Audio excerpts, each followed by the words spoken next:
Chapter 45. A conjugal scene. As Athos had foreseen, it was not long before the cardinal came down.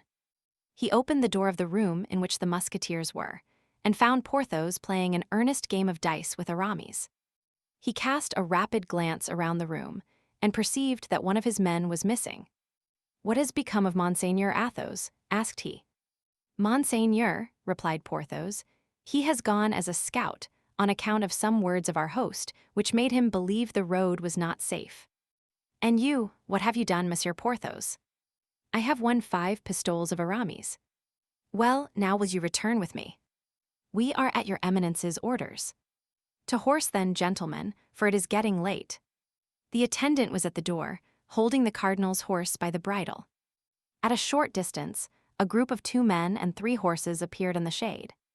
These were the 2 men who were to conduct Milady to Fort La Pointe and superintend her embarkation.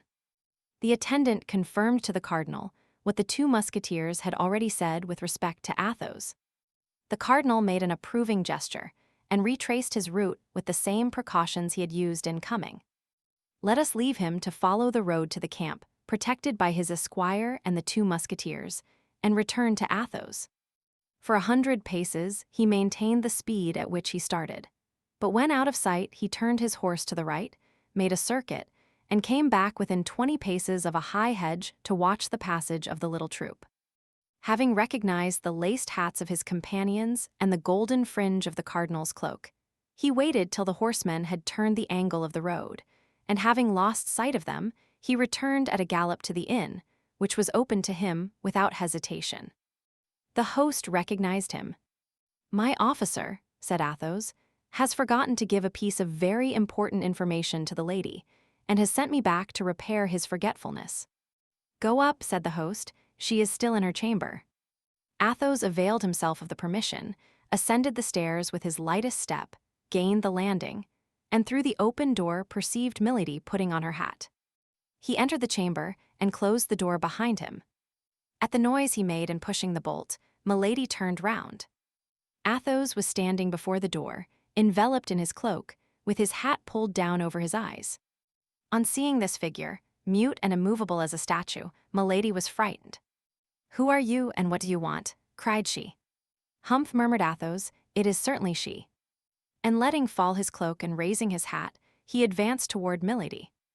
"Do you know me, madame?" said he. Milady made 1 step forward, and then drew back as if she had seen a serpent. "So far well," said Athos, "I perceive you know me." "The Comte de la Fère," murmured Milady, becoming exceedingly pale, and drawing back till the wall prevented her from going any farther. "Yes, Milady," replied Athos, "the Comte de la Fère in person, who comes expressly from the other world to have the pleasure of paying you a visit. Sit down, madame, and let us talk, as the cardinal said." Milady, under the influence of inexpressible terror, sat down without uttering a word. "You certainly are a demon sent upon the earth," said Athos. "Your power is great, I know, but you also know that with the help of God men have often conquered the most terrible demons. You have once before thrown yourself in my path. I thought I had crushed you, madame, but either I was deceived or hell has resuscitated you." Milady, at these words, which recalled frightful remembrances, hung down her head with a suppressed groan. "Yes, hell has resuscitated you," continued Athos. "Hell has made you rich, hell has given you another name, hell has almost made you another face, but it has neither effaced the stains from your soul nor the brand from your body." Milady arose as if moved by a powerful spring, and her eyes flashed lightning. Athos remained sitting. "You believed me to be dead, did you not, as I believed you to be?" And the name of Athos as well concealed the Comte de la Fère, as the name Milady Claric concealed Anne de Breuil. "Was it not so you were called when your honored brother married us? Our position is truly a strange one," continued Athos, laughing. "We have only lived up to the present time because we believed each other dead, and because a remembrance is less oppressive than a living creature, though a remembrance is sometimes devouring." "But," said Milady, in a hollow, faint voice, "what brings you back to me, and what do you want with me?" "I wish to tell you that though remaining invisible to your eyes, I have not lost sight of you. You know what I have done. I can relate to you, day by day, your actions from your entrance to the service of the cardinal to this evening." A smile of incredulity passed over the pale lips of Milady. "Listen. It was you who cut off the 2 diamond studs from the shoulder of the Duke of Buckingham. It was you who had Madame Bonacieux carried off.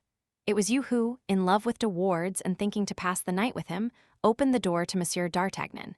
It was you who, believing that De Wardes had deceived you, wished to have him killed by his rival. It was you who, when this rival had discovered your infamous secret, wished to have him killed in his turn by 2 assassins, whom you sent in pursuit of him. It was you who, finding the balls had missed their mark, sent poisoned wine with a forged letter, to make your victim believe that the wine came from his friends. In short, it was you who have but now in this chamber, seated in this chair I now fill, made an engagement with Cardinal Richelieu to cause the Duke of Buckingham to be assassinated, in exchange for the promise he has made you to allow you to assassinate d'Artagnan." Milady was livid. "You must be Satan," cried she. "Perhaps," said Athos, "but at all events listen well to this. Assassinate the Duke of Buckingham, or cause him to be assassinated. Care very little about that. I don't know him. Besides, he is an Englishman. But do not touch with the tip of your finger a single hair of d'Artagnan, who is a faithful friend whom I love and defend, or I swear to you by the head of my father the crime which you shall have endeavored to commit, or shall have committed, shall be the last." "Monsieur d'Artagnan has cruelly insulted me," said Milady in a hollow tone.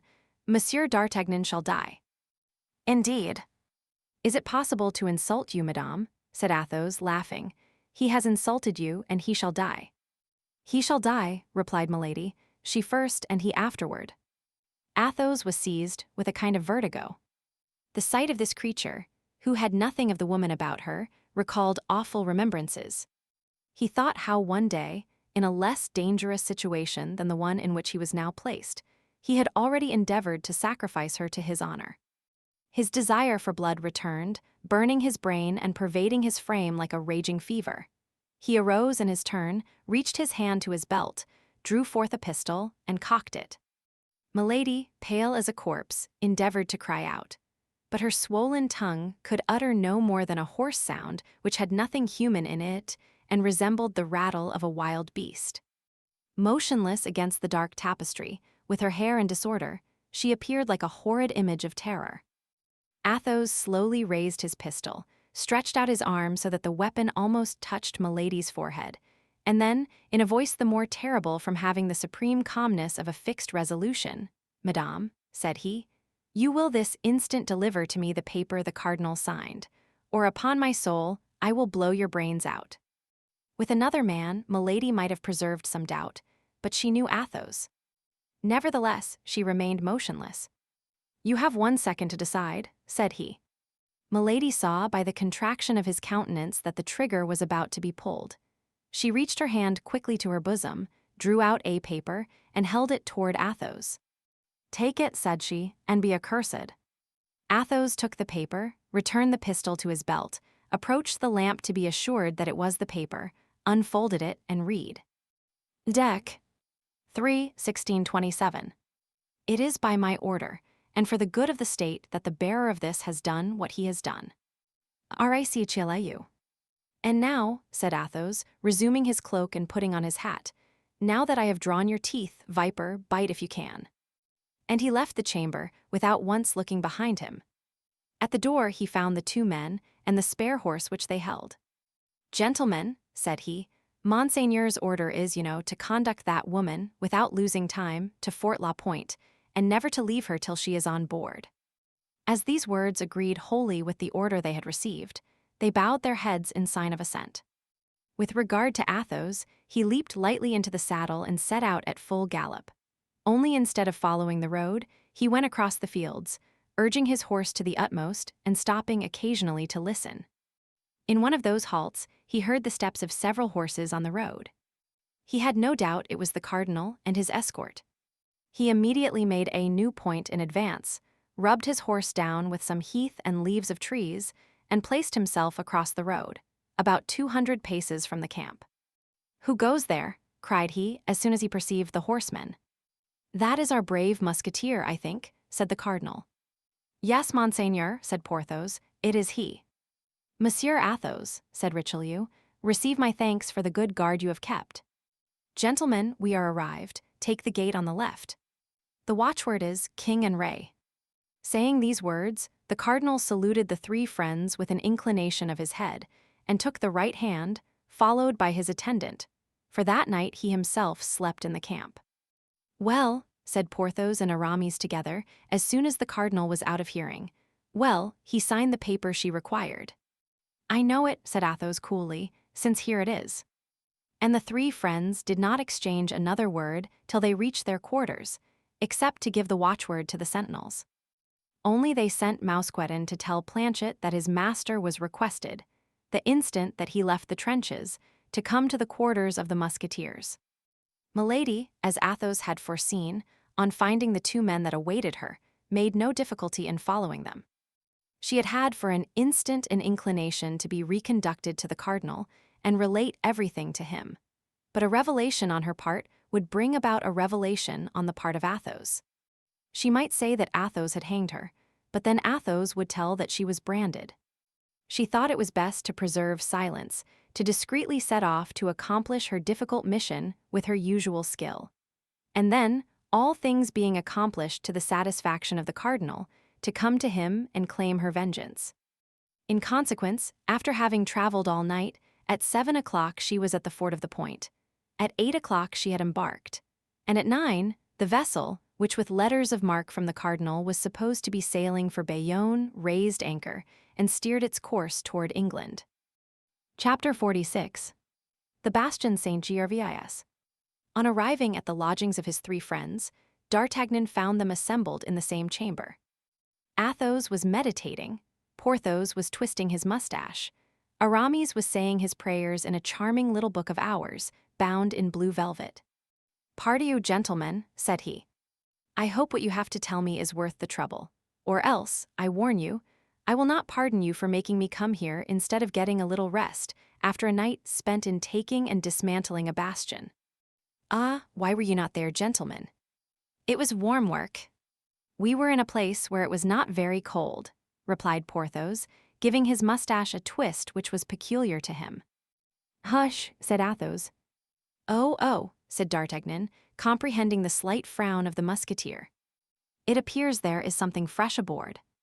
"Aramis," said Athos, "you went to breakfast the day before yesterday at the inn of the Parpilat, I believe." "Yes." "How did you fare?" "For my part, I ate but little. The day before yesterday was a fish day, and they had nothing but meat." "What?" said Athos, "no fish at a seaport?" "They say," said Aramis, resuming his pious reading, "that the dike which the cardinal is making drives them all out into the open sea." "But that is not quite what I mean to ask you, Aramis," replied Athos. "I want to know if you were left alone, and nobody interrupted you." "Why, I think there were not many intruders." "Yes, Athos, I know what you mean. We shall do very well at the Parpilat." "Let us go to the Parpilat, then, for here the walls are like sheets of paper."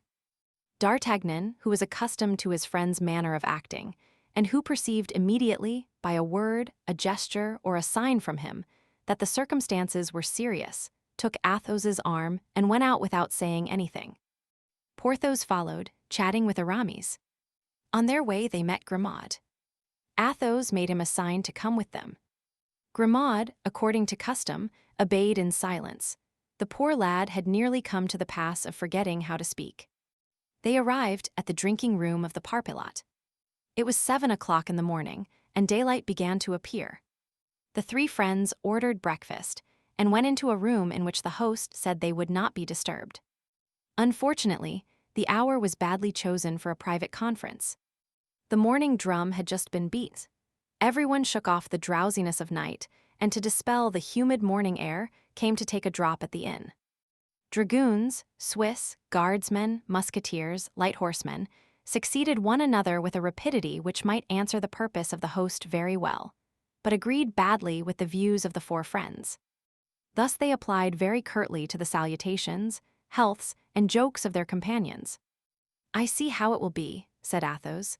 "We shall get into some pretty quarrel or other, and we have no need of one just now.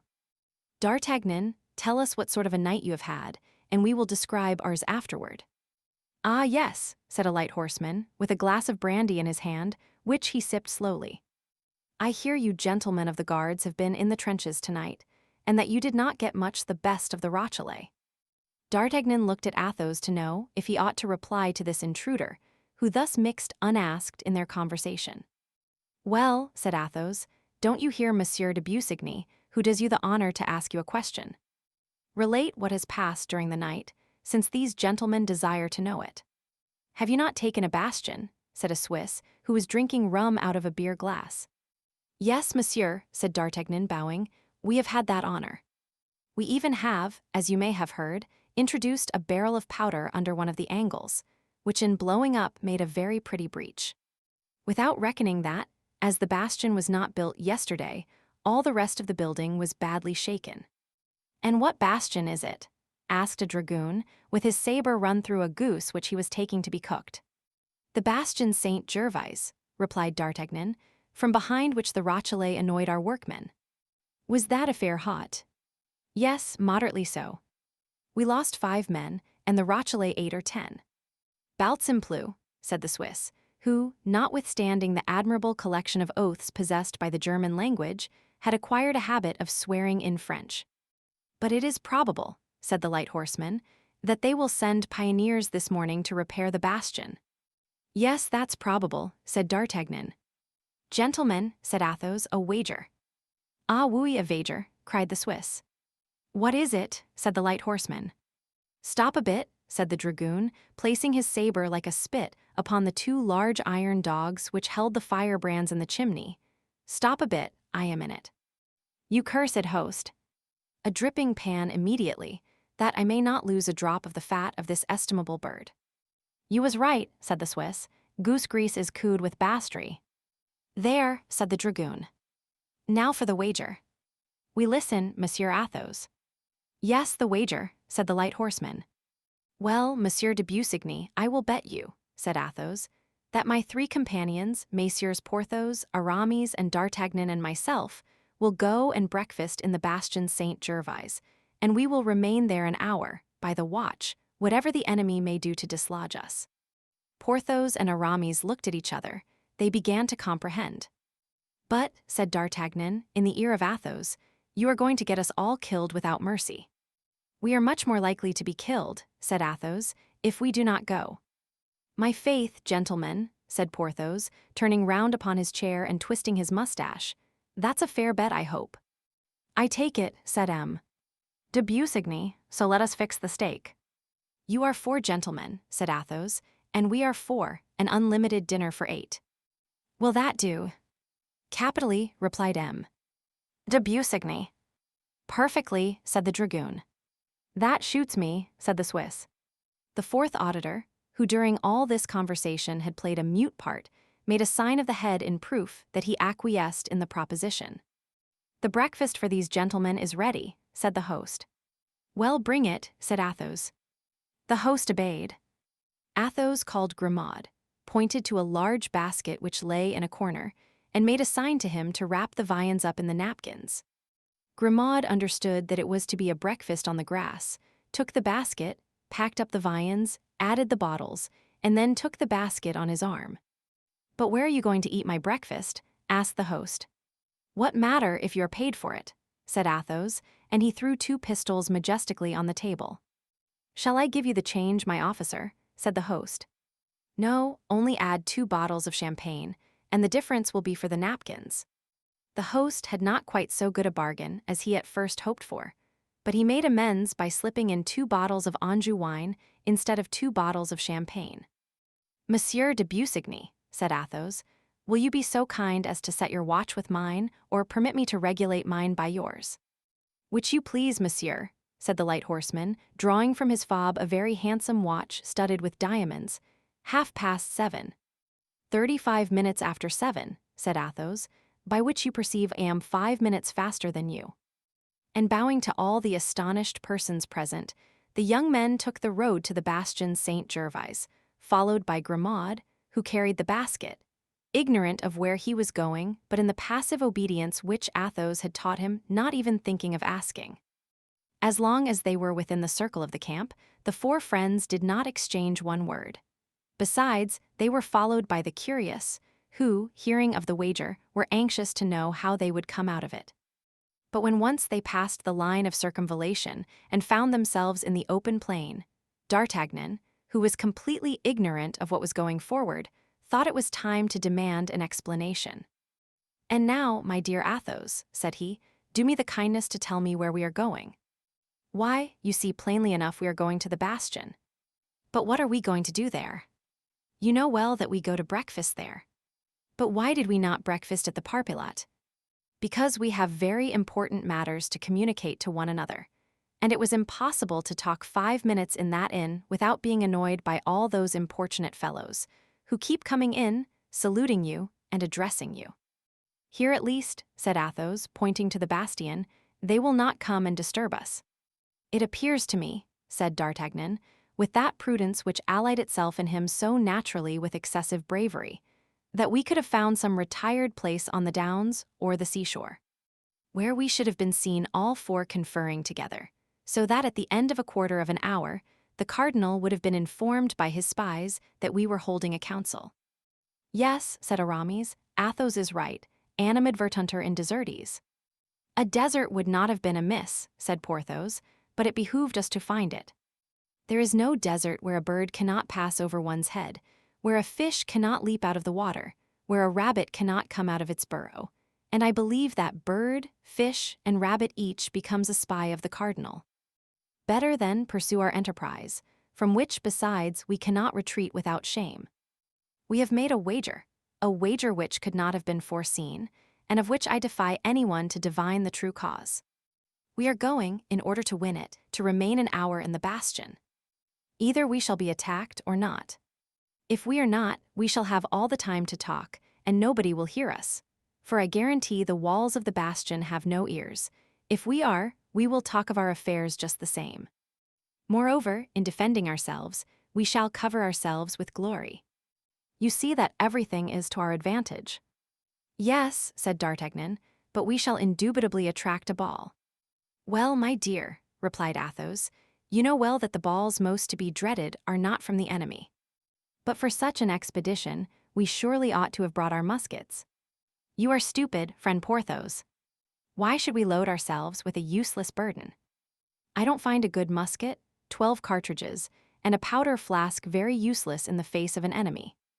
"Well," replied Athos, "have you not heard what D'Artagnan said?" "What did he say?" demanded Porthos. "D'Artagnan said that in the attack of last night 8 or 10 Frenchmen were killed, and as many Rochellais." "What then?" "The bodies were not plundered, were they? It appears the conquerors had something else to do." Well, we shall find their muskets, their cartridges, and their flasks, and instead of 4 musketoons and 12 balls, we shall have 15 guns and 100 charges to fire." "Oh, Athos," said Aramis, "truly you are a great man." Porthos nodded, in sign of agreement. D'Artagnan alone did not seem convinced. Grimaud no doubt shared the misgivings of the young man, foreseeing that they continued to advance toward the bastion, something he had till then doubted. He pulled his master by the skirt of his coat. "Where are we going?" asked he by a gesture. Athos pointed to the bastion. "But," said Grimaud, in the same silent dialect, "we shall leave our skins there." Athos raised his eyes and his finger toward heaven. Grimaud put his basket on the ground and sat down with a shake of the head. Athos took a pistol from his belt, looked to see if it was properly primed, cocked it, and placed the muzzle close to Grimaud's ear. Grimaud was on his legs again, as if by a spring. Athos then made him a sign to take up his basket and to walk on first. Grimaud obeyed. All that Grimaud gained by this momentary pantomime was to pass from the rear guard to the vanguard. Arrived at the bastion, the 4 friends turned round. More than 300 soldiers of all kinds were assembled at the gate of the camp, and in a separate group might be distinguished M. de Busigny, the dragoon, the Swiss, and the 4th better. Athos took off his hat, placed it on the end of his sword, and waved it in the air. All the spectators returned him his salute, accompanying this courtesy with a loud hurrah which was audible to the 4. After which all 4 disappeared in the bastion, whither Grimaud had preceded them. Chapter 47. The Council of the Musketeers. As Athos had foreseen, the bastion was only occupied by a dozen corpses, French and Rochellais. "Gentlemen," said Athos, who had assumed the command of the expedition, while Grimaud spreads the table, "let us begin by collecting the guns and cartridges together. We can talk while performing that necessary task. These gentlemen," added he, pointing to the bodies, "cannot hear us." "But we could throw them into the ditch," said Porthos, "after having assured ourselves they have nothing in their pockets." "Yes," said Athos, "that's Grimaud's business." "Well then," cried D'Artagnan, "pray let Grimaud search them and throw them over the walls." "Heaven forfend," said Athos, "they may serve us." "These bodies serve us," said Porthos. "You are mad, dear friend." "Judge not rashly, say the gospel and the cardinal," replied Athos. "How many guns, gentlemen?" 12, replied Aramis. "How many shots?" 100. "That's quite as many as we shall want." "Let us load the guns." The 4 musketeers went to work, and as they were loading the last musket, Grimaud announced that the breakfast was ready. Athos replied, always by gestures, that was well, and indicated to Grimaud, by pointing to a turret that resembled a pepper caster, that he was to stand as sentinel. Only, to alleviate the tediousness of the duty, Athos allowed him to take a loaf, 2 cutlets, and a bottle of wine. "And now to table," said Athos.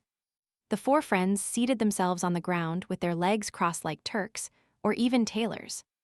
"And now," said D'Artagnan, "as there is no longer any fear of being overheard, I hope you are going to let me into your secret."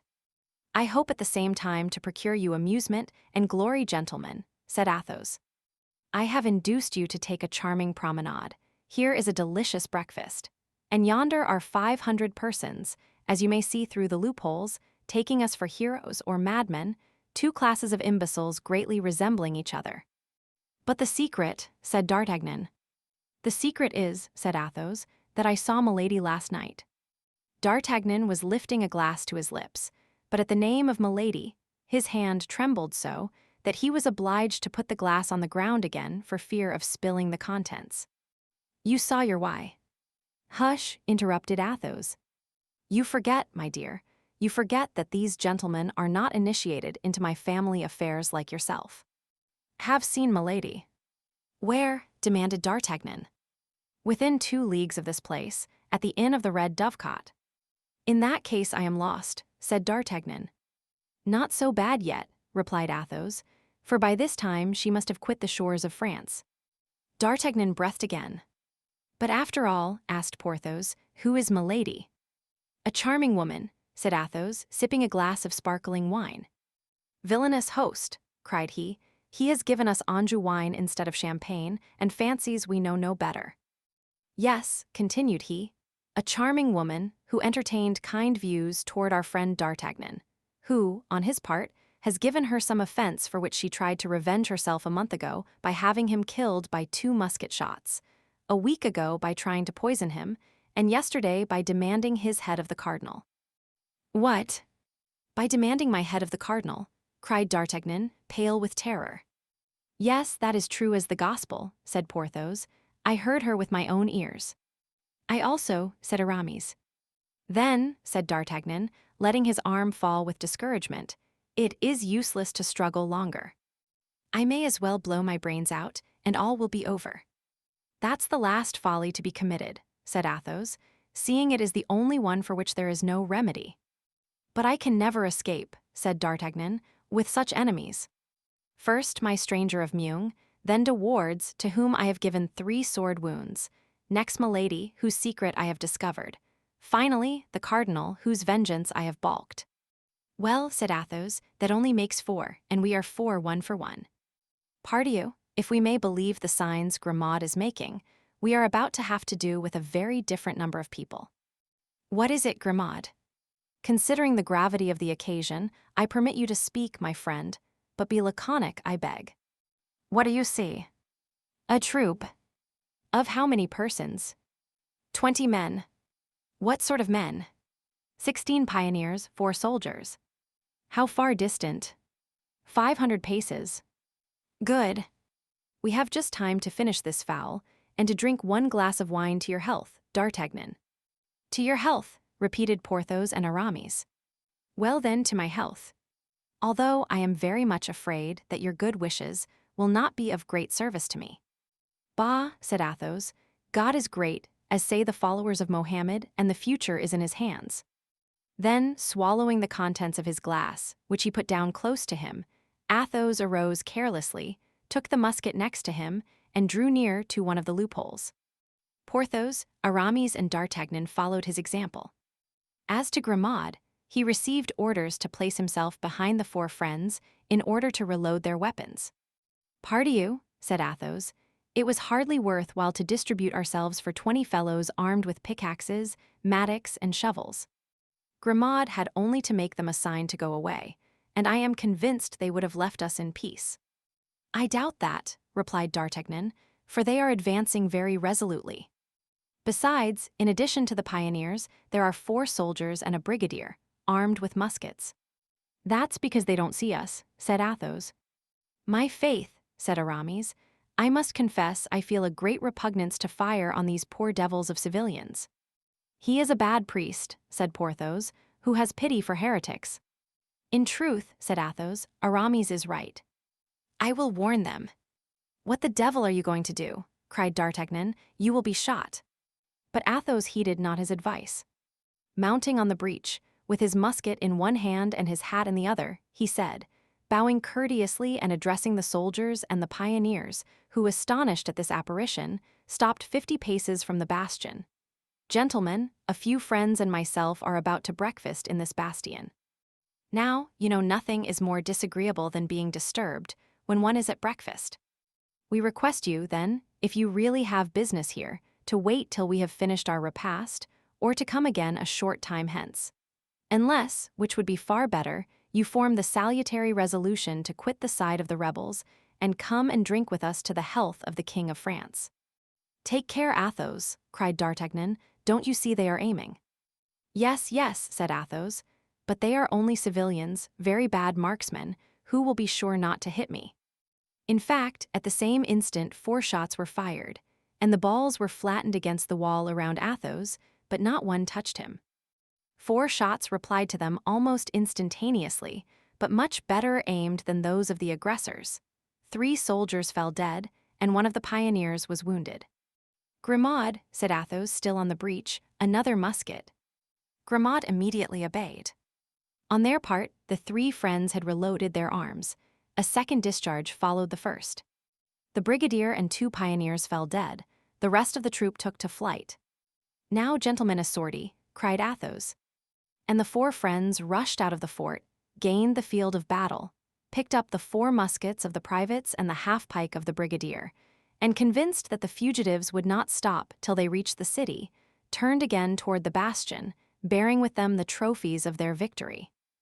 "Reload the muskets, Grimaud," said Athos, "and we, gentlemen, will go on with our breakfast and resume our conversation." "Where were we?" "I recollect you were saying," said D'Artagnan, "that after having demanded my head of the cardinal, Milady had quit the shores of France. Whither goes she?" added he, strongly interested in the route Milady followed. "She goes into England," said Athos. "With what view?" "With the view of assassinating, or causing to be assassinated, the Duke of Buckingham." D'Artagnan uttered an exclamation of surprise and indignation. "But this is infamous," cried he.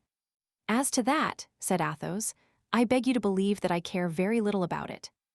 Now you have done, Grimaud, take our brigadier's half-pike, tie a napkin to it, and plant it on top of our bastion, that these rebels of Rochelle may see that they have to deal with brave and loyal soldiers of the king." Grimaud obeyed without replying. An instant afterward, the white flag was floating over the heads of the 4 friends. A thunder of applause saluted its appearance. Half the camp was at the barrier. "How," replied D'Artagnan, "you care little if she kills Buckingham or causes him to be killed. But the Duke is our friend. The Duke is English, the Duke fights against us. Let her do what she likes with the Duke. I care no more about him than an empty bottle." And Athos threw 15 paces from him an empty bottle from which he had poured the last drop into his glass. "A moment," said D'Artagnan. I will not abandon Buckingham thus. He gave us some very fine horses. And moreover, very handsome saddles, said Porthos, who at the moment wore on his cloak the lace of his own. Besides, said Aramis, God desires the conversion and not the death of a sinner. Amen, said Athos, and we will return to that subject later, if such be your pleasure.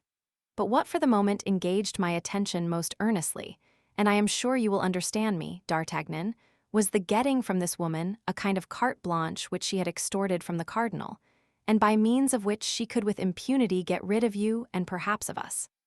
But this creature must be a demon, said Porthos, holding out his plate to Aramis, who was cutting up a fowl. And this carte blanche, said D'Artagnan, this carte blanche, does it remain in her hands? No, it passed into mine. I will not say without trouble, for if I did I should tell a lie. My dear Athos, I shall no longer count the number of times I am indebted to you for my life. Then it was to go to her that you left us, said Aramis. Exactly. And you have that letter of the cardinal, said D'Artagnan. Here it is, said Athos, and he took the invaluable paper from the pocket of his uniform. D'Artagnan unfolded it with one hand, whose trembling he did not even attempt to conceal, to read. Dec. 3/1627. It is by my order, and for the good of the state that the bearer of this has done what he has done. RICHLAU. In fact, said Aramis, it is an absolution according to rule. That paper must be torn to pieces, said D'Artagnan, who fancied he read in it his sentence of death. On the contrary, said Athos, it must be preserved carefully. I would not give up this paper if covered with as many gold pieces. And what will she do now? Asked the young man. Why, replied Athos carelessly, she is probably going to write to the cardinal that a damned musketeer, named Athos, has taken her safe conduct from her by force. She will advise him in the same letter to get rid of his two friends, Aramis and Porthos, at the same time. The cardinal will remember that these are the same men who have often crossed his path, and then some fine morning he will arrest D'Artagnan, and for fear he should feel lonely, he will send us to keep him company in the Bastille. Go to. It appears to me you make dull jokes, my dear, said Porthos. I do not jest, said Athos. Do you know, said Porthos, that to twist that damned milady's neck would be a smaller sin than to twist those of these poor devils of Huguenots, who have committed no other crime than singing in French the psalms we sing in Latin. What says the abbe? Asked Athos quietly. I say I am entirely of Porthos's opinion, replied Aramis. And I too, said D'Artagnan. Fortunately, she is far off, said Porthos, for I confess she would worry me if she were here. She worries me in England as well as in France, said Athos. She worries me everywhere, said D'Artagnan. But when you held her in your power, why did you not drown her, strangle her, hang her? Said Porthos. It is only the dead who do not return. You think so, Porthos, replied the musketeer, with a sad smile which D'Artagnan alone understood. I have an idea, said D'Artagnan. What is it? Said the musketeers. To arms, cried Grimaud. The young men sprang up and seized their muskets. This time a small troop advanced, consisting of from 20 to 25 men. But they were not pioneers, they were soldiers of the garrison. Shall we return to the camp? Said Porthos. I don't think the sides are equal. Impossible for 3 reasons, replied Athos. The first, that we have not finished breakfast. The second, that we still have some very important things to say. And the third, that it yet wants 10 minutes before the lapse of the hour. Well then, said Aramis, we must form a plan of battle. That's very simple, replied Athos. As soon as the enemy are within musket shot, we must fire upon them. If they continue to advance, we must fire again. We must fire as long as we have loaded guns. If those who remain of the troop persist in coming to the assault, we will allow the besiegers to get as far as the ditch. And then we will push down upon their heads that strip of wall which keeps its perpendicular by a miracle. Bravo, cried Porthos. Decidedly, Athos, you were born to be a general, and the cardinal, who fancies himself a great soldier, is nothing beside you. Gentlemen, said Athos, no divided attention, I beg, let each one pick out his man. I cover mine, said D'Artagnan. And I mine, said Porthos. And I idem, said Aramis. Fire then, said Athos. The 4 muskets made but one report, but 4 men fell. The drum immediately beat, and the little troop advanced at charging pace. Then the shots were repeated without regularity, but always aimed with the same accuracy. Nevertheless, as if they had been aware of the numerical weakness of the friends, the Rochellais continued to advance in quick time. With every 3 shots at least 2 men fell, but the march of those who remained was not slackened. Arrived at the foot of the bastion, there were still more than a dozen of the enemy. A last discharge welcomed them, but did not stop them. They jumped into the ditch and prepared to scale the breach. Now, my friends, said Athos, finish them at a blow. To the wall, to the wall. And the 4 friends, seconded by Grimaud, pushed with the barrels of their muskets an enormous sheet of the wall, which bent as if pushed by the wind, and detaching itself from its base, fell with a horrible crash into the ditch. Then a fearful crash was heard. A cloud of dust mounted toward the sky, and all was over. Can we have destroyed them all, from the first to the last? Said Athos. My faith, it appears so, said D'Artagnan. No, cried Porthos, there go 3 or 4 limping away. In fact, 3 or 4 of these unfortunate men, covered with dirt and blood, fled along the hollow way, and at length regained the city.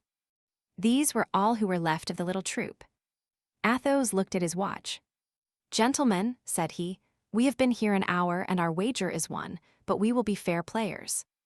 Besides, D'Artagnan has not told us his idea yet. And the Musketeer, with his usual coolness, reseated himself before the remains of the breakfast. My idea, said D'Artagnan. Yes, you said you had an idea, said Athos. Oh, I remember, said D'Artagnan. Well, I will go to England a second time. I will go and find Buckingham. You shall not do that, D'Artagnan, said Athos coolly. And why not? Have I not been there once?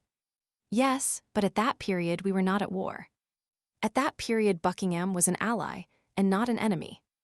What you would now do amounts to treason. D'Artagnan perceived the force of this reasoning, and was silent. But, said Porthos, I think I have an idea in my turn. Silence for Monsieur Porthos's idea, said Aramis. I will ask leave of absence of Monsieur de Tréville, on some pretext or other which you must invent. I am not very clever at pretexts. Milady does not know me. I will get access to her without her suspecting me, and when I catch my beauty, I will strangle her. Well, replied Athos, I am not far from approving the idea of Monsieur Porthos. For shame, said Aramis. Kill a woman. No, listen to me, I have the true idea. Let us see your idea, Aramis, said Athos, who felt much deference for the young musketeer. We must inform the queen. Ah, my faith, yes, said Porthos and D'Artagnan at the same time. We are coming nearer to it now. Inform the queen, said Athos, and how? Have we relations with the court? Could we send anyone to Paris without its being known in the camp? From here to Paris it is 140 leagues. Before our letter was at Angers, we should be in a dungeon. As to remitting a letter with safety to Her Majesty, said Aramis, coloring, I will take that upon myself. I know a clever person at Tours. Aramis stopped on seeing Athos smile. Well, do you not adopt this means, Athos? Said D'Artagnan. I do not reject it altogether, said Athos, but I wish to remind Aramis that he cannot quit the camp, and that nobody but one of ourselves is trustworthy. That 2 hours after the messenger has set out, all the Capuchins, all the police, all the black caps of the cardinal will know your letter by heart, and you and your clever person will be arrested. Without reckoning, objected Porthos, that the queen would save Monsieur de Buckingham, but would take no heed of us. Gentlemen, said D'Artagnan, what Porthos says is full of sense. But what's going on in the city yonder? Said Athos. They are beating the general alarm. The 4 friends listened, and the sound of the drum plainly reached them. You see, they are going to send a whole regiment against us, said Athos. You don't think of holding out against a whole regiment, do you? Said Porthos. Why not? Said the musketeer. I feel myself quite in a humor for it, and I would hold out before an army if we had taken the precaution to bring a dozen more bottles of wine. Upon my word, the drum draws near, said D'Artagnan. Let it come, said Athos. It is a quarter of an hour's journey from here to the city, consequently a quarter of an hour's journey from the city to hither. That is more than time enough for us to devise a plan. If we go from this place, we shall never find another so suitable. Stop. I have it, gentlemen. The right idea has just occurred to me. Tell us. Allow me to give Grimaud some indispensable orders. Athos made a sign for his lackey to approach.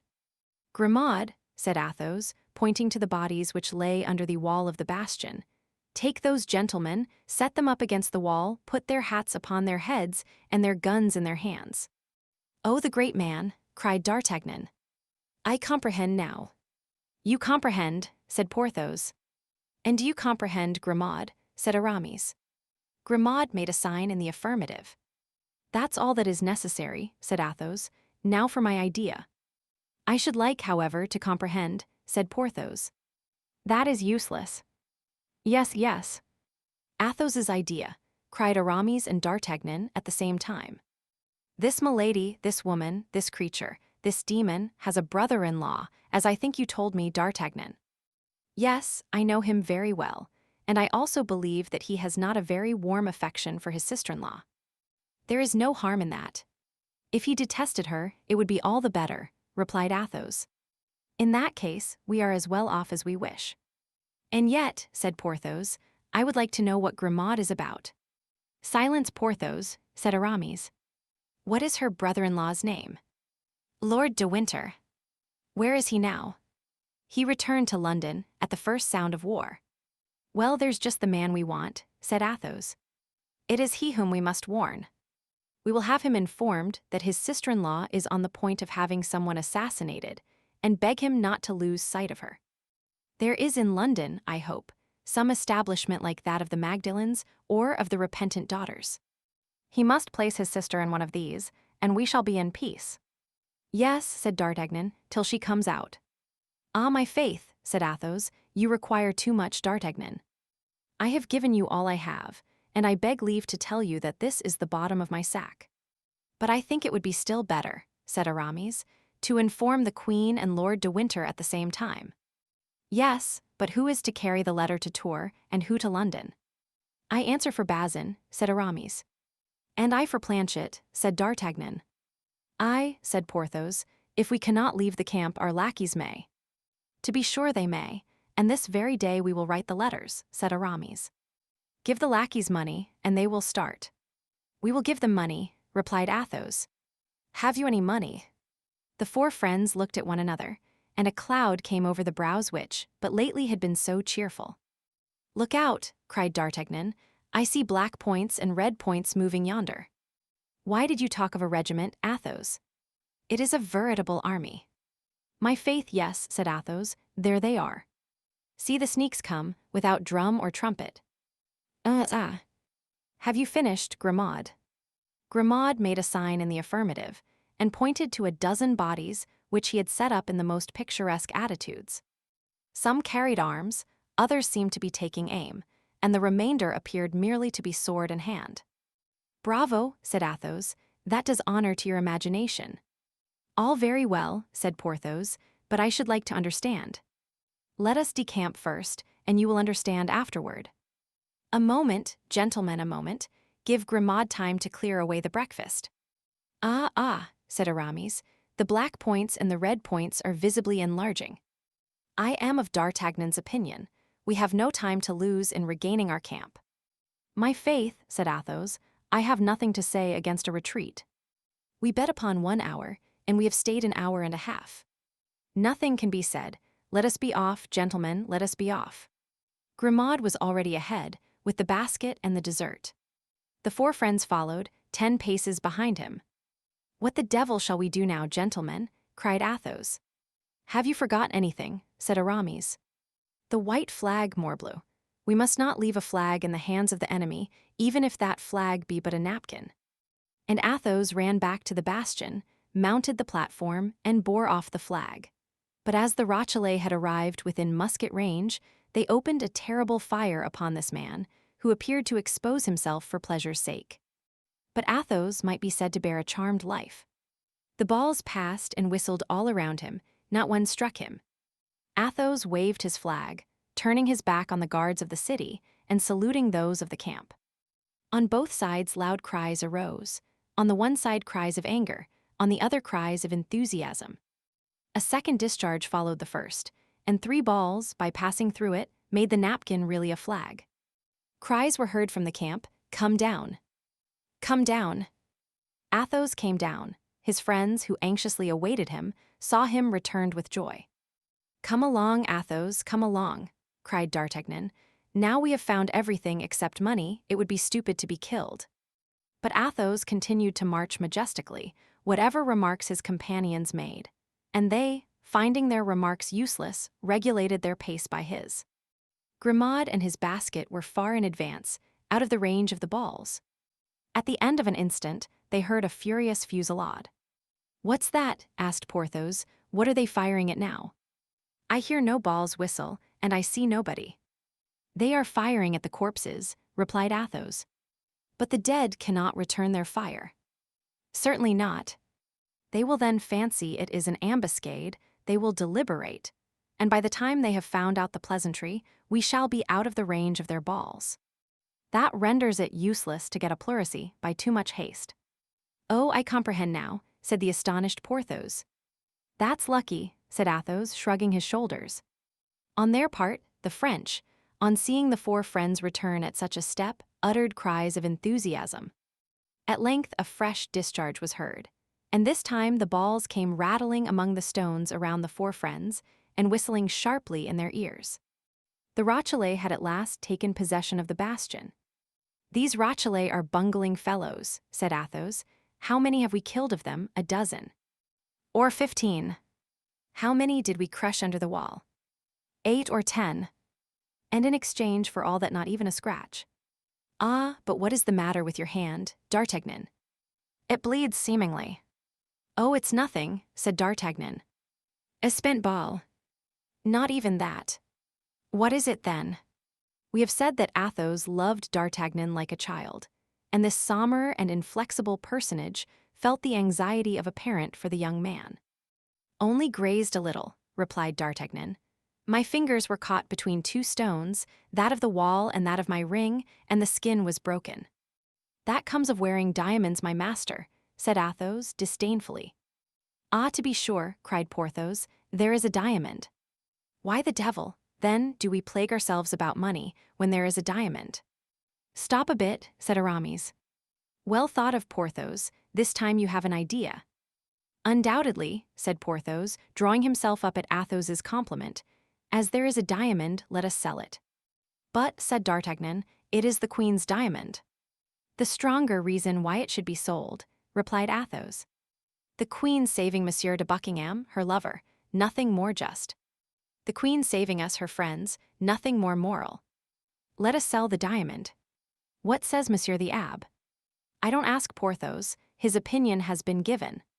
"Why, I think," said Aramis, blushing as usual, "that his ring not coming from a mistress, and consequently not being a love token, D'Artagnan may sell it." "My dear Aramis, you speak like theology personified."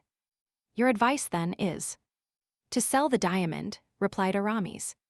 "Well, then," said D'Artagnan gaily, "let us sell the diamond and say no more about it." The fusillade continued, but the 4 friends were out of reach, and the Rochellais only fired to appease their consciences. My faith, it was time that idea came into Porthos's head. "Here we are at the camp. Therefore, gentlemen, not a word more of this affair. We are observed, they are coming to meet us. We shall be carried in triumph." In fact, as we have said, the whole camp was in motion. More than 2,000 persons had assisted, as at a spectacle, in this fortunate but wild undertaking of the 4 friends, an undertaking of which they were far from suspecting the real motive. Nothing was heard but cries of "Live the Musketeers!" "Live the Guards!" De Busigny was the first to come and shake Athos by the hand, and acknowledge that the wager was lost. The dragoon and the Swiss followed him, and all their comrades followed the dragoon and the Swiss. There was nothing but felicitations, pressures of the hand, and embraces. There was no end to the inextinguishable laughter at the Rochellais. The tumult at length became so great that the cardinal fancied there must be some riot, and sent La Houdinière, his captain of the guards, to inquire what was going on. The affair was described to the messenger, with all the effervescence of enthusiasm. "Well?" asked the cardinal, on seeing La Houdinière return. "Well, monseigneur," replied the latter, "Three Musketeers and a guardsman laid a wager with Monsieur de Busigny that they would go and breakfast in the bastion Saint-Gervais. And while breakfasting they held it for 2 hours against the enemy, and have killed I don't know how many Rochellais. Did you inquire the names of those 3 musketeers?" "Yes, monseigneur." "What are their names?" "Messieurs Athos, Porthos, and Aramis." "Still my 3 brave fellows," murmured the cardinal. "And the guardsman?" "D'Artagnan." "Still my young scapegrace." "Positively, these 4 men must be on my side." The same evening the cardinal spoke to M. de Tréville of the exploit of the morning, which was the talk of the whole camp. M. de Tréville, who had received the account of the adventure from the mouths of the heroes of it, related it in all its details to his Eminence, not forgetting the episode of the napkin. "That's well, Monsieur de Tréville," said the cardinal. "Pray let that napkin be sent to me. I will have 3 fleurs-de-lis embroidered on it in gold, and will give it to your company as a standard." "Monseigneur," said M. de Tréville, "that will be unjust to the guardsmen. Monsieur d'Artagnan is not with me, he serves under Monsieur de Cessart." "Well then, take him," said the cardinal. "When 4 men are so much attached to one another, it is only fair that they should serve in the same company." That same evening M. de Tréville announced this good news to the 3 Musketeers and D'Artagnan, inviting all 4 to breakfast with him next morning. D'Artagnan was beside himself with joy. We know that the dream of his life had been to become a musketeer. The 3 friends were likewise greatly delighted. "My faith," said D'Artagnan to Athos, "you had a triumphant idea. As you said, we have acquired glory, and were enabled to carry on a conversation of the highest importance, which we can resume now without anybody suspecting us, for, with the help of God, we shall henceforth pass for cardinalists." That evening, D'Artagnan went to present his respects to M. de Cessart and inform him of his promotion. M. de Cessart, who esteemed D'Artagnan, made him offers of help, as this change would entail expenses for equipment. D'Artagnan refused, but thinking the opportunity a good one, he begged him to have the diamond he put into his hand valued, as he wished to turn it into money. The next day M. de Cessart's valet came to D'Artagnan's lodging, and gave him a bag containing 7,000 livres. This was the price of the Queen's diamond. Chapter 48. A family affair. Athos had invented the phrase, family affair.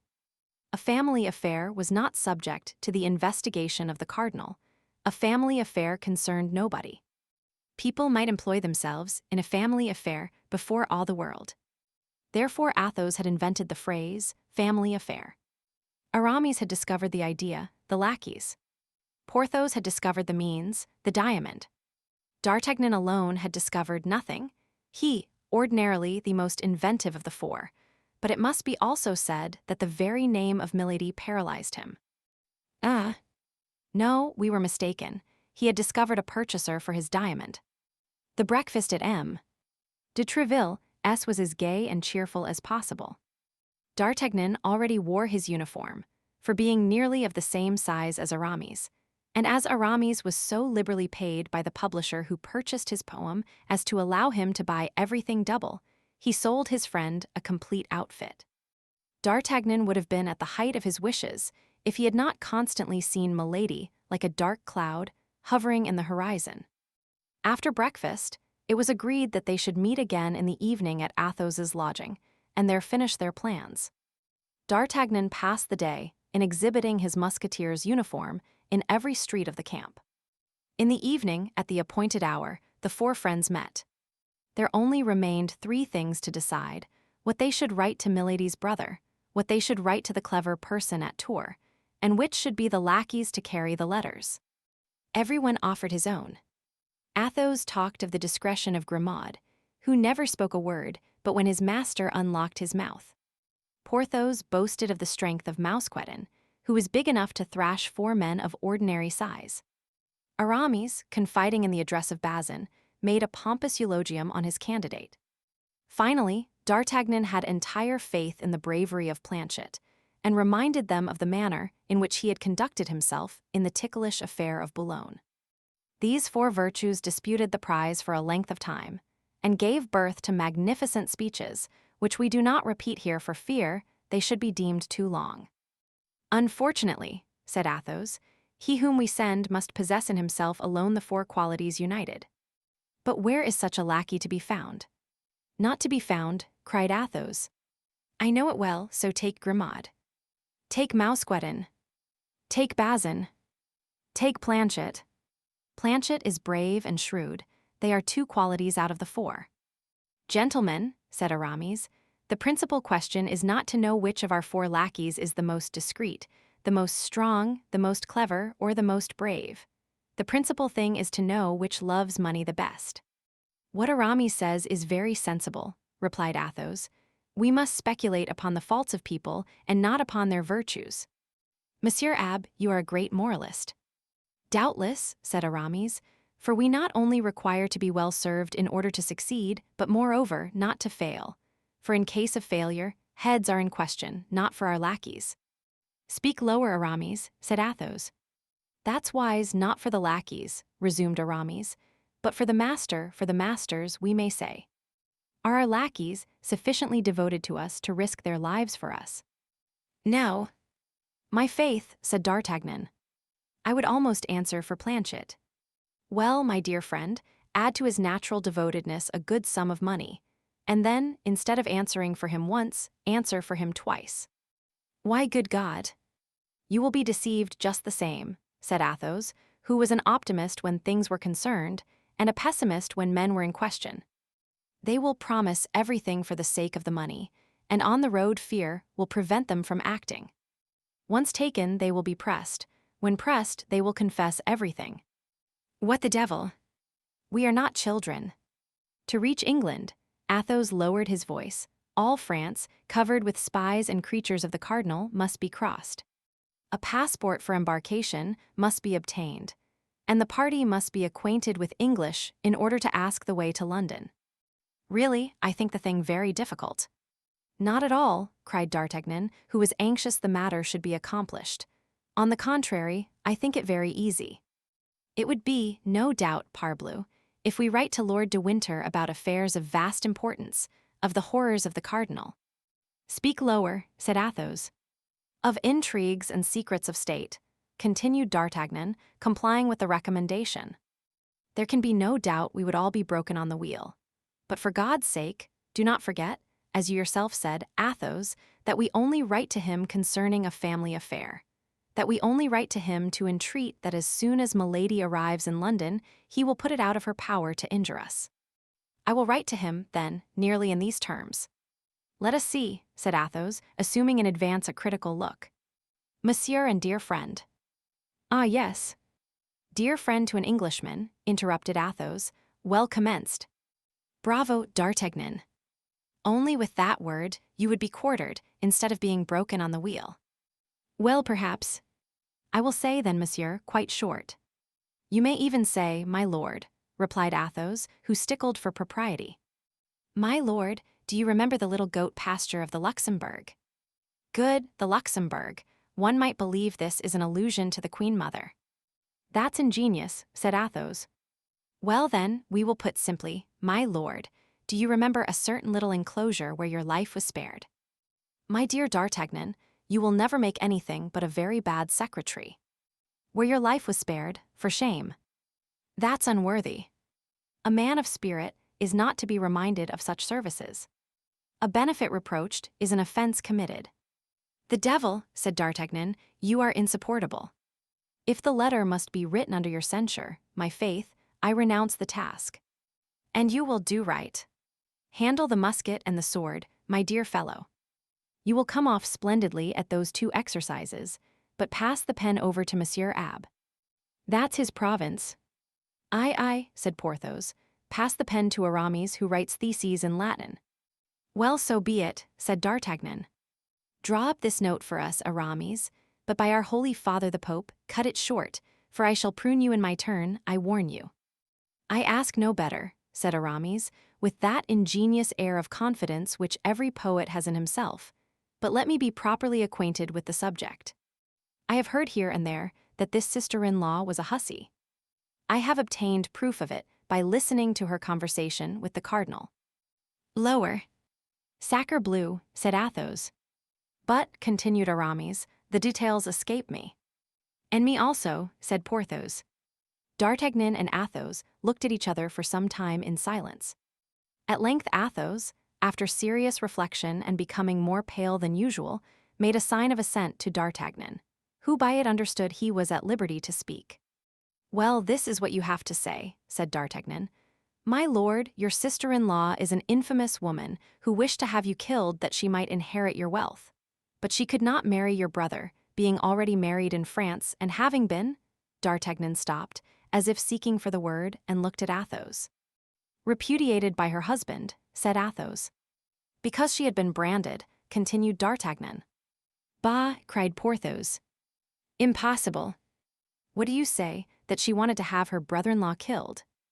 "Yes." "She was married?" asked Aramis. "Yes." "And her husband found out that she had a fleur-de-lis on her shoulder," cried Porthos. "Yes." These three yeses had been pronounced by Athos, each with a sadder intonation. "And who has seen this fleur-de-lis?" inquired Aramis. "D'Artagnan and I." "Or rather, to observe the chronological order, I and D'Artagnan," replied Athos. "And does the husband of this frightful creature still live?" said Aramis. "He still lives." "Are you quite sure of it?" "I am he." There was a moment of cold silence, during which everyone was affected according to his nature. "This time," said Athos, first breaking the silence, "D'Artagnan has given us an excellent program, and the letter must be written at once." "The devil!" "You are right, Athos," said Aramis, "and it is a rather difficult matter. The chancellor himself would be puzzled how to write such a letter, and yet the chancellor draws up an official report very readily." "Never mind. Be silent, I will write." Aramis accordingly took the quill, reflected for a few moments, wrote 8 or 10 lines in a charming little female hand, and then with a voice soft and slow, as if each word had been scrupulously weighed, he read the following. "My lord, the person who writes these few lines had the honor of crossing swords with you in the little enclosure of the Rue d'Enfer. As you have several times since declared yourself the friend of that person, he thinks it his duty to respond to that friendship by sending you important information. Twice you have nearly been the victim of a near relative, whom you believe to be your heir because you are ignorant that before she contracted a marriage in England, she was already married in France. But the third time, which is the present, you may succumb. Your relative left La Rochelle for England during the night. Watch her arrival, for she has great and terrible projects. If you require to know positively what she is capable of, read her past history on her left shoulder." "Well, now that will do wonderfully well," said Athos. "My dear Aramis, you have the pen of a Secretary of State. Lord de Winter will now be upon his guard if the letter should reach him, and even if it should fall into the hands of the cardinal, we shall not be compromised. But as the lackey who goes may make us believe he has been to London and may stop at Châtellerault, let us give him only half the sum promised him, with the letter, with an agreement that he shall have the other half in exchange for the reply." "Have you the diamond?" continued Athos. "I have what is still better." "I have the price," and D'Artagnan threw the bag upon the table. At the sound of the gold, Aramis raised his eyes and Porthos started. As to Athos, he remained unmoved. "How much in that little bag?" 7,000 livres, in louis of 12 francs. 7,000 livres, cried Porthos. That poor little diamond was worth 7,000 livres. "It appears so," said Athos, "since here they are. I don't suppose that our friend D'Artagnan has added any of his own to the amount." "But, gentlemen, in all this," said D'Artagnan, "we do not think of the queen. Let us take some heed of the welfare of her dear Buckingham. That is the least we owe her." "That's true," said Athos, "but that concerns Aramis." "Well," replied the latter, blushing, "what must I say?" "Oh, that's simple enough," replied Athos. "Write a second letter for that clever personage who lives at Tours." Aramis resumed his pen, reflected a little, and wrote the following lines, which he immediately submitted to the approbation of his friends. "My dear cousin." Said Athos. "This clever person is your relative, then?" "Cousin german." "Go on to your cousin, then." Aramis continued. "My dear cousin, His Eminence, the Cardinal, whom God preserve for the happiness of France and the confusion of the enemies of the kingdom, is on the point of putting an end to the hectic rebellion of La Rochelle. It is probable that the succor of the English fleet will never even arrive in sight of the place. I will even venture to say that I am certain M. de Buckingham will be prevented from setting out by some great event. His Eminence is the most illustrious politician of times past, of times present, and probably of times to come.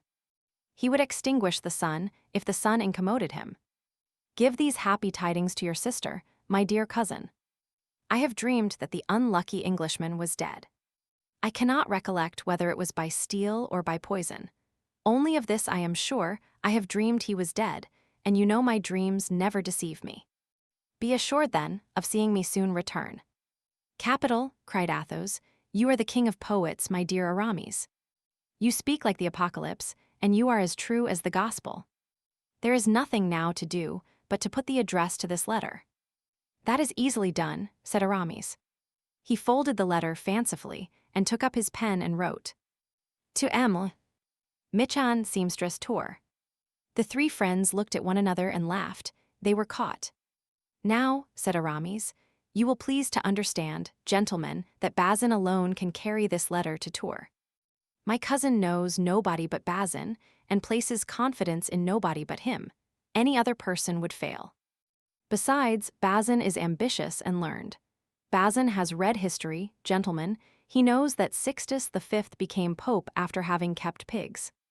Well, as he means to enter the church at the same time as myself, he does not despair of becoming pope in his turn, or at least a cardinal. You can understand that a man who has such views will never allow himself to be taken, or if taken, will undergo martyrdom rather than speak."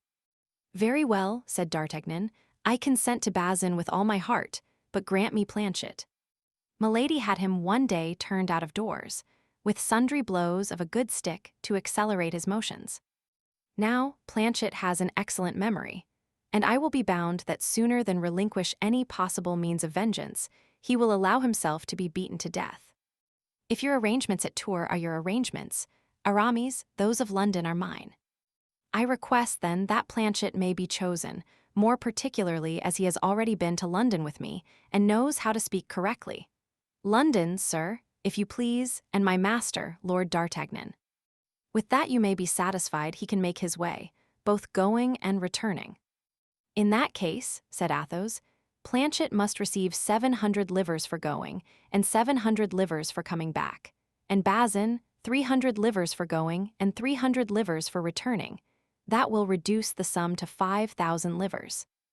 We will each take 1,000 livres to be employed as seems good, and we will leave a fund of 1,000 livres under the guardianship of Monsieur Abhere, for extraordinary occasions or common wants. Will that do?" "My dear Athos," said Aramis, "you speak like Nestor, who was, as everyone knows, the wisest among the Greeks." "Well then," said Athos, "it is agreed. Planchet and Bazin shall go. Everything considered, I am not sorry to retain Grimaud. He is accustomed to my ways, and I am particular. Yesterday's affair must have shaken him a little. His voyage would upset him quite. Planchet was sent for, and instructions were given him. The matter had been named to him by D'Artagnan, who in the first place pointed out the money to him, then the glory, and then the danger. "I will carry the letter in the lining of my coat," said Planchet, "and if I am taken I will swallow it." "Well, but then you will not be able to fulfill your commission," said D'Artagnan. "You will give me a copy this evening, which I shall know by heart tomorrow." D'Artagnan looked at his friends as if to say, "Well, what did I tell you?" "Now," continued he, addressing Planchet, "you have 8 days to get an interview with Lord de Winter. You have 8 days to return, in all 16 days. If, on the 16th day after your departure, at 8 o'clock in the evening you are not here, no money, even if it be but 5 minutes past 8. Then, monsieur," said Planchet, "you must buy me a watch." Take this, said Athos, with his usual careless generosity, giving him his own, and be a good lad. Remember, if you talk, if you babble, if you get drunk, you risk your master's head, who has so much confidence in your fidelity, and who answers for you. But remember, also, that if by your fault any evil happens to D'Artagnan, I will find you, wherever you may be, for the purpose of ripping up your belly. Oh, monsieur, said Planchet, humiliated by the suspicion, and moreover, terrified at the calm air of the musketeer. And I, said Porthos, rolling his large eyes, remember, I will skin you alive. Ah, monsieur. And I, said Aramis, with his soft, melodious voice, remember that I will roast you at a slow fire, like a savage. Ah, monsieur. Planchet began to weep. We will not venture to say whether it was from terror created by the threats, or from tenderness, at seeing four friends so closely united. D'Artagnan took his hand. See, Planchet, said he, these gentlemen only say this out of affection for me, but at bottom they all like you. Ah, monsieur, said Planchet, I will succeed or I will consent to be cut in quarters, and if they do cut me in quarters, be assured that not a morsel of me will speak. It was decided that Planchet should set out the next day, at 8 o'clock in the morning, in order, as he had said, that he might during the night learn the letter by heart. He gained just 12 hours by this engagement. He was to be back on the 16th day by 8 o'clock in the evening. In the morning, as he was mounting his horse, D'Artagnan, who felt at the bottom of his heart a partiality for the Duke, took Planchet aside. Listen, said he to him. When you have given the letter to Lord de Winter and he has read it, you will further say to him, watch over his grace Lord Buckingham, for they wish to assassinate him. But this, Planchet, is so serious and important that I have not informed my friends that I would entrust this secret to you, and for a captain's commission I would not write it. Be satisfied, monsieur, said Planchet. You shall see if confidence can be placed in me. Mounted on an excellent horse, which he was to leave at the end of 20 leagues in order to take the post, Planchet set off at a gallop. His spirits a little depressed by the triple promise made him by the musketeers, but otherwise as light-hearted as possible. Bazin set out the next day for Tours, and was allowed 8 days for performing his commission. The four friends, during the period of these 2 absences, had, as may well be supposed, the eye on the watch, the nose to the wind, and the ear on the hark. Their days were passed in endeavoring to catch all that was said, in observing the proceeding of the cardinal, and in looking out for all the couriers who arrived. More than once, an involuntary trembling seized them when called upon for some unexpected service. They had, besides, to look constantly to their own proper safety. Milady was a phantom which, when it had once appeared to people, did not allow them to sleep very quietly. On the morning of the 8th day, Bazin, fresh as ever and smiling according to custom, entered the cabaret of the Parpillote as the four friends were sitting down to breakfast, saying, as had been agreed upon, Monsieur Aramis, the answer from your cousin. The four friends exchanged a joyful glance. Half of the work was done. It is true, however, that it was the shorter and easier part. Aramis, blushing in spite of himself, took the letter, which was in a large, coarse hand and not particular for its orthography. Good God, cried he, laughing, I quite despair of my poor Michon. She will never write like Monsieur de Voiture. What does you mean by poor Michon? Said the Swiss, who was chatting with the four friends when the letter came. Oh, pardieu, less than nothing, said Aramis. A charming little seamstress, whom I love dearly and from whose hand I requested a few lines as a sort of keepsake. The Duvel, said the Swiss, if she is as great a lady as her writing is large, you are a lucky fellow, comrade. Aramis read the letter and passed it to Athos. See what she writes to me, Athos, said he. Athos cast a glance over the epistle, and to disperse all the suspicions that might have been created, read aloud. And my cousin, my sister and I are skillful in interpreting dreams, and even entertain great fear of them. But of yours it may be said, I hope, every dream is an illusion. Adieu. Take care of yourself, and act so that we may from time to time hear you spoken of. Emerai mic choen. And what dream does she mean? Asked the dragoon, who had approached during the reading. Yes, what's the dream? Said the Swiss.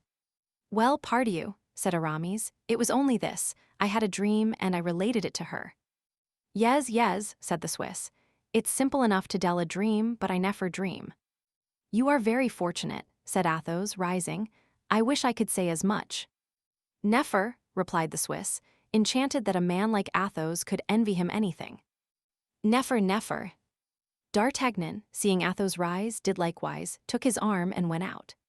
Porthos and Aramis remained behind to encounter the jokes of the dragoon and the Swiss. As to Bazin, he went and lay down on a truss of straw. And as he had more imagination than the Swiss, he dreamed that Aramis, having become pope, adorned his head with a cardinal's hat.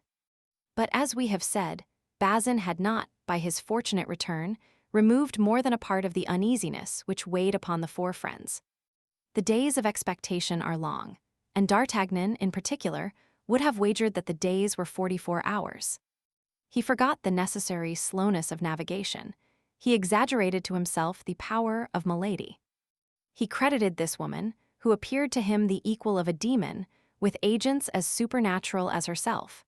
At the least noise, he imagined himself about to be arrested, and that Planchet was being brought back to be confronted with himself and his friends. Still further, his confidence in the worthy Picard, at one time so great, diminished day by day. This anxiety became so great that it even extended to Aramis and Porthos. Athos alone remained unmoved, as if no danger hovered over him, and as if he breathed his customary atmosphere.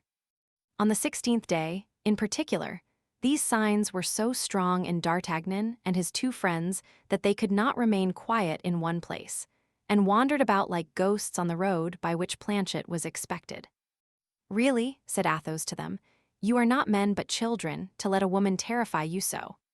And what does it amount to, after all? To be imprisoned. Well, but we should be taken out of prison. Madame Bonacieux was released. To be decapitated. Why, every day in the trenches we go cheerfully to expose ourselves to worse than that, for a bullet may break a leg, and I am convinced a surgeon would give us more pain in cutting off a thigh than an executioner in cutting off a head. Wait quietly then, in 2 hours, in 4, in 6 hours at latest, Planchet will be here. He promised to be here, and I have very great faith in Planchet, who appears to me to be a very good lad. But if he does not come, said D'Artagnan. Well, if he does not come, it will be because he has been delayed, that's all. He may have fallen from his horse, he may have cut a caper from the deck. He may have traveled so fast against the wind as to have brought on a violent catarrh. Gentlemen, let us reckon upon accidents. Life is a chaplet of little miseries, which the philosopher counts with a smile. Be philosophers, as I am. Gentlemen, sit down at the table and let us drink. Nothing makes the future look so bright as surveying it through a glass of Chambertin. That's all very well, replied D'Artagnan, but I am tired of fearing when I open a fresh bottle that the wine may come from the cellar of Milady. You are very fastidious, said Athos, such a beautiful woman. A woman of mark, said Porthos with his loud laugh. Athos started, passed his hand over his brow to remove the drops of perspiration that burst forth, and rose in his turn with a nervous movement he could not repress. The day, however, passed away, and the evening came on slowly, but finally it came. The bars were filled with drinkers. Athos, who had pocketed his share of the diamond, seldom quit the parpillote. He had found an M. de Busigny, who, by the by, had given them a magnificent dinner, a partner worthy of his company. They were playing together, as usual, when 7 o'clock sounded. The patrol was heard passing to double the posts. At 7:30, the retreat was sounded. We are lost, said D'Artagnan in the ear of Athos. You mean to say we have lost, said Athos, quietly, drawing 4 pistols from his pocket and throwing them upon the table. Come, gentlemen, said he, they are beating the tattoo. Let us to bed. And Athos went out of the parpillote, followed by D'Artagnan. Aramis came behind, giving his arm to Porthos. Aramis mumbled verses to himself, and Porthos from time to time pulled a hair or two from his mustache, in sign of despair. But all at once a shadow appeared in the darkness, the outline of which was familiar to D'Artagnan, and a well-known voice said, Monsieur, I have brought your cloak. It is chilly this evening. Planchet, cried D'Artagnan, beside himself with joy. Planchet, repeated Aramis and Porthos. Well, yes, Planchet, to be sure, said Athos. What is there so astonishing in that? He promised to be back by 8 o'clock, and 8 is striking. Bravo, Planchet, you are a lad of your word, and if ever you leave your master, I will promise you a place in my service. Oh no, never, said Planchet. I will never leave Monsieur d'Artagnan. At the same time, D'Artagnan felt that Planchet slipped a note into his hand. D'Artagnan felt a strong inclination to embrace Planchet as he had embraced him on his departure. But he feared lest this mark of affection, bestowed upon his lackey in the open street, might appear extraordinary to passers-by, and he restrained himself. I have the note, said he to Athos and to his friends. That's well, said Athos, let us go home and read it. The note burned the hand of D'Artagnan. He wished to hasten their steps, but Athos took his arm and passed it under his own, and the young man was forced to regulate his pace by that of his friend.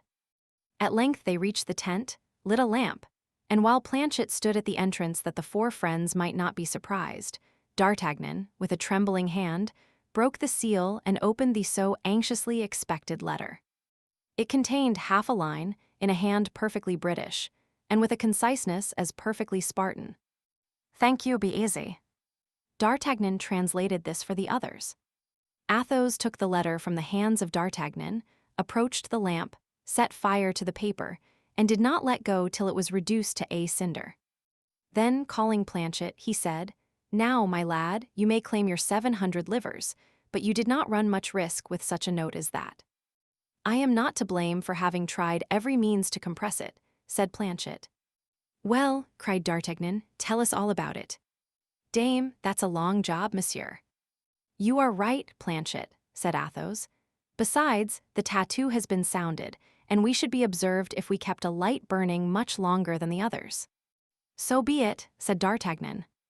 Go to bed, Planchet, and sleep soundly. My faith, monsieur.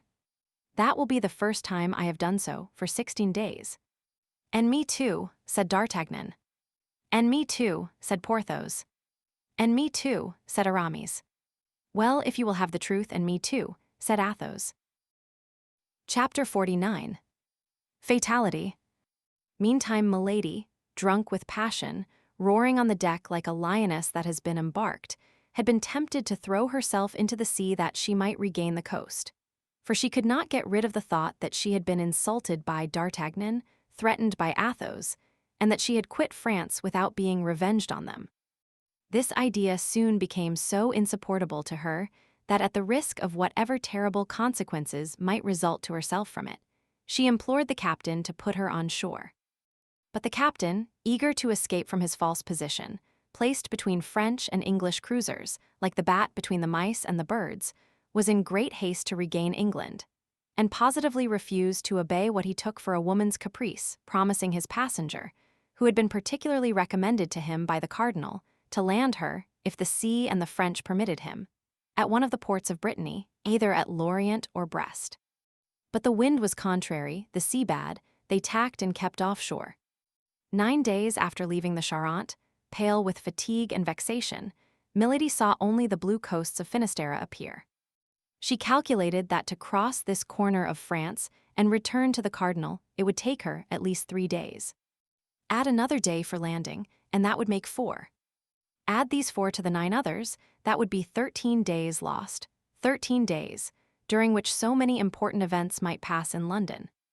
She reflected likewise that the cardinal would be furious at her return, and consequently would be more disposed to listen to the complaints brought against her than to the accusations she brought against others. She allowed the vessel to pass Lorient and Brest without repeating her request to the captain, who, on his part, took care not to remind her of it. Milady therefore continued her voyage, and on the very day that Planchet embarked at Portsmouth for France, the messenger of his Eminence entered the port in triumph. All the city was agitated by an extraordinary movement. 4 large vessels, recently built, had just been launched. At the end of the jetty, his clothes richly laced with gold, glittering, as was customary with him, with diamonds and precious stones, his hat ornamented with a white feather which drooped upon his shoulder, Buckingham was seen surrounded by a staff almost as brilliant as himself.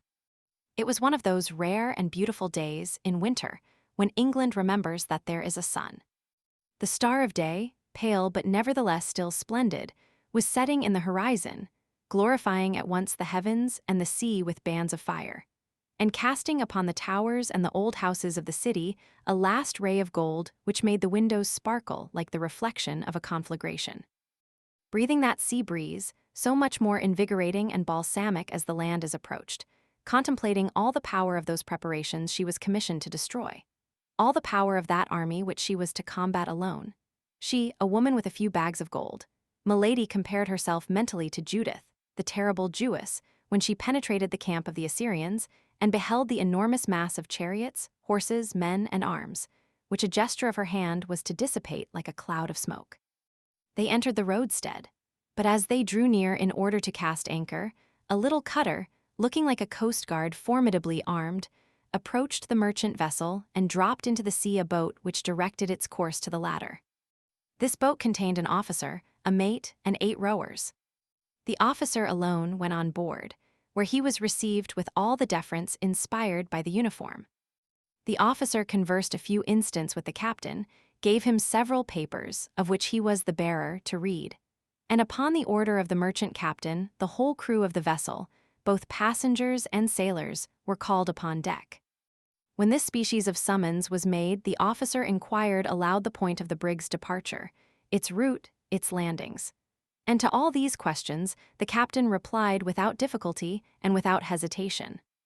Then the officer began to pass in review all the people, one after the other, and stopping when he came to Milady, surveyed her very closely, but without addressing a single word to her. He then returned to the captain, said a few words to him, and as if from that moment the vessel was under his command, he ordered a maneuver which the crew executed immediately. Then the vessel resumed its course, still escorted by the little cutter, which sailed side by side with it, menacing it with the mouths of its 6 cannon. The boat followed in the wake of the ship, a speck near the enormous mass. During the examination of Milady by the officer, as may well be imagined, Milady on her part was not less scrutinizing in her glances. But however great was the power of this woman with eyes of flame in reading the hearts of those whose secrets she wished to divine, she met this time with a countenance of such impassivity that no discovery followed her investigation. The officer who had stopped in front of her and studied her with so much care might have been 25 or 26 years of age. He was of pale complexion, with clear blue eyes rather deeply set. His mouth, fine and well cut, remained motionless in its correct lines. His chin, strongly marked, denoted that strength of will which in the ordinary Britannic type denotes mostly nothing but obstinacy. A brow a little receding, as is proper for poets, enthusiasts, and soldiers, was scarcely shaded by short, thin hair which, like the beard which covered the lower part of his face, was of a beautiful deep chestnut color. When they entered the port, it was already night. The fog increased the darkness, and formed round the sternlights and lanterns of the jetty a circle like that which surrounds the moon when the weather threatens to become rainy. The air they breathed was heavy, damp, and cold. Milady, that woman so courageous and firm, shivered in spite of herself. The officer desired to have Milady's packages pointed out to him, and ordered them to be placed in the boat. When this operation was complete, he invited her to descend by offering her his hand. Milady looked at this man and hesitated. "Who are you, sir?" asked she. "Who has the kindness to trouble yourself so particularly on my account?" "You may perceive, madame, by my uniform, that I am an officer in the English Navy," replied the young man. "But is it the custom for the officers in the English Navy to place themselves at the service of their female compatriots when they land in a port of Great Britain, and carry their gallantry so far as to conduct them ashore?" "Yes, madame, it is the custom, not from gallantry but prudence, that in time of war foreigners should be conducted to particular hotels, in order that they may remain under the eye of the government until full information can be obtained about them." These words were pronounced with the most exact politeness and the most perfect calmness. Nevertheless, they had not the power of convincing Milady. "But I am not a foreigner, sir," said she, with an accent as pure as ever was heard between Portsmouth and Manchester. "My name is Lady Cleric, and this measure." "This measure is general, madame, and you will seek in vain to evade it." I will follow you then, sir. Accepting the hand of the officer, she began the descent of the ladder, at the foot of which the boat waited. The officer followed her. A large cloak was spread at the stern. The officer requested her to sit down upon this cloak and placed himself beside her. "Row," said he to the sailors. The 8 oars fell at once into the sea, making but a single sound, giving but a single stroke, and the boat seemed to fly over the surface of the water. In 5 minutes they gained the land. The officer leaped to the pier and offered his hand to Milady. A carriage was in waiting. "Is this carriage for us?" asked Milady. "Yes, madame," replied the officer. "The hotel, then, is far away." "At the other end of the town." "Very well," said Milady, and she resolutely entered the carriage. The officer saw that the baggage was fastened carefully behind the carriage, and this operation ended, he took his place beside Milady and shut the door. Immediately, without any order being given or his place of destination indicated, the coachman set off at a rapid pace and plunged into the streets of the city. So strange a reception naturally gave Milady ample matter for reflection. So seeing that the young officer did not seem at all disposed for conversation, she reclined in her corner of the carriage, and one after the other passed in review all the surmises which presented themselves to her mind. At the end of a quarter of an hour, however, surprised at the length of the journey, she leaned forward toward the door to see whither she was being conducted. Houses were no longer to be seen. Trees appeared in the darkness like great black phantoms chasing one another. Milady shuddered. "But we are no longer in the city, sir," said she. The young officer preserved silence. "I beg you to understand, sir, I will go no farther unless you tell me whither you are taking me." This threat brought no reply. "Oh, this is too much," cried Milady. "Help! Help!" No voice replied to hers. The carriage continued to roll on with rapidity. The officer seemed a statue. Milady looked at the officer with one of those terrible expressions peculiar to her countenance, and which so rarely failed of their effect. Anger made her eyes flash in the darkness. The young man remained immovable. Milady tried to open the door in order to throw herself out. "Take care, madame," said the young man coolly. "You will kill yourself in jumping." Milady reseated herself, foaming. The officer leaned forward, looked at her in his turn, and appeared surprised to see that face, just before so beautiful, distorted with passion and almost hideous.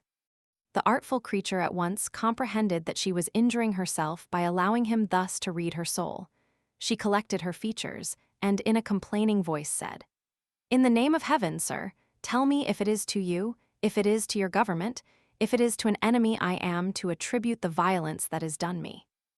"No violence will be offered to you, madame, and what happens to you is the result of a very simple measure, which we are obliged to adopt with all who land in England."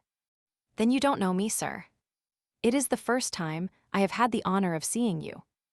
"And on your honor, you have no cause of hatred against me." "None, I swear to you." There was so much serenity, coolness, mildness even in the voice of the young man, that Milady felt reassured. At length, after a journey of nearly an hour, the carriage stopped before an iron gate, which closed an avenue leading to a castle severe in form, massive, and isolated. Then, as the wheels rolled over a fine gravel, Milady could hear a vast roaring, which she at once recognized as the noise of the sea dashing against some steep cliff. The carriage passed under 2 arched gateways, and at length stopped in a court large, dark, and square. Almost immediately the door of the carriage was opened. The young man sprang lightly out and presented his hand to Milady, who leaned upon it, and in her turn alighted with tolerable calmness. "Still then, I am a prisoner," said Milady, looking around her, and bringing back her eyes with a most gracious smile to the young officer. "But I feel assured it will not be for long," added she. "My own conscience and your politeness, sir, are the guarantees of that." However flattering this compliment, the officer made no reply, but drawing from his belt a little silver whistle, such as boatswains use in ships of war, he whistled 3 times with 3 different modulations. Immediately several men appeared, who unharnessed the smoking horses and put the carriage into a coach-house. Then the officer, with the same calm politeness, invited his prisoner to enter the house. She, with a still smiling countenance, took his arm and passed with him under a low arched door, which by a vaulted passage, lighted only at the farther end, led to a stone staircase around an angle of stone. They then came to a massive door, which after the introduction into the lock of a key which the young man carried with him, turned heavily upon its hinges, and disclosed the chamber destined for Milady. With a single glance, the prisoner took in the apartment in its minutest details. It was a chamber whose furniture was at once appropriate for a prisoner or a free man, and yet bars at the windows and outside bolts at the door decided the question in favor of the prison. In an instant, all the strength of mind of this creature, though drawn from the most vigorous sources, abandoned her.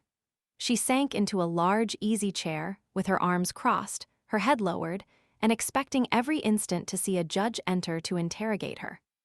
But no one entered except 2 or 3 Marines, who brought her trunks and packages, deposited them in a corner, and retired without speaking. The officer superintended all these details with the same calmness Milady had constantly seen in him, never pronouncing a word himself, and making himself obeyed by a gesture of his hand or a sound of his whistle. It might have been said that between this man and his inferior's spoken language did not exist, or had become useless. At length Milady could hold out no longer. She broke the silence. "In the name of heaven, sir," cried she, "what means all that is passing? Put an end to my doubts. I have courage enough for any danger I can foresee, for every misfortune which I understand. Where am I, and why am I here? If I am free, why these bars and these doors? If I am a prisoner, what crime have I committed? You are here in the apartment destined for you, madame. I received orders to go and take charge of you on the sea, and to conduct you to this castle. This order, I believe, I have accomplished with all the exactness of a soldier, but also with the courtesy of a gentleman. There terminates, at least to the present moment, the duty I had to fulfill toward you. The rest concerns another person." "And who is that other person?" asked Milady warmly. "Can you not tell me his name?" At the moment, a great jingling of spurs was heard on the stairs. Some voices passed and faded away, and the sound of a single footstep approached the door. "That person is here, madame," said the officer, leaving the entrance open and drawing himself up in an attitude of respect. At the same time the door opened. A man appeared on the threshold. He was without a hat, carried a sword, and flourished a handkerchief in his hand. Milady thought she recognized this shadow in the gloom. She supported herself with one hand upon the arm of the chair, and advanced her head as if to meet a certainty. The stranger advanced slowly, and as he advanced, after entering into the circle of light projected by the lamp, Milady involuntarily drew back. Then when she had no longer any doubt, she cried in a state of stupor, "What, my brother, is it you?" "Yes, fair lady," replied Lord de Winter, making a bow, half courteous, half ironical. "It is I myself." "But this castle, then, is mine. This chamber is yours. I am, then, your prisoner." "Nearly so. But this is a frightful abuse of power. No high-sounding words. Let us sit down and chat quietly, as brother and sister ought to do." Then, turning toward the door, and seeing that the young officer was waiting for his last orders, he said, "All is well, I thank you. Now leave us alone, Mr. Felton." Chapter 50. Chat between brother and sister. During the time which Lord de Winter took to shut the door, close a shutter, and draw a chair near to his sister-in-law's fauteuil, Milady, anxiously thoughtful, plunged her glance into the depths of possibility, and discovered all the plan, of which she could not even obtain a glance as long as she was ignorant into whose hands she had fallen. She knew her brother-in-law to be a worthy gentleman, a bold hunter, an intrepid player, enterprising with women, but by no means remarkable for his skill in intrigues. How had he discovered her arrival and caused her to be seized? Why did he detain her? Athos had dropped some words which proved that the conversation she had with the cardinal had fallen into outside ears, but she could not suppose that he had dug a countermine so promptly and so boldly. She rather feared that her preceding operations in England might have been discovered. Buckingham might have guessed that it was she who had cut off the 2 studs and avenged himself for that little treachery. But Buckingham was incapable of going to any excess against a woman, particularly if that woman was supposed to have acted from a feeling of jealousy. This supposition appeared to her most reasonable. It seemed to her that they wanted to revenge the past and not to anticipate the future. At all events, she congratulated herself upon having fallen into the hands of her brother-in-law, with whom she reckoned she could deal very easily, rather than into the hands of an acknowledged and intelligent enemy. "Yes, let us chat, brother," said she, with a kind of cheerfulness, decided as she was to draw from the conversation, in spite of all the dissimulation Lord de Winter could bring, the revelations of which she stood in need to regulate her future conduct.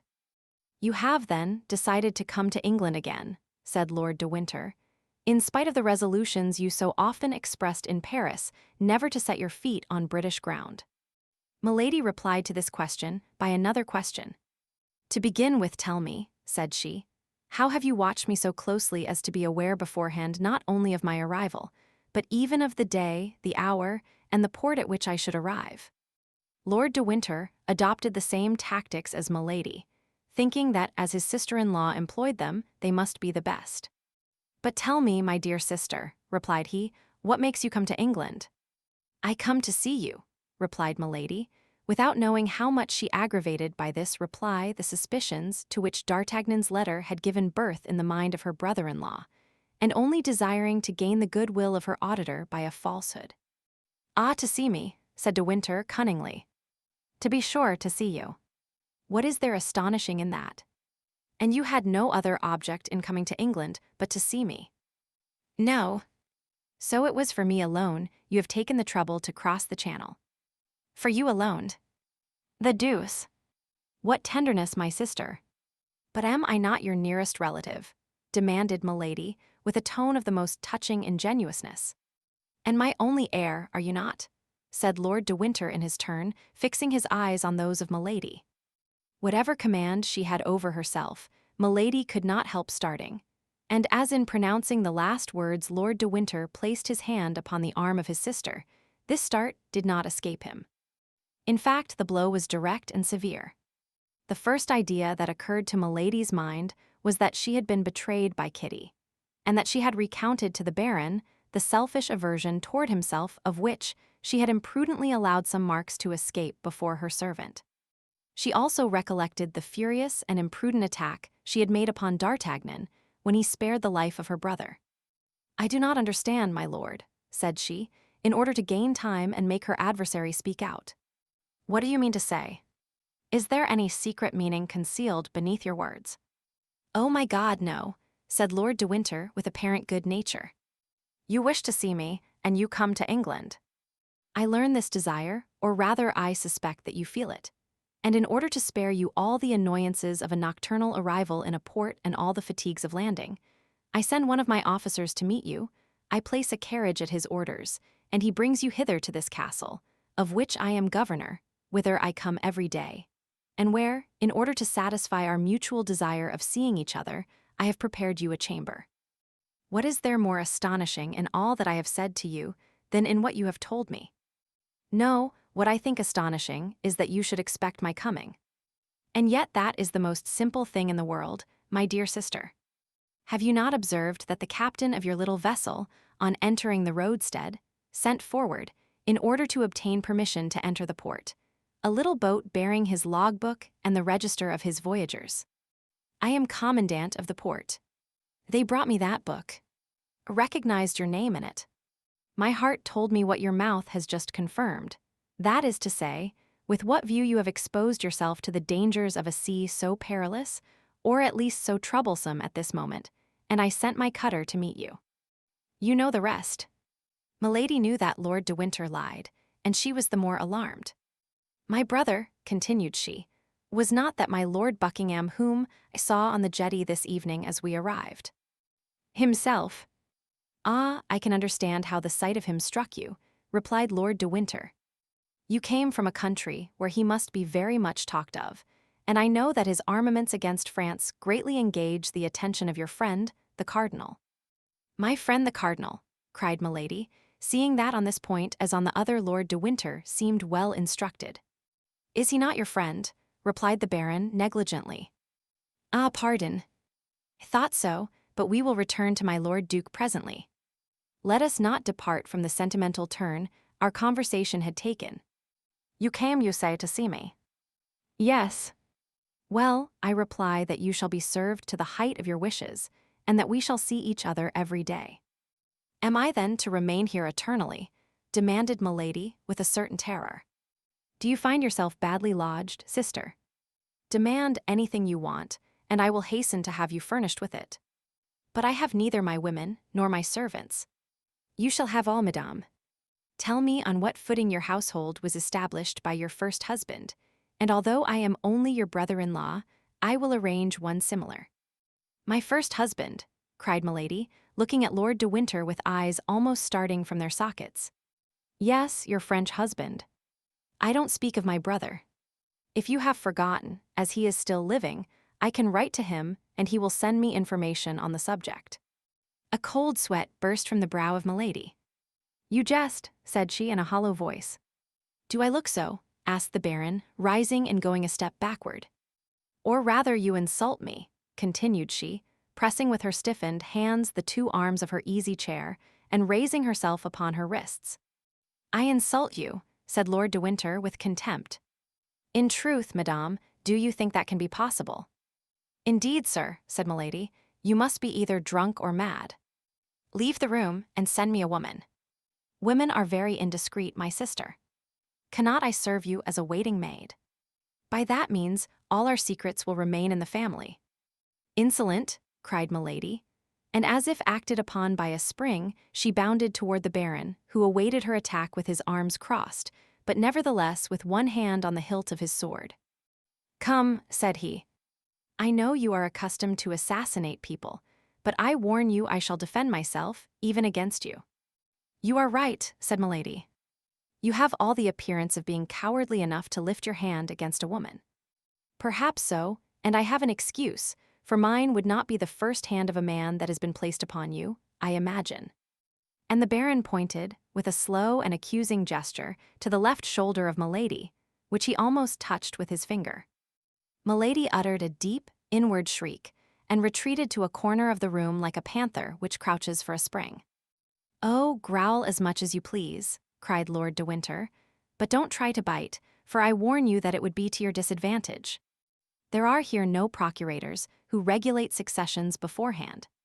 There is no knight-errant to come and seek a quarrel with me on account of the fair lady I detain a prisoner.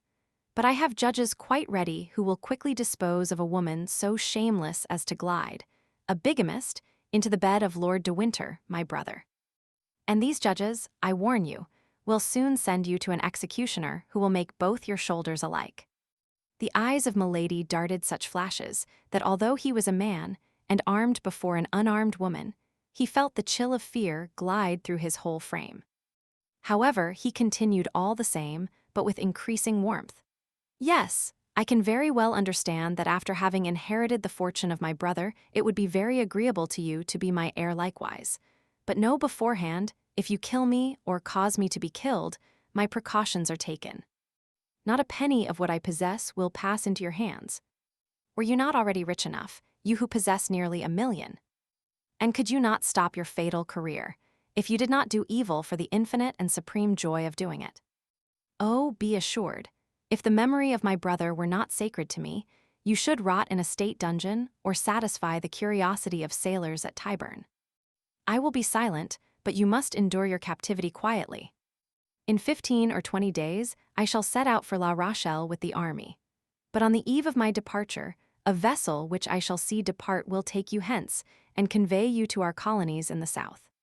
And be assured that you shall be accompanied by one who will blow your brains out at the first attempt you make to return to England or the continent. Milady listened, with an attention that dilated her inflamed eyes. Yes, at present, continued Lord de Winter, you will remain in this castle. The walls are thick, the doors strong, and the bars solid. Besides, your window opens immediately over the sea. The men of my crew, who are devoted to me for life and death, mount guard around this apartment and watch all the passages that lead to the courtyard. Even if you gained the yard, there would still be 3 iron gates for you to pass. The order is positive. A step, a gesture, a word on your part, denoting an effort to escape, and you are to be fired upon. If they kill you, English justice will be under an obligation to me for having saved it trouble. I see your features regain their calmness, your countenance recovers its assurance.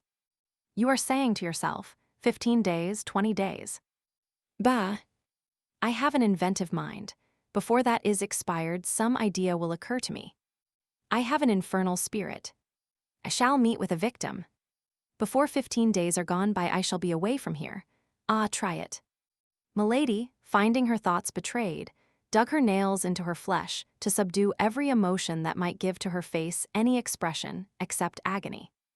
Lord de Winter continued, "The officer who commands here in my absence you have already seen, and therefore know him. He knows how, as you must have observed, to obey an order, for you did not, I am sure, come from Portsmouth hither without endeavoring to make him speak. What do you say of him? Could a statue of marble have been more impassive and more mute? You have already tried the power of your seductions upon many men, and unfortunately you have always succeeded, but I give you leave to try them upon this one. Pardieu, if you succeed with him, I pronounce you the demon himself." He went toward the door and opened it hastily. "Call Mr. Felton," said he. "Wait a minute longer, and I will introduce him to you." There followed between these two personages a strange silence, during which the sound of a slow and regular step was heard approaching. Shortly, a human form appeared in the shade of the corridor, and the young lieutenant, with whom we are already acquainted, stopped at the threshold to receive the orders of the Baron. "Come in, my dear John," said Lord de Winter. "Come in and shut the door." The young officer entered. "Now," said the Baron, "look at this woman. She is young, she is beautiful, she possesses all earthly seductions. Well, she is a monster, who, at 25 years of age, has been guilty of as many crimes as you could read of in a year in the archives of our tribunals. Her voice prejudices her hearers in her favor, her beauty serves as a bait to her victims, her body even pays what she promises. I must do her that justice. She will try to seduce you, perhaps she will try to kill you. I have extricated you from misery, Felton. I have caused you to be named lieutenant. I once saved your life, you know on what occasion. I am for you not only a protector, but a friend, not only a benefactor, but a father. This woman has come back again into England for the purpose of conspiring against my life. I hold this serpent in my hands. Well, I call you and say to you, Friend Felton, John, my child, guard me, and more particularly guard yourself against this woman. Swear, by your hopes of salvation, to keep her safely for the chastisement she has merited. John Felton, I trust your word. John Felton, I put faith in your loyalty." "My lord," said the young officer, summoning to his mild countenance all the hatred he could find in his heart. "My lord, I swear all shall be done as you desire." Milady received this look like a resigned victim. It was impossible to imagine a more submissive or a more mild expression than that which prevailed on her beautiful countenance. Lord de Winter himself could scarcely recognize the tigress, who, a minute before, prepared apparently for a fight. "She is not to leave this chamber, understand, John," continued the Baron. "She is to correspond with nobody. She is to speak to no one but you, if you will do her the honor to address a word to her." "That is sufficient, my lord." "I have sworn. And now, madame, try to make your peace with God, for you are judged by men." Milady let her head sink, as if crushed by this sentence. Lord de Winter went out, making a sign to Felton, who followed him, shutting the door after him. One instant after, the heavy step of a marine who served as sentinel was heard in the corridor, his axe in his girdle and his musket on his shoulder. Milady remained for some minutes in the same position, for she thought they might perhaps be examining her through the keyhole. She then slowly raised her head, which had resumed its formidable expression of menace and defiance, ran to the door to listen, looked out of her window, and returning to bury herself again in her large armchair, she reflected. Chapter 51. Officer. Meanwhile, the cardinal looked anxiously for news from England, but no news arrived that was not annoying and threatening. Although La Rochelle was invested, however certain success might appear, thanks to the precautions taken, and above all to the dike, which prevented the entrance of any vessel into the besieged city. The blockade might last a long time yet. This was a great affront to the king's army, and a great inconvenience to the cardinal, who had no longer, it is true, to embroil Louis XIII. With Anne of Austria, for that affair was over, but he had to adjust matters for M. de Bassompierre, who was embroiled with the Duc d'Angoulême. As to Monsieur, who had begun the siege, he left to the cardinal the task of finishing it. The city, notwithstanding the incredible perseverance of its mayor, had attempted a sort of mutiny for a surrender. The mayor had hanged the mutineers. This execution quieted the ill-disposed, who resolved to allow themselves to die of hunger, this death always appearing to them more slow and less sure than strangulation. On their side, from time to time, the besiegers took the messengers which the Rochellais sent to Buckingham, or the spies which Buckingham sent to the Rochellais. In one case or the other, the trial was soon over. The cardinal pronounced the single word, hanged. The king was invited to come and see the hanging. He came languidly, placing himself in a good situation to see all the details. This amused him sometimes a little, and made him endure the siege with patience. But it did not prevent his getting very tired, or from talking at every moment of returning to Paris, so that if the messengers and the spies had failed, His Eminence, notwithstanding all his inventiveness, would have found himself much embarrassed. Nevertheless, time passed on, and the Rochellais did not surrender. The last spy that was taken was the bearer of a letter. This letter told Buckingham that the city was at an extremity, but instead of adding, "If your succor does not arrive within 15 days, we will surrender," it added, quite simply, "If your succor comes not within 15 days, we shall all be dead with hunger when it comes." The Rochellais, then, had no hope but in Buckingham. Buckingham was their messiah. It was evident that if they one day learned positively that they must not count on Buckingham, their courage would fail with their hope. The cardinal looked, then, with great impatience for the news from England, which would announce to him that Buckingham would not come. The question of carrying the city by assault, though often debated in the council of the king, had been always rejected. In the first place, La Rochelle appeared impregnable. Then the cardinal, whatever he said, very well knew that the horror of bloodshed in this encounter, in which Frenchmen would combat against Frenchmen, was a retrograde movement of 60 years impressed upon his policy. And the cardinal was at that period what we now call a man of progress. In fact, the sack of La Rochelle and the assassination of 3 of 4,000 Huguenots who allowed themselves to be killed would resemble too closely, in 1628, the massacre of St. Bartholomew in 1572. And then, above all this extreme measure, which was not at all repugnant to the king, good Catholic as he was, always fell before this argument of the besieging generals. La Rochelle is impregnable except to famine. The cardinal could not drive from his mind the fear he entertained of his terrible emissary, for he comprehended the strange qualities of this woman, sometimes a serpent, sometimes a lion. Had she betrayed him? Was she dead? He knew her well enough in all cases to know that, whether acting for or against him, as a friend or an enemy, she would not remain motionless without great impediments. But whence did these impediments arise? That was what he could not know. And yet he reckoned, and with reason, on Milady. He had divined in the past of this woman terrible things which his red mantle alone could cover. And he felt, from one cause or another, that this woman was his own, as she could look to no other but himself for a support superior to the danger which threatened her. He resolved, then, to carry on the war alone, and to look for no success foreign to himself, but as we look for a fortunate chance. He continued to press the raising of the famous dike, which was to starve La Rochelle. Meanwhile, he cast his eyes over that unfortunate city, which contained so much deep misery and so many heroic virtues, and recalling the saying of Louis XI, his political predecessor, as he himself was the predecessor of Robespierre, he repeated this maxim of Tristan's gossip: "Divide in order to reign." Henry IV, when besieging Paris, had loaves and provisions thrown over the walls. The cardinal had little notes thrown over in which he represented to the Rochellais how unjust, selfish, and barbarous was the conduct of their leaders. These leaders had corn in abundance and would not let them partake of it. They adopted as a maxim, for they, too, had maxims, that it was of very little consequence that women, children, and old men should die, so long as the men who were to defend the walls remained strong and healthy. Up to that time, whether from devotedness or from want of power to act against it, this maxim, without being generally adopted, nevertheless passed from theory into practice. But the notes did it injury.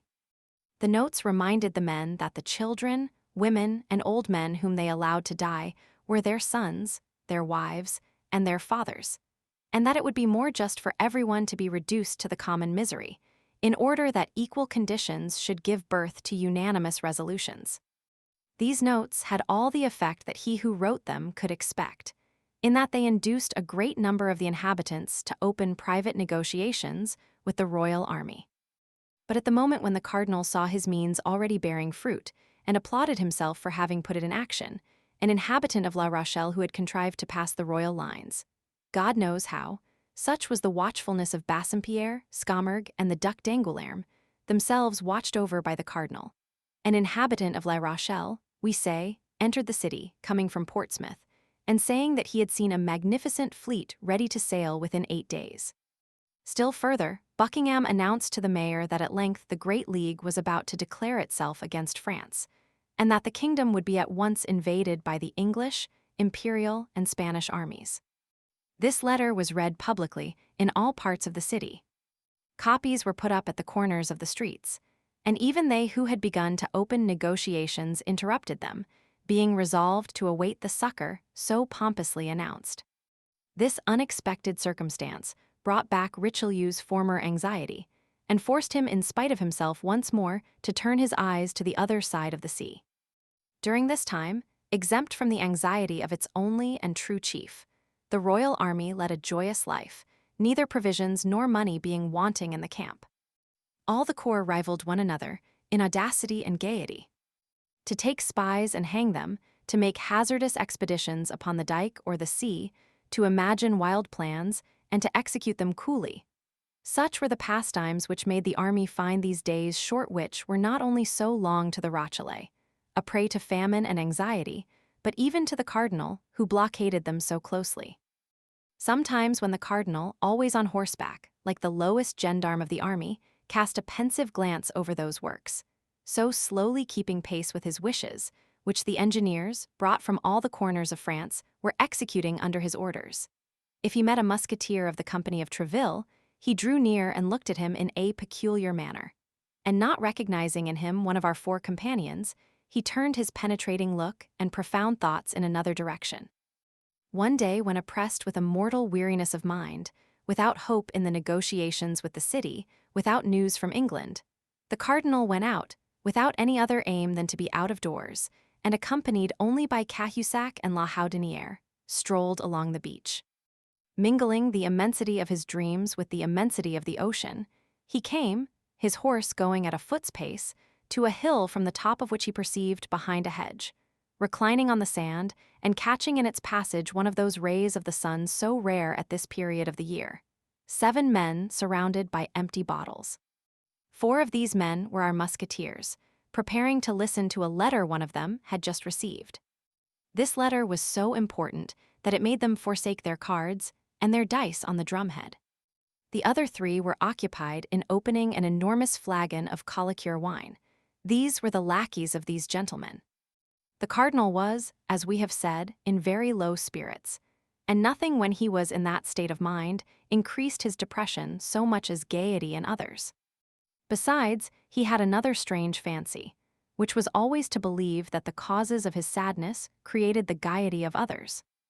Making a sign to La Houdinière and Cahusac to stop, he alighted from his horse and went toward these suspected merry companions, hoping, by means of the sand which deadened the sound of his steps and of the hedge which concealed his approach, to catch some words of this conversation which appeared so interesting.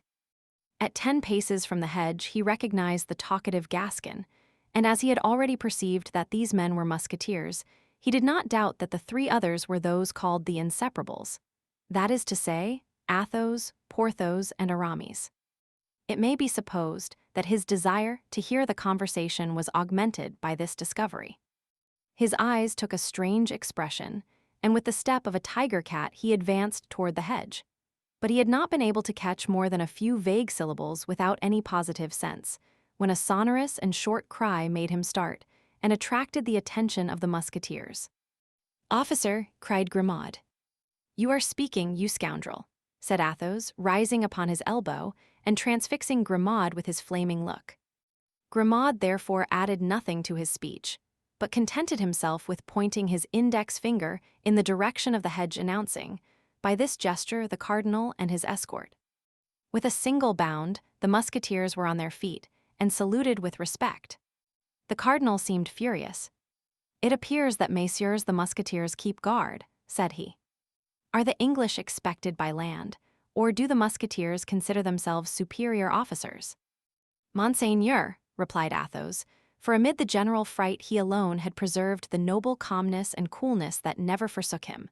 "Monseigneur, the musketeers, when they are not on duty, or when their duty is over, drink and play at dice, and they are certainly superior officers to their lackeys." "Lackeys," grumbled the cardinal. "Lackeys who have the order to warn their masters when anyone passes are not lackeys, they are sentinels. Your Eminence may perceive that if we had not taken this precaution, we should have been exposed to allowing you to pass without presenting you our respects, or offering you our thanks for the favor you have done us in uniting us. D'Artagnan," continued Athos, "you, who but lately were so anxious for such an opportunity for expressing your gratitude to Monseigneur, here it is, avail yourself of it." These words were pronounced with that imperturbable phlegm which distinguished Athos in the hour of danger, and with that excessive politeness which made of him at certain moments a king more majestic than kings by birth. D'Artagnan came forward, and stammered out a few words of gratitude which soon expired under the gloomy looks of the cardinal. "It does not signify, gentlemen," continued the cardinal, without appearing to be in the least swerved from his first intention by the diversion which Athos had started. "It does not signify, gentlemen. I do not like to have simple soldiers, because they have the advantage of serving in a privileged corps, thus to play the great lords. Discipline is the same for them as for everybody else." Athos allowed the cardinal to finish his sentence completely, and bowed in sign of assent. Then he resumed in his turn. "Discipline, Monseigneur, has, I hope, in no way been forgotten by us. We are not on duty, and we believed that not being on duty, we were at liberty to dispose of our time as we pleased. If we are so fortunate as to have some particular duty to perform for your Eminence, we are ready to obey you. Your Eminence may perceive," continued Athos, knitting his brow, for this sort of investigation began to annoy him, "that we have not come out without our arms." And he showed the cardinal, with his finger, the 4 muskets piled near the drum, on which were the cards and dice. "Your Eminence may believe," added D'Artagnan, "that we would have come to meet you, if we could have supposed it was Monseigneur coming toward us with so few attendants." The cardinal bit his mustache, and even his lips a little. "Do you know what you look like, altogether, as you are armed and guarded by your lackeys?" said the cardinal. "You look like 4 conspirators." "Oh, as to that, Monseigneur, it is true," said Athos. "We do conspire, as your Eminence might have seen the other morning. Only we conspire against the Rochellais." "Ah, you gentlemen of policy," replied the cardinal, knitting his brow in his turn. "The secret of many unknown things might perhaps be found in your brains, if we could read them as you read that letter which you concealed as soon as you saw me coming." The color mounted to the face of Athos, and he made a step toward his Eminence. "One might think you really suspected us, Monseigneur, and we were undergoing a real interrogatory. If it be so, we trust your Eminence will deign to explain yourself, and we should then at least be acquainted with our real position." "And if it were an interrogatory," replied the cardinal, "others besides you have undergone such, Monsieur Athos, and have replied thereto. Thus I have told your Eminence that you had but to question us, and we are ready to reply. What was that letter you were about to read, Monsieur Aramis, and which you so promptly concealed?" "A woman's letter, Monseigneur." "Ah, yes, I see," said the cardinal. "We must be discreet with this sort of letters, but nevertheless we may show them to a confessor, and you know I have taken orders." Monseigneur, said Athos, with a calmness the more terrible because he risked his head in making this reply, the letter is a woman's letter, but it is neither signed Marion de Lorme nor Madame d'Aiguillon. The cardinal became as pale as death, lightning darted from his eyes. He turned round, as if to give an order to Cahusac and Houdinière. Athos saw the movement. He made a step toward the muskets, upon which the other three friends had fixed their eyes, like men ill-disposed to allow themselves to be taken. The cardinalists were 3, the musketeers, lackeys included, were 7. He judged that the match would be so much the less equal if Athos and his companions were really plotting. And by one of those rapid turns which he always had at command, all his anger faded away into a smile. "Well, well," said he, "you are brave young men, proud in daylight, faithful in darkness. We can find no fault with you for watching over yourselves, when you watch so carefully over others. Gentlemen, I have not forgotten the night in which you served me as an escort to the Red Dovecot. If there were any danger to be apprehended on the road I am going, I would request you to accompany me. But as there is none, remain where you are, finish your bottles, your game, and your letter. Adieu, gentlemen." And remounting his horse, which Cahusac led to him, he saluted them with his hand and rode away. The 4 young men, standing and motionless, followed him with their eyes without speaking a single word until he had disappeared. Then they looked at one another. The countenances of all gave evidence of terror, for notwithstanding the friendly adieu of his Eminence, they plainly perceived that the cardinal went away with rage in his heart. Athos alone smiled, with a self-possessed, disdainful smile. When the cardinal was out of hearing and sight, "That Grimaud kept bad watch," cried Porthos, who had a great inclination to vent his ill humor on somebody. Grimaud was about to reply to excuse himself. Athos lifted his finger, and Grimaud was silent. "Would you have given up the letter, Aramis?" said D'Artagnan. "I," said Aramis in his most flute-like tone, "I had made up my mind. If he had insisted upon the letter being given up to him, I would have presented the letter to him with one hand, and with the other I would have run my sword through his body." "I expected as much," said Athos, "and that was why I threw myself between you and him. Indeed, this man is very much to blame for talking thus to other men. One would say he had never had to do with any but women and children." "My dear Athos, I admire you, but nevertheless we were in the wrong after all." "How in the wrong?" said Athos. "Whose, then, is the air we breathe? Whose is the ocean upon which we look? Whose is the sand upon which we were reclining? Whose is that letter of your mistress? Do these belong to the cardinal? Upon my honor, this man fancies the world belongs to him. There you stood, stammering, stupefied, annihilated. One might have supposed the Bastille appeared before you, and that the gigantic Medusa had converted you into stone. Is being in love conspiring? You are in love with a woman whom the cardinal has caused to be shut up, and you wish to get her out of the hands of the cardinal. That's a match you are playing with his Eminence. This letter is your game. Why should you expose your game to your adversary? That is never done. Let him find it out if he can. We can find out his." "Well, that's all very sensible, Athos," said D'Artagnan. "In that case, let there be no more question of what's past, and let Aramis resume the letter from his cousin where the cardinal interrupted him." Aramis drew the letter from his pocket. The 3 friends surrounded him, and the 3 lackeys grouped themselves again near the wine jar. "You had only read a line or 2, said D'Artagnan. "Read the letter again from the commencement." "Willingly," said Aramis. "My dear cousin, I think I shall make up my mind to set out for Bethune, where my sister has placed our little servant in the convent of the Carmelites. This poor child is quite resigned, as she knows she cannot live elsewhere without the salvation of her soul being in danger.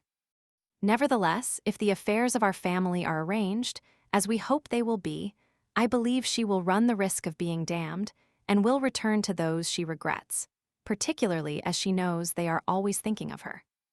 Meanwhile, she is not very wretched. What she most desires is a letter from her intended.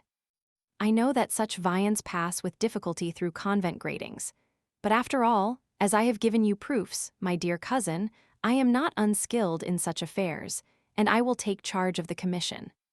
My sister thanks you for your good and eternal remembrance. She has experienced much anxiety, but she is now at length a little reassured, having sent her secretary away in order that nothing may happen unexpectedly. Adieu, my dear cousin. Tell us news of yourself as often as you can. That is to say, as often as you can with safety. I embrace you. Aimerai michouen. Oh, what do I not owe you, Aramis? Said D'Artagnan. Dear Constance, I have at length, then, intelligence of you. She lives, she is in safety in a convent, she is at Bethune. Where is Bethune, Athos? Why, upon the frontiers of Artois and of Flanders. The siege once over, we shall be able to make a tour in that direction. And that will not be long, it is to be hoped, said Porthos, for they have this morning hanged a spy who confessed that the Rochellais were reduced to the leather of their shoes. Supposing that after having eaten the leather they eat the soles, I cannot see much that is left unless they eat one another. Poor fools, said Athos, emptying a glass of excellent Bordeaux wine which, without having at that period the reputation it now enjoys, merited it no less. Poor fools. As if the Catholic religion was not the most advantageous and the most agreeable of all religions. All the same, resumed he, after having clicked his tongue against his palate, they are brave fellows. But what the devil are you about, Aramis? Continued Athos. Why, you are squeezing that letter into your pocket. Yes, said D'Artagnan, Athos is right, it must be burned. And yet, if we burn it, who knows whether Monsieur Cardinal has not a secret to interrogate ashes? He must have one, said Athos. What will you do with the letter, then? Asked Porthos. Come here, Grimaud, said Athos. Grimaud rose and obeyed. As a punishment for having spoken without permission, my friend, you will please to eat this piece of paper. Then to recompense you for the service you will have rendered us, you shall afterward drink this glass of wine. First, here is the letter. Eat heartily. Grimaud smiled, and with his eyes fixed upon the glass which Athos held in his hand, he ground the paper well between his teeth and then swallowed it. Bravo, Monsieur Grimaud, said Athos, and now take this. That's well. We dispense with your saying grace. Grimaud silently swallowed the glass of Bordeaux wine, but his eyes, raised toward heaven during this delicious occupation, spoke a language which, though mute, was not the less expressive. And now, said Athos, unless Monsieur Cardinal should form the ingenious idea of ripping up Grimaud, I think we may be pretty much at our ease respecting the letter. Meantime, his Eminence continued his melancholy ride, murmuring between his mustaches, "These 4 men must positively be mine." Chapter 52.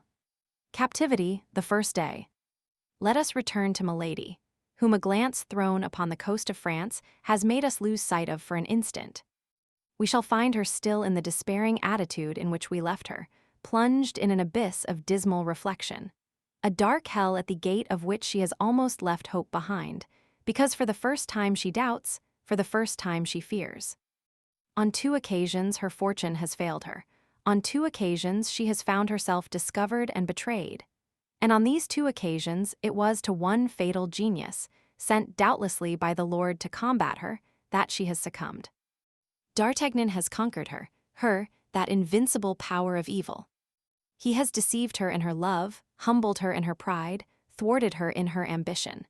And now he ruins her fortune, deprives her of liberty, and even threatens her life. Still more, he has lifted the corner of her mask, that shield with which she covered herself and which rendered her so strong. D'Artagnan has turned aside from Buckingham, whom she hates as she hates everyone she has loved, the tempest with which Richelieu threatened him in the person of the Queen. D'Artagnan had passed himself upon her as De Wardes, for whom she had conceived one of those tiger-like fancies common to women of her character. D'Artagnan knows that terrible secret which she has sworn one shall know without dying. In short, at the moment in which she has just obtained from Richelieu a carte blanche, by the means of which she is about to take vengeance on her enemy, this precious paper is torn from her hands, and it is D'Artagnan who holds her prisoner and is about to send her to some filthy Botany Bay, some infamous Tyburn of the Indian Ocean. All this she owes to D'Artagnan, without doubt. From whom can come so many disgraces heaped upon her head, if not from him?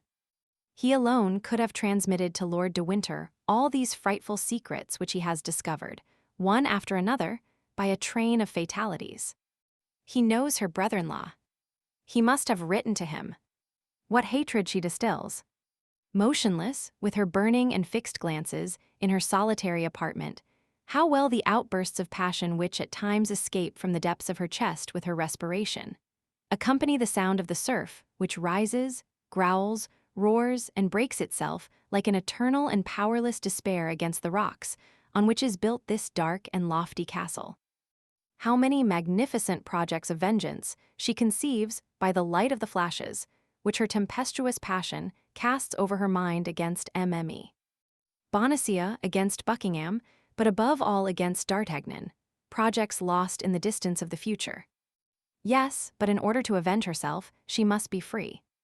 And to be free, a prisoner has to pierce a wall, detach bars, cut through a floor, all undertakings which a patient and strong man may accomplish, but before which the feverish irritations of a woman must give way.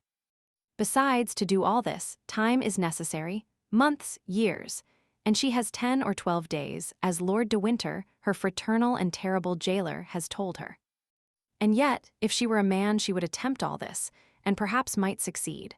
Why, then, did heaven make the mistake of placing that manlike soul in that frail and delicate body?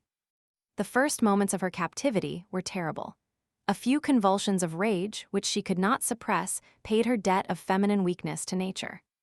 But by degrees, she overcame the outbursts of her mad passion, and nervous tremblings which agitated her frame disappeared, and she remained folded within herself like a fatigued serpent in repose. Go to. I must have been mad to allow myself to be carried away so, says she, gazing into the glass, which reflects back to her eyes the burning glance by which she appears to interrogate herself. No violence is the proof of weakness. In the first place, I have never succeeded by that means. Perhaps if I employed my strength against women, I might perchance find them weaker than myself, and consequently conquer them. But it is with men that I struggle, and I am but a woman to them. Let me fight like a woman then, my strength is in my weakness. Then, as if to render an account to herself of the changes she could place upon her countenance, so mobile and so expressive, she made it take all expressions from that of passionate anger, which convulsed her features, to that of the most sweet, most affectionate, and most seducing smile. Then her hair assumed successively, under her skillful hands, all the undulations she thought might assist the charms of her face. At length she murmured, satisfied with herself, "Come, nothing is lost, I am still beautiful." It was then nearly 8 o'clock in the evening. Milady perceived a bed. She calculated that the repose of a few hours would not only refresh her head and her ideas, but still further, her complexion. A better idea, however, came into her mind before going to bed. She had heard something said about supper. She had already been an hour in this apartment. They could not long delay bringing her a repast. The prisoner did not wish to lose time, and she resolved to make that very evening some attempts to ascertain the nature of the ground she had to work upon, by studying the characters of the men to whose guardianship she was committed. A light appeared under the door. This light announced the reappearance of her jailers. Milady, who had arisen, threw herself quickly into the armchair, her head thrown back, her beautiful hair unbound and disheveled, her bosom half bare beneath her crumpled lace, one hand on her heart and the other hanging down. The bolts were drawn, the door groaned upon its hinges. Steps sounded in the chamber and drew near. "Place that table there," said a voice which the prisoner recognized as that of Felton.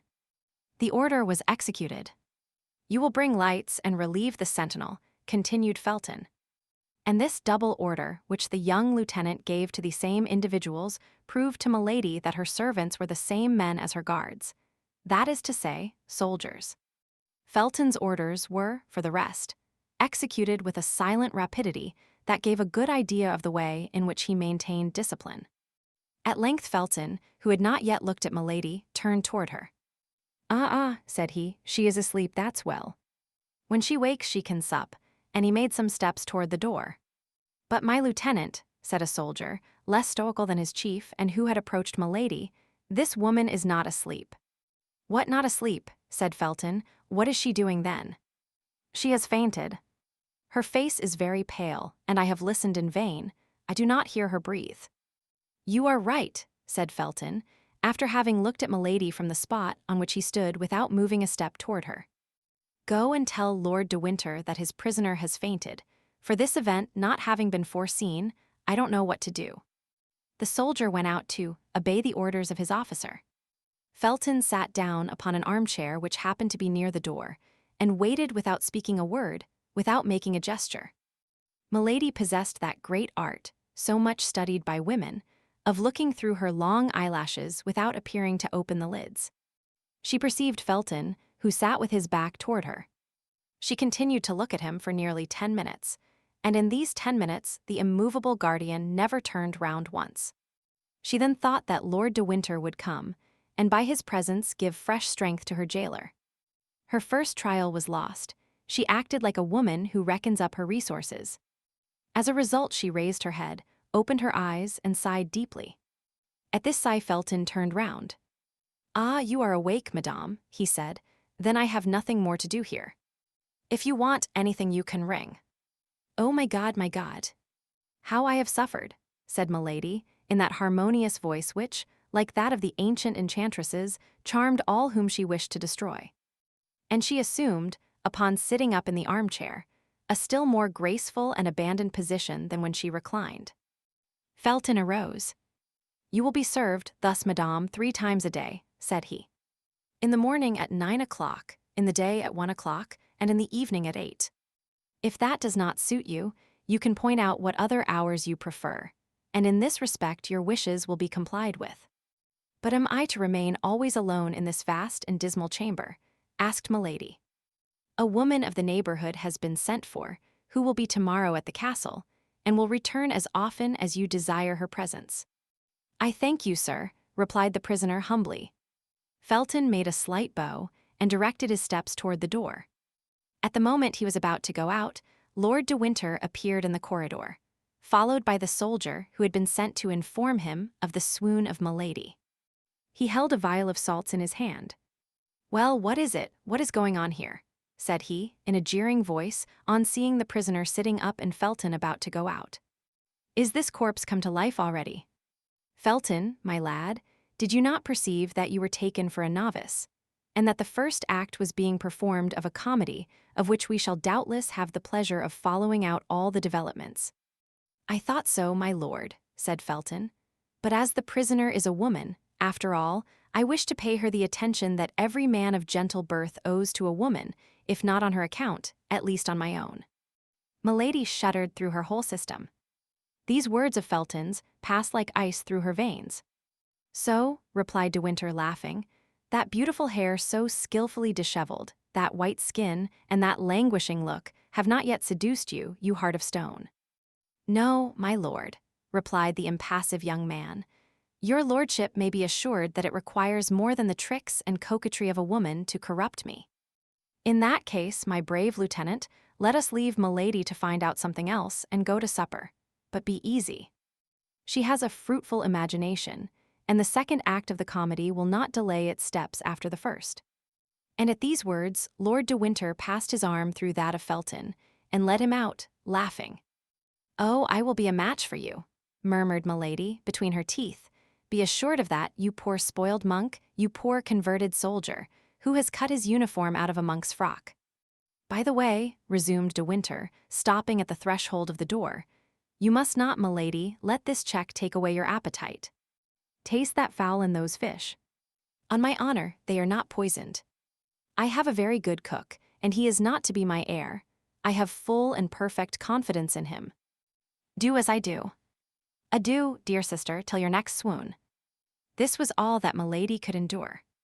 Her hands clutched her armchair. She ground her teeth inwardly. Her eyes followed the motion of the door as it closed behind Lord de Winter and Felton, and the moment she was alone a fresh fit of despair seized her. She cast her eyes upon the table, saw the glittering of a knife, rushed toward it and clutched it, but her disappointment was cruel. The blade was round and of flexible silver. A burst of laughter resounded from the other side of the ill-closed door, and the door reopened. "Ha ha!" cried Lord de Winter. "Ha ha!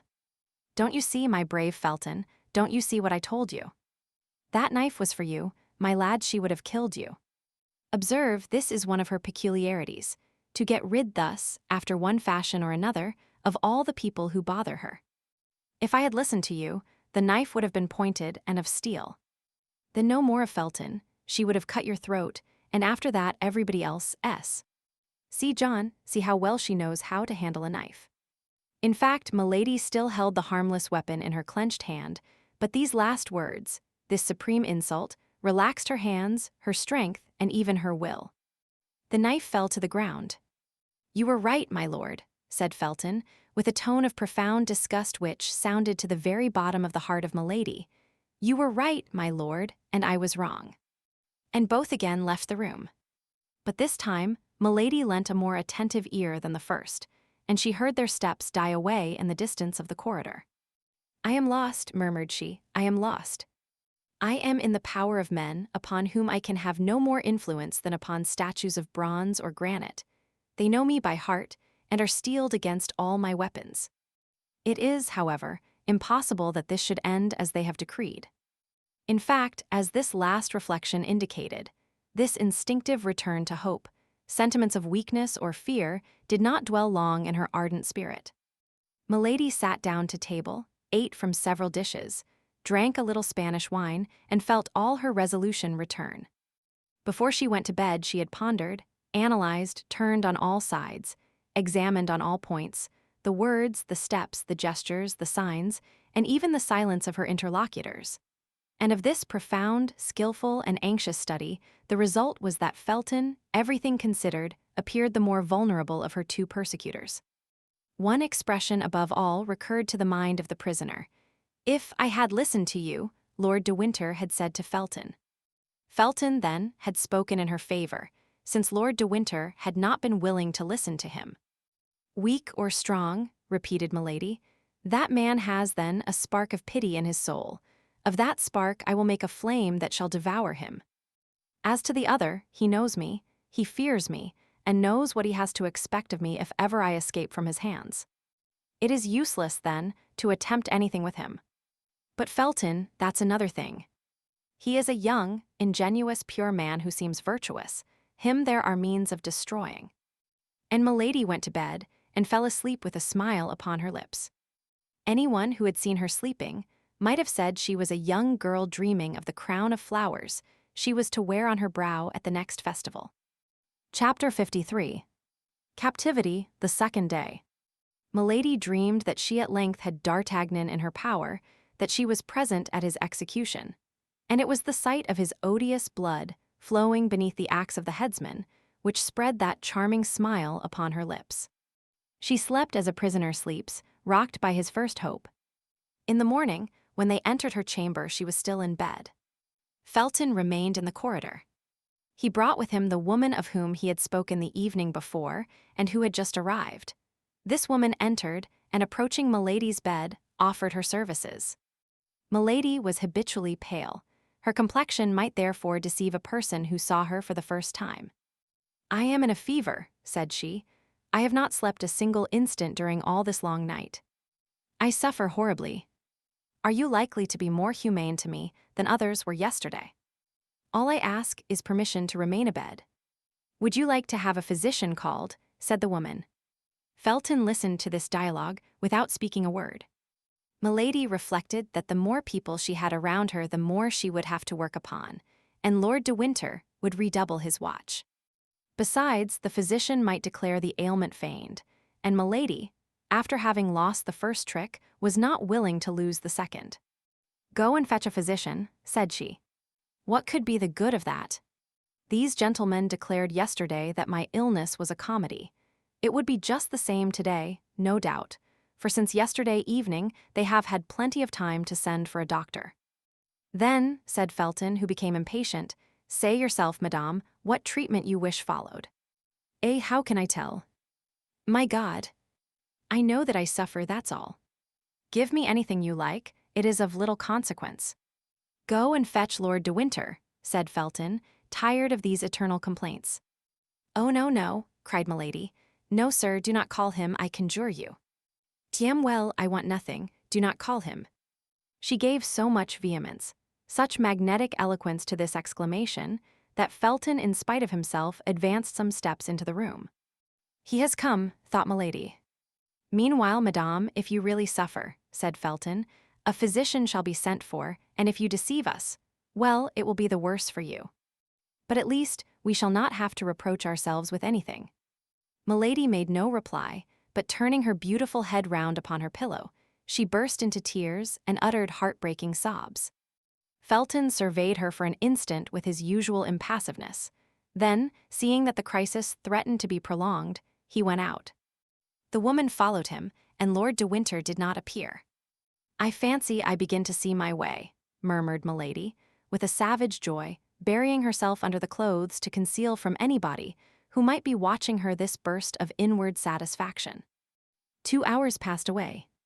"Now it is time that the malady should be over," said she. "Let me rise and obtain some success this very day. I have but 10 days, and this evening 2 of them will be gone." In the morning, when they entered Milady's chamber, they had brought her breakfast. Now, she thought, they could not long delay coming to clear the table, and that Felton would then reappear. Milady was not deceived. Felton reappeared, and without observing whether Milady had or had not touched her repast, made a sign that the table should be carried out of the room, it having been brought in ready spread. Felton remained behind. He held a book in his hand. Milady, reclining in an armchair near the chimney, beautiful, pale, and resigned, looked like a holy virgin awaiting martyrdom. Felton approached her and said, "Lord de Winter, who is a Catholic like yourself, madame, thinking that the deprivation of the rites and ceremonies of your church might be painful to you, has consented that you should read every day the ordinary of your Mass. And here is a book which contains the ritual." At the manner in which Felton laid the book upon the little table near which Milady was sitting, at the tone in which he pronounced the 2 words, "your Mass," at the disdainful smile with which he accompanied them, Milady raised her head and looked more attentively at the officer. By that plain arrangement of the hair, by that costume of extreme simplicity, by the brow polished like marble and as hard and impenetrable, she recognized one of those gloomy Puritans she had so often met, not only in the court of King James, but in that of the King of France, where, in spite of the remembrance of the Saint Bartholomew, they sometimes came to seek refuge. She then had one of those sudden inspirations which only people of genius receive in great crises, in supreme moments which are to decide their fortunes or their lives. Those 2 words, "your Mass," and a simple glance cast upon Felton, revealed to her all the importance of the reply she was about to make. But with that rapidity of intelligence which was peculiar to her, this reply, ready arranged, presented itself to her lips. "I," said she, with an accent of disdain in unison with that which she had remarked in the voice of the young officer, "I, sir. My Mass, Lord de Winter, the corrupted Catholic, knows very well that I am not of his religion, and this is a snare he wishes to lay for me." "And of what religion are you, then, madame?" asked Felton, with an astonishment which, in spite of the empire he held over himself, he could not entirely conceal. "I will tell it," cried Milady, with a feigned exultation, "on the day when I shall have suffered sufficiently for my faith." The look of Felton revealed to Milady the full extent of the space she had opened for herself by this single word. The young officer, however, remained mute and motionless. His look alone had spoken. "I am in the hands of my enemies," continued she, with that tone of enthusiasm which she knew was familiar to the Puritans. "Well, let my God save me, or let me perish for my God. That is the reply I beg you to make to Lord de Winter. And as to this book," added she, pointing to the manual with her finger but without touching it, as if she must be contaminated by it, "you may carry it back and make use of it yourself, for doubtless you are doubly the accomplice of Lord de Winter, the accomplice in his persecutions, the accomplice in his heresies."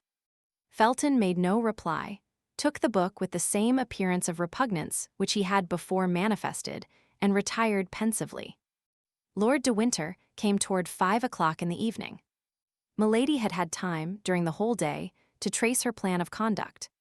She received him like a woman who had already recovered all her advantages. "It appears," said the Baron, seating himself in the armchair opposite that occupied by Milady, and stretching out his legs carelessly upon the hearth. "It appears we have made a little apostasy." "What do you mean, sir?" "I mean to say that since we last met you have changed your religion. You have not by chance married a Protestant for a third husband, have you?" "Explain yourself, my lord," replied the prisoner, with majesty, "for though I hear your words, I declare I do not understand them." "Then you have no religion at all. I like that best," replied Lord de Winter, laughing. "Certainly that is most in accord with your own principles," replied Milady, frigidly. "Oh, I confess it is all the same to me." "Oh, you need not avow this religious indifference, my lord. Your debaucheries and crimes would vouch for it." "What, you talk of debaucheries, Madame Messalina, Lady Macbeth? Either I misunderstand you, or you are very shameless." "You only speak thus because you are overheard," coolly replied Milady, "and you wish to interest your jailers and your hangmen against me." "My jailers and my hangmen? Heyday, madame. You are taking a poetical tone, and the comedy of yesterday turns to a tragedy this evening. As to the rest, in 8 days you will be where you ought to be, and my task will be completed." "Infamous task! Impious task!" cried Milady, with the exultation of a victim who provokes his judge. "My word," said de Winter, rising, "I think the hussy is going mad." "Come, come, calm yourself, Madame Puritan, or I'll remove you to a dungeon. It's my Spanish wine that has got into your head, is it not? But never mind, that sort of intoxication is not dangerous and will have no bad effects." And Lord de Winter retired swearing, which at that period was a very nightly habit.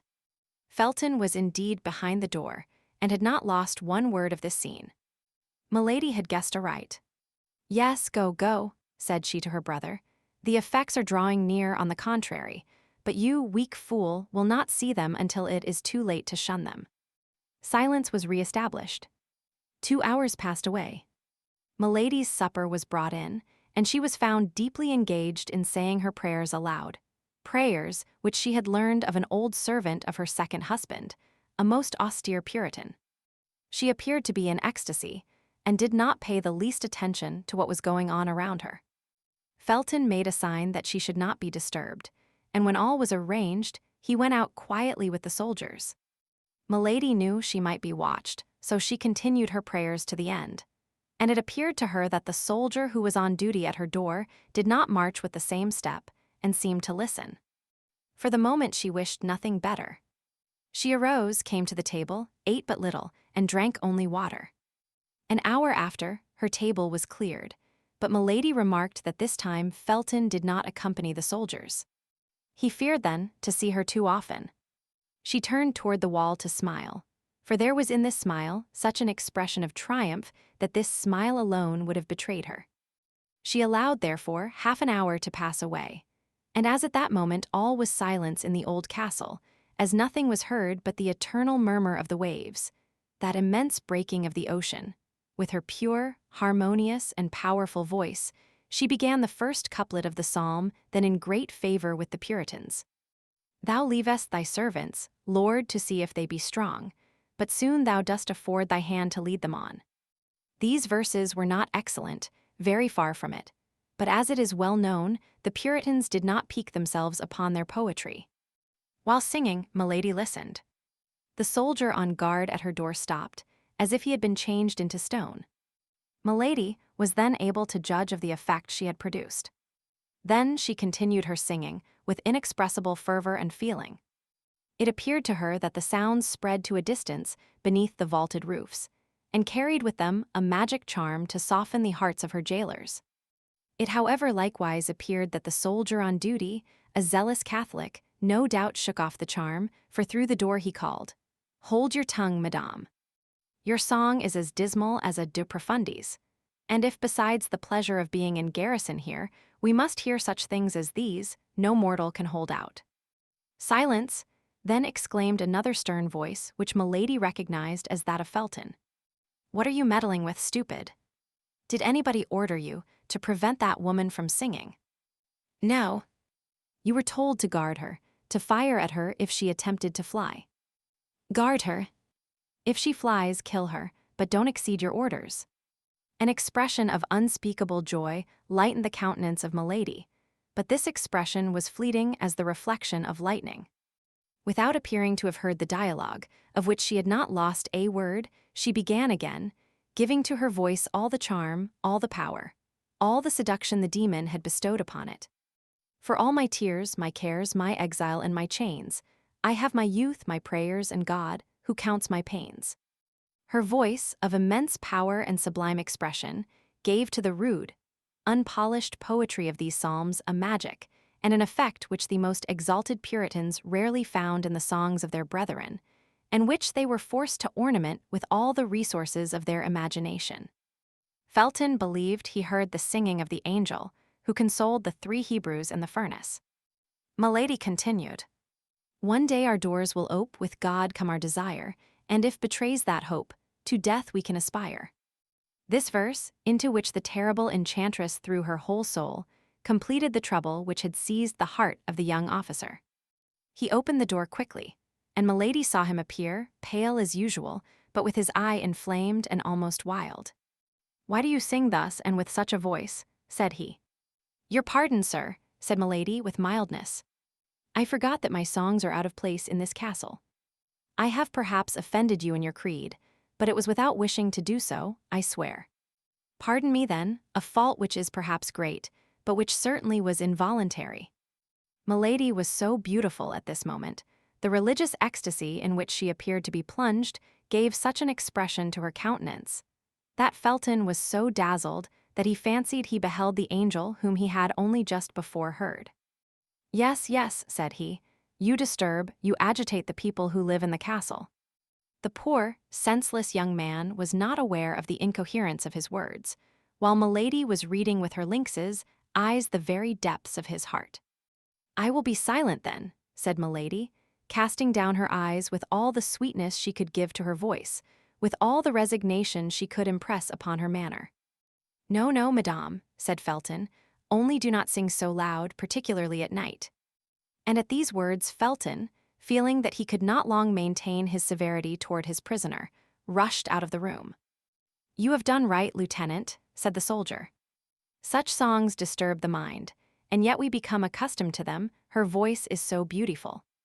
Chapter 54. Captivity, the 3rd day.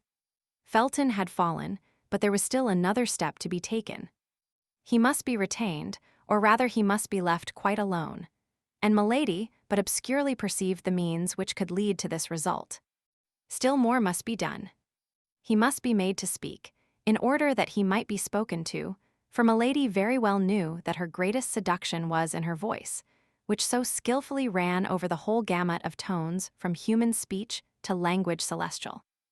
Yet in spite of all this seduction Milady might fail, for Felton was forewarned, and that against the least chance. From that moment she watched all his actions, all his words, from the simplest glance of his eyes to his gestures, even to a breath that could be interpreted as a sigh. In short, she studied everything, as a skillful comedian does to whom a new part has been assigned in a line to which he is not accustomed. Face to face with Lord de Winter, her plan of conduct was more easy. She had laid that down the preceding evening.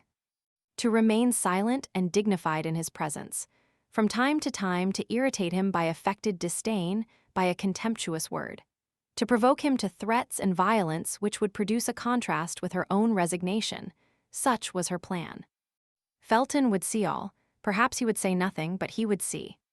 In the morning, Felton came as usual, but Milady allowed him to preside over all the preparations for breakfast without addressing a word to him. At the moment when he was about to retire, she was cheered with a ray of hope, for she thought he was about to speak.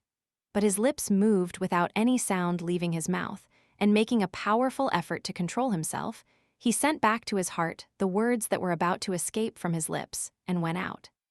Toward midday, Lord de Winter entered. It was a tolerably fine winter's day, and a ray of that pale English sun which lights, but does not warm came through the bars of her prison.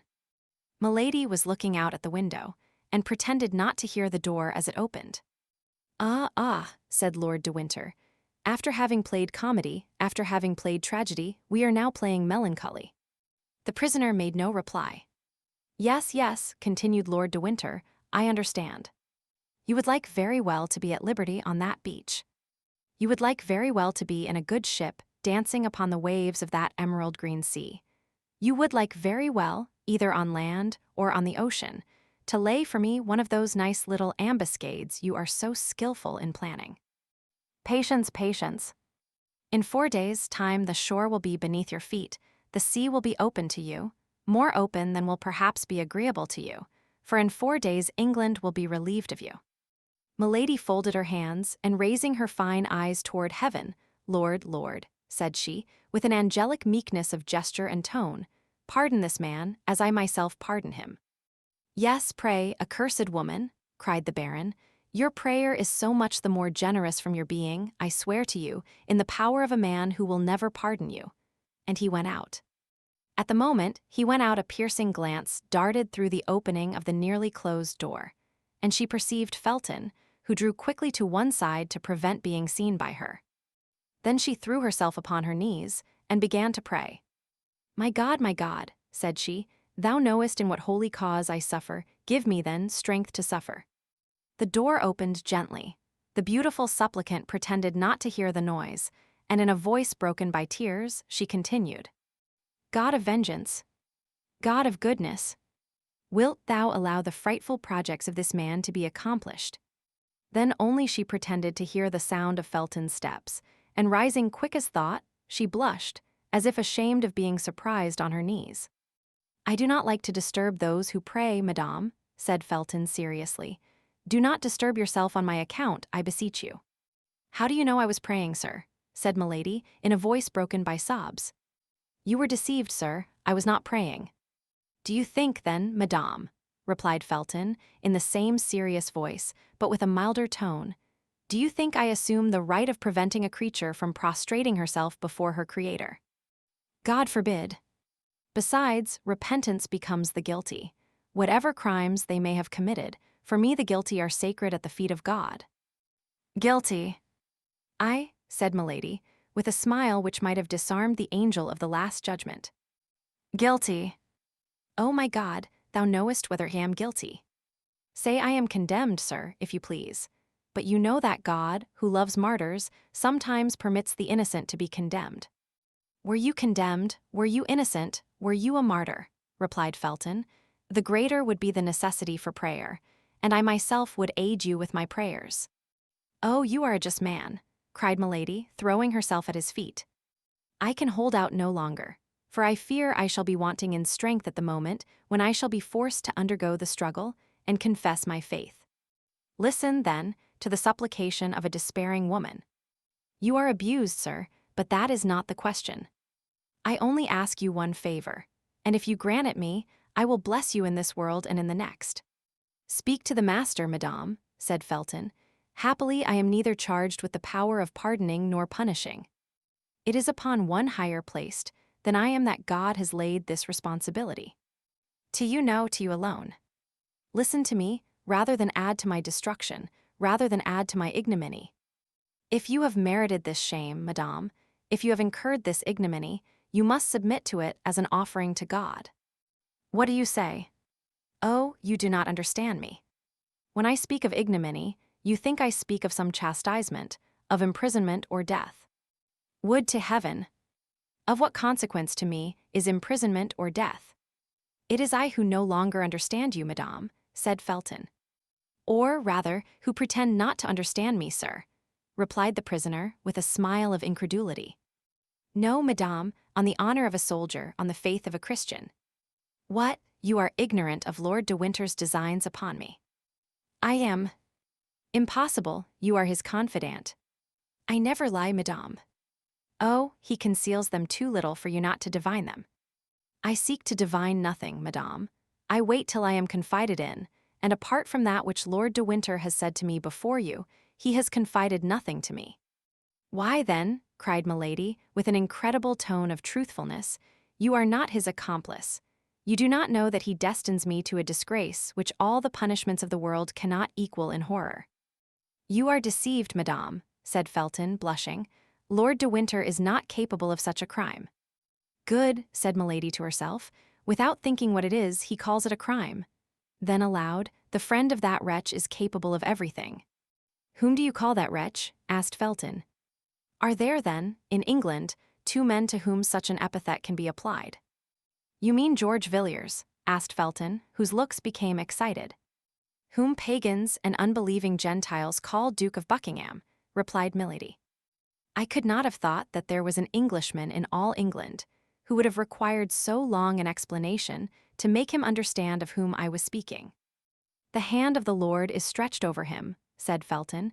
"He will not escape the chastisement he deserves."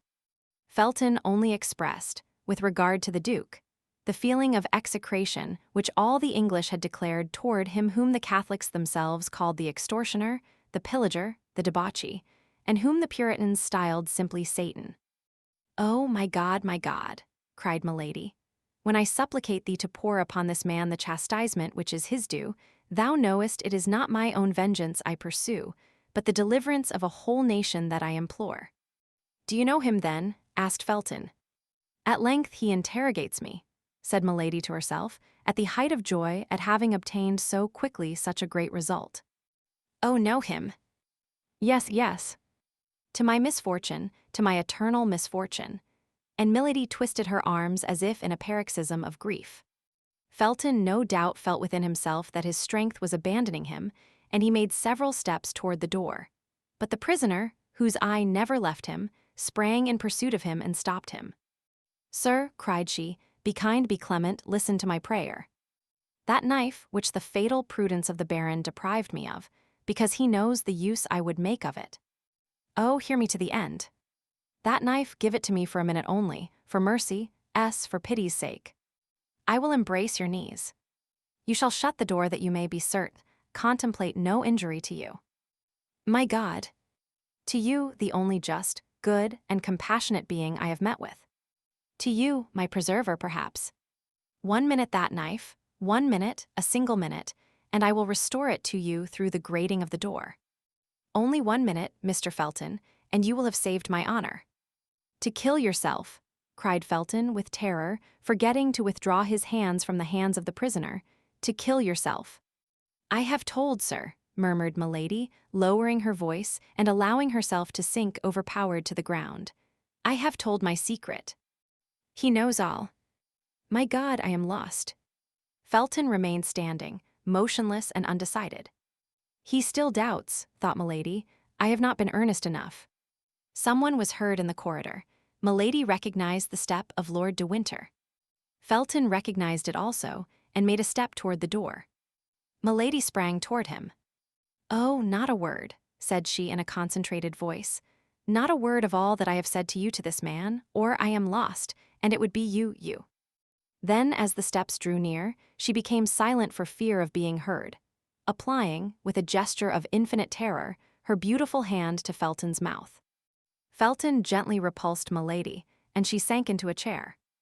Lord de Winter passed before the door without stopping, and they heard the noise of his footsteps soon die away. Felton, as pale as death, remained some instants with his ear bent and listening. Then, when the sound was quite extinct, he breathed like a man awaking from a dream and rushed out of the apartment. "Ah," said Milady, listening in her turn to the noise of Felton's steps, which withdrew in a direction opposite to those of Lord de Winter. "At length you are mine." Then her brow darkened. "If he tells the Baron," said she, "I am lost, for the Baron, who knows very well that I shall not kill myself, will place me before him with a knife in my hand, and he will discover that all this despair is but acted." She placed herself before the glass and regarded herself attentively. Never had she appeared more beautiful. "Oh yes," said she, smiling, "but we won't tell him." In the evening, Lord de Winter accompanied the supper. "Sir," said Milady, "is your presence an indispensable accessory of my captivity? Could you not spare me the increase of torture which your visits cause me?" "How, dear sister," said Lord de Winter. "Did not you sentimentally inform me with that pretty mouth of yours, so cruel to me today, that you came to England solely for the pleasure of seeing me at your ease, an enjoyment of which you told me you so sensibly felt the deprivation that you had risked everything for it, seasickness, tempest, captivity? Well, here I am, be satisfied. Besides, this time, my visit has a motive." Milady trembled. She thought Felton had told all. Perhaps never in her life had this woman, who had experienced so many opposite and powerful emotions, felt her heart beat so violently. She was seated. Lord de Winter took a chair, drew it toward her, and sat down close beside her.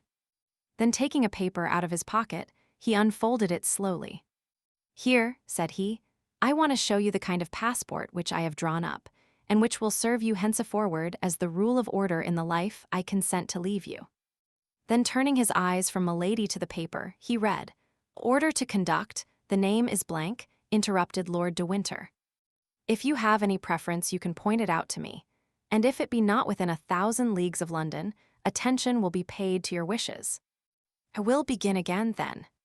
Order to conduct to the person named Charlotte Backson, branded by the justice of the Kingdom of France, but liberated after chastisement. She is to dwell in this place, without ever going more than 3 leagues from it. In case of any attempt to escape, the penalty of death is to be applied. She will receive 5 shillings per day for lodging and food." "That order does not concern me," replied Milady coldly, "since it bears another name than mine." "A name? Have you a name, then?" "I bear that of your brother." "Ay, but you are mistaken. My brother is only your second husband, and your first is still living. Tell me his name, and I will put it in the place of the name of Charlotte Backson." "No. You will not. You are silent. Well, then you must be registered as Charlotte Backson." Milady remained silent.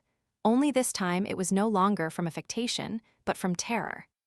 She believed the order ready for execution. She thought that Lord de Winter had hastened her departure. She thought she was condemned to set off that very evening. Everything in her mind was lost for an instant, when all at once she perceived that no signature was attached to the order. The joy she felt at this discovery was so great she could not conceal it. "Yes, yes," said Lord de Winter, who perceived what was passing in her mind. "Yes, you look for the signature and you say to yourself, 'All is not lost, for that order is not signed.' It is only shown to me to terrify me, that's all. You are mistaken. Tomorrow this order will be sent to the Duke of Buckingham. The day after tomorrow it will return signed by his hand and marked with his seal. And 24 hours afterward I will answer for its being carried into execution. Adieu, madam. That is all I had to say to you. And I reply to you, sir, that this abuse of power, this exile under a fictitious name, are infamous. Would you like better to be hanged in your true name, milady? You know that the English laws are inexorable on the abuse of marriage. Speak freely. Although my name, or rather that of my brother, would be mixed up with the affair, I will risk the scandal of a public trial to make myself certain of getting rid of you." Milady made no reply, but became as pale as a corpse. "Oh, I see you prefer peregrination. That's well, madame, and there is an old proverb that says, 'Traveling trains youth.' My faith. You are not wrong after all, and life is sweet. That's the reason why I take such care you shall not deprive me of mine. There only remains, then, the question of the 5 shillings to be settled. You think me rather parsimonious, don't you? That's because I don't care to leave you the means of corrupting your jailers. Besides, you will always have your charms left to seduce them with. Employ them, if your check with regard to Felton has not disgusted you with attempts of that kind." "Felton has not told him," said Milady to herself. "Nothing is lost then. And now, madame, till I see you again. Tomorrow I will come and announce to you the departure of my messenger." Lord de Winter rose, saluted her ironically, and went out. Milady breathed again. She had still 4 days before her. 4 days would quite suffice to complete the seduction of Felton. A terrible idea, however, rushed into her mind. She thought that Lord de Winter would perhaps send Felton himself to get the order signed by the Duke of Buckingham. In that case Felton would escape her, for in order to secure success, the magic of a continuous seduction was necessary. Nevertheless, as we have said, one circumstance reassured her. Felton had not spoken. As she would not appear to be agitated by the threats of Lord de Winter, she placed herself at the table and ate. Then, as she had done the evening before, she fell on her knees and repeated her prayers aloud. As on the evening before, the soldier stopped his march to listen to her. Soon after she heard lighter steps than those of the sentinel, which came from the end of the corridor and stopped before her door. "It is he," said she. And she began the same religious chant, which had so strongly excited Felton the evening before. But although her voice, sweet, full, and sonorous, vibrated as harmoniously and as affectingly as ever, the door remained shut. It appeared, however, to Milady that, in one of the furtive glances she darted from time to time at the grating of the door, she thought she saw the ardent eyes of the young man through the narrow opening. But whether this was reality or vision, he had this time sufficient self-command not to enter. However, a few instants after she had finished her religious song, Milady thought she heard a profound sigh. Then the same steps she had heard approach slowly withdrew, as if with regret. Chapter 55. Captivity, the fourth day. The next day, when Felton entered Milady's apartment, he found her standing, mounted upon a chair, holding in her hands a cord made by means of torn cambric handkerchiefs, twisted into a kind of rope one with another, and tied at the ends. At the noise Felton made in entering, Milady leaped lightly to the ground, and tried to conceal behind her the improvised cord she held in her hand. The young man was more pale than usual, and his eyes, reddened by want of sleep, denoted that he had passed a feverish night. Nevertheless, his brow was armed with a severity more austere than ever. He advanced slowly toward Milady, who had seated herself, and taking an end of the murderous rope which by neglect, or perhaps by design, she allowed to be seen. "What is this, madame?" he asked coldly. "That. Nothing," said Milady, smiling with that painful expression which she knew so well how to give to her smile. Ennui is the mortal enemy of prisoners. I had ennui, and I amused myself with twisting that rope. Felton turned his eyes toward the part of the wall of the apartment before which he had found Milady standing in the armchair in which she was now seated, and over her head he perceived a gilt-headed screw, fixed in the wall for the purpose of hanging up clothes or weapons. He started, and the prisoner saw that start, for though her eyes were cast down, nothing escaped her. "What were you doing on that armchair?" asked he. "Of what consequence?" replied Milady. "But," replied Felton, "I wish to know." "Do not question me," said the prisoner. "You know that we who are true Christians are forbidden to lie." "Well, then," said Felton, "I will tell you what you were doing, or rather what you meant to do. You were going to complete the fatal project you cherish in your mind. Remember, madame, if our God forbids falsehood, he much more severely condemns suicide. When God sees one of his creatures persecuted unjustly, placed between suicide and dishonor, believe me, sir," replied Milady in a tone of deep conviction, "God pardons suicide, for then suicide becomes martyrdom. You say either too much or too little. Speak, madame. In the name of heaven, explain yourself. That I may relate my misfortunes for you to treat them as fables, that I may tell you my projects for you to go and betray them to my persecutor." "No, sir." "Besides, of what importance to you is the life or death of a condemned wretch? You are only responsible for my body, is it not so? And provided you produce a carcass that may be recognized as mine, they will require no more of you. Nay, perhaps you will even have a double reward." "I, madame, I," cried Felton. "You suppose that I would ever accept the price of your life? Oh, you cannot believe what you say." "Let me act as I please, Felton, let me act as I please," said Milady, elated. "Every soldier must be ambitious, must he not? You are a lieutenant. Well, you will follow me to the grave, with the rank of captain." "What have I, then, done to you," said Felton, much agitated, "that you should load me with such a responsibility before God and before men? In a few days you will be away from this place. Your life, madame, will then no longer be under my care, and," added he, with a sigh, "then you can do what you will with it." "So," cried Milady, as if she could not resist giving utterance to a holy indignation, "you, a pious man, you who are called a just man, you ask but one thing, and that is that you may not be inculpated, annoyed, by my death. It is my duty to watch over your life, madame, and I will watch. But do you understand the mission you are fulfilling? Cruel enough if I am guilty, but what name can you give it, what name will the Lord give it, if I am innocent? I am a soldier, madame, and fulfill the orders I have received. Do you believe, then, that at the day of the last judgment God will separate blind executioners from iniquitous judges? You are not willing that I should kill my body, and you make yourself the agent of him who would kill my soul. But I repeat it again to you, replied Felton in great emotion, no danger threatens you. I will answer for Lord de Winter as for myself. Dunce, cried Milady, dunce. Who dares to answer for another man, when the wisest, when those most after God's own heart, hesitate to answer for themselves, and who ranges himself on the side of the strongest and the most fortunate, to crush the weakest and the most unfortunate. Impossible, madame, impossible, murmured Felton, who felt to the bottom of his heart the justness of this argument. A prisoner, you will not recover your liberty through me. Living, you will not lose your life through me. Yes, cried Milady, but I shall lose that which is much dearer to me than life. I shall lose my honor, Felton. And it is you whom I make responsible, before God and before men, for my shame and my infamy.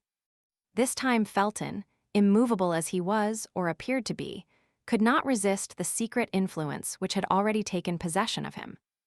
To see this woman, so beautiful, fair as the brightest vision, to see her by turns overcome with grief and threatening, to resist at once the ascendancy of grief and beauty, it was too much for a visionary. It was too much for a brain weakened by the ardent dreams of an ecstatic faith. It was too much for a heart furrowed by the love of heaven that burns, by the hatred of men that devours. Milady saw the trouble. She felt by intuition the flame of the opposing passions, which burned with the blood in the veins of the young fanatic. As a skillful general, seeing the enemy ready to surrender, marches toward him with a cry of victory, she rose, beautiful as an antique priestess, inspired like a Christian virgin, her arms extended, her throat uncovered, her hair disheveled, holding with one hand her robe modestly drawn over her breast, her look illumined by that fire which had already created such disorder in the veins of the young Puritan, and went toward him, crying out with a vehement air, and in her melodious voice, to which on this occasion she communicated a terrible energy. Let this victim to Baal be sent, to the lions the martyr be thrown. Thy God shall teach thee to repent. From abyss he'll give ear to my moan. Felton stood before this strange apparition, like one petrified. Who art thou? Who art thou? Cried he, clasping his hands. Art thou a messenger from God? Art thou a minister from hell? Art thou an angel or a demon? Callest thou thyself Eloa or Astarte? Do you not know me, Felton? I am neither an angel nor a demon. I am a daughter of earth. I am a sister of thy faith, that is all. Yes, yes, said Felton, I doubted, but now I believe. You believe, and still you are an accomplice of that child of Belial, who is called Lord de Winter. You believe, and yet you leave me in the hands of mine enemies, of the enemy of England, of the enemy of God. You believe, and yet you deliver me up to him who fills and defiles the world with his heresies and debaucheries, to that infamous Sardanapalus, whom the blind call the Duke of Buckingham, and whom believers name Antichrist. I deliver you up to Buckingham. I. What mean you by that? They have eyes, cried Milady, but they see not. Ears have they, but they hear not. Yes, yes, said Felton, passing his hands over his brow, covered with sweat, as if to remove his last doubt. Yes, I recognize the voice which speaks to me in my dreams. Yes, I recognize the features of the angel who appears to me every night, crying to my soul, which cannot sleep. Strike, save England, save thyself, for thou wilt die without having appeased God. Speak, speak, cried Felton, I can understand you now. A flash of terrible joy, but rapid as thought, gleamed from the eyes of Milady. However fugitive this homicide flash, Felton saw it, and started as if its light had revealed the abysses of this woman's heart. He recalled all at once the warnings of Lord de Winter, the seductions of Milady, her first attempts after her arrival. He drew back a step and hung down his head without, however, ceasing to look at her. As if, fascinated by this strange creature, he could not detach his eyes from her eyes. Milady was not a woman to misunderstand the meaning of this hesitation. Under her apparent emotions, her icy coolness never abandoned her. Before Felton replied, and before she should be forced to resume this conversation, so difficult to be sustained in the same exalted tone, she let her hands fall. And as if the weakness of the woman overpowered the enthusiasm of the inspired fanatic, she said, "But no, it is not for me to be the Judith to deliver Bethulia from this Holofernes. The sword of the Eternal is too heavy for my arm. Allow me, then, to avoid dishonor by death. Let me take refuge in martyrdom. I do not ask you for liberty, as a guilty one would, nor for vengeance, as would a pagan. Let me die, that is all. I supplicate you, I implore you on my knees. Let me die, and my last sigh shall be a blessing for my preserver." Hearing that voice, so sweet and suppliant, seeing that look, so timid and downcast, Felton reproached himself. By degrees the enchantress had clothed herself with that magic adornment which she assumed and threw aside at will. That is to say, beauty, meekness, and tears, and above all, the irresistible attraction of mystical voluptuousness, the most devouring of all voluptuousness. "Alas," said Felton, "I can do but one thing, which is to pity you if you prove to me you are a victim. But Lord de Winter makes cruel accusations against you. You are a Christian, you are my sister in religion. I feel myself drawn toward you, I, who have never loved anyone but my benefactor, I who have met with nothing but traitors and impious men. But you, madame, so beautiful in reality, you, so pure in appearance, must have committed great iniquities for Lord de Winter to pursue you thus." "They have eyes," repeated Milady with an accent of indescribable grief, "but they see not. Ears have they, but they hear not." "But," cried the young officer, "speak then, speak." "Confide my shame to you," cried Milady, with the blush of modesty upon her countenance. "For often the crime of one becomes the shame of another. Confide my shame to you, a man, and I a woman. Oh," continued she, placing her hand modestly over her beautiful eyes, "never. Never, I could not." "To me, to a brother," said Felton. Milady looked at him for some time with an expression which the young man took for doubt, but which, however, was nothing but observation, or rather the wish to fascinate. Felton, in his turn a suppliant, clasped his hands. "Well then," said Milady, "I confide in my brother, I will dare to."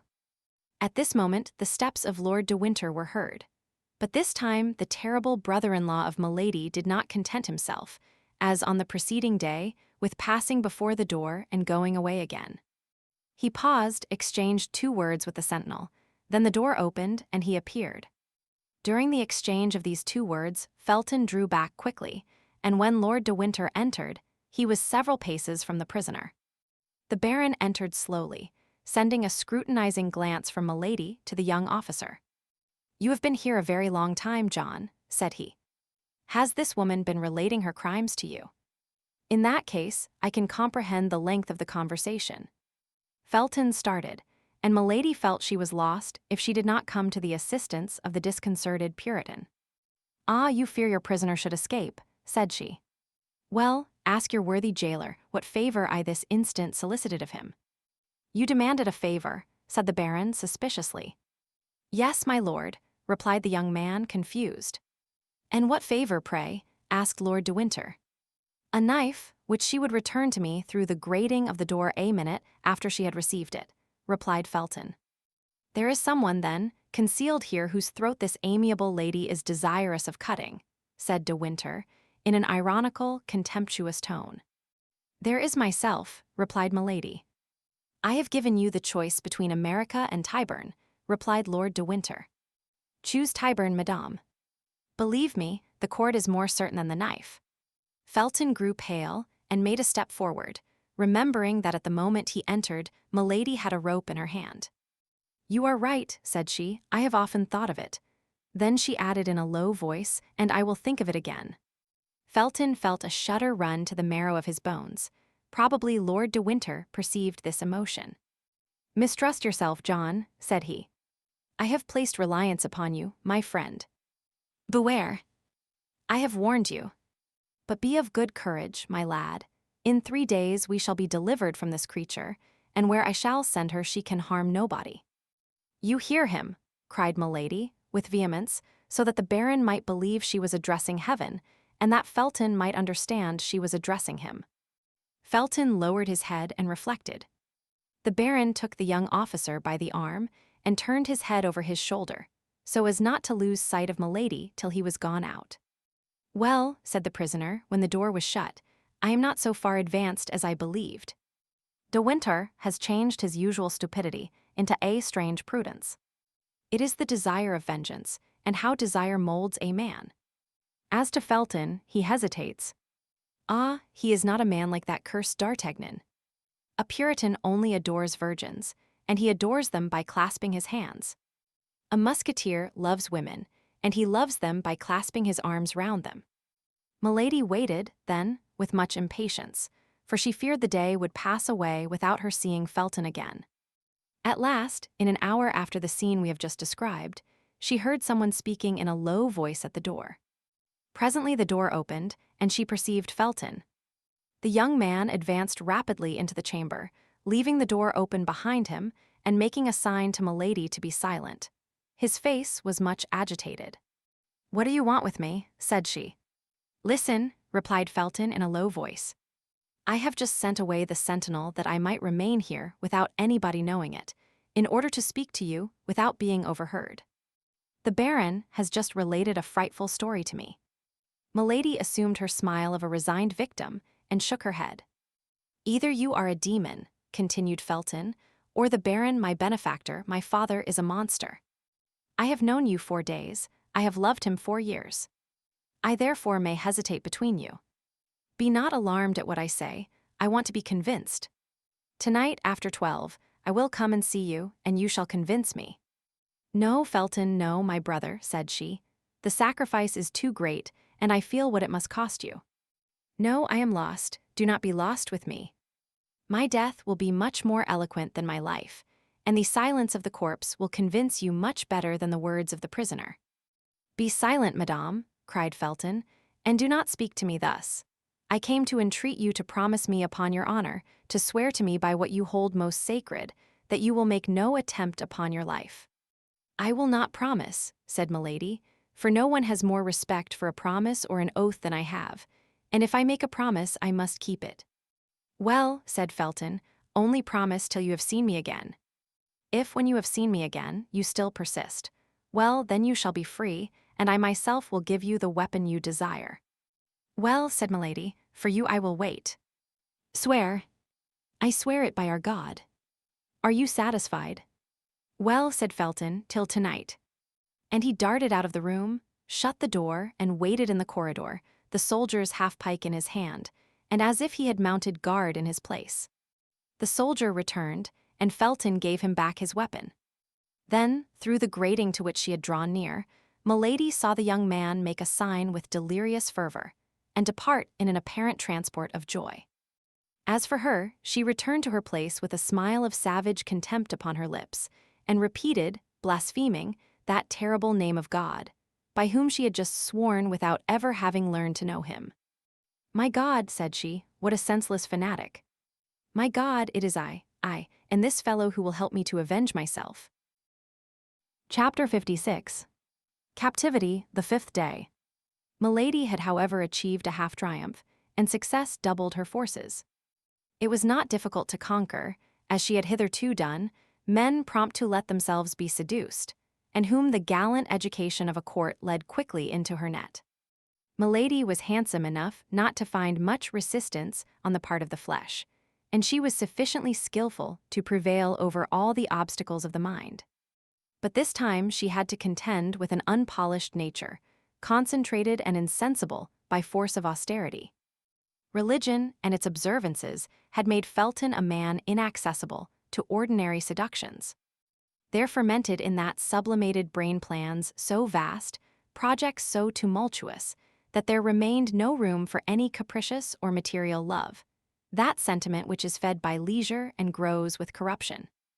Milady had, then, made a breach by her false virtue in the opinion of a man horribly prejudiced against her, and by her beauty in the heart of a man hitherto chaste and pure.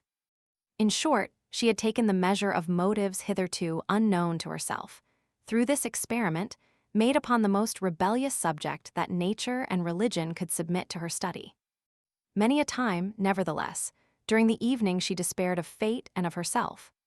She did not invoke God, we very well know, but she had faith in the genius of evil, that immense sovereignty which reigns in all the details of human life, and by which, as in the Arabian fable, a single pomegranate seed is sufficient to reconstruct a ruined world. Milady, being well prepared for the reception of Felton, was able to erect her batteries for the next day. She knew she had only 2 days left. That when once the order was signed by Buckingham, and Buckingham would sign it the more readily from its bearing a false name, and he could not, therefore, recognize the woman in question. Once this order was signed, we say, the baron would make her embark immediately, and she knew very well that women condemned to exile employ arms much less powerful in their seductions than the pretendedly virtuous woman whose beauty is lighted by the sun of the world, whose style the voice of fashion lauds, and whom a halo of aristocracy gilds with enchanting splendors. To be a woman condemned to a painful and disgraceful punishment is no impediment to beauty, but it is an obstacle to the recovery of power. Like all persons of real genius, Milady knew what suited her nature and her means. Poverty was repugnant to her degradation, took away 2/3 of her greatness. Milady was only a queen while among queens. The pleasure of satisfied pride was necessary to her domination. To command inferior beings was rather a humiliation than a pleasure for her. She should certainly return from her exile. She did not doubt that a single instant, but how long might this exile last? For an active, ambitious nature, like that of Milady, days not spent in climbing are inauspicious days. What word, then, can be found to describe the days which they occupy in descending? To lose a year, 2 years, 3 years, is to talk of an eternity. To return after the death or disgrace of the cardinal, perhaps. To return when D'Artagnan and his friends, happy and triumphant, should have received from the queen the reward they had well acquired by the services they had rendered her. These were devouring ideas that a woman like Milady could not endure. For the rest, the storm which raged within her doubled her strength, and she would have burst the walls of her prison if her body had been able to take for a single instant the proportions of her mind. Then that which spurred her on additionally, in the midst of all this, was the remembrance of the cardinal. What must the mistrustful, restless, suspicious cardinal think of her silence? The cardinal, not merely her only support, her only prop, her only protector at present, but still further, the principal instrument of her future fortune and vengeance. She knew him. She knew that at her return from a fruitless journey, it would be in vain to tell him of her imprisonment, in vain to enlarge upon the sufferings she had undergone. The cardinal would reply, with the sarcastic calmness of the skeptic, strong at once by power and genius, "You should not have allowed yourself to be taken." Then Milady collected all her energies, murmuring in the depths of her soul the name of Felton, the only beam of light that penetrated to her in the hell into which she had fallen. And like a serpent which folds and unfolds its rings to ascertain its strength, she enveloped Felton beforehand in the 1,000 meshes of her inventive imagination. Time, however, passed away.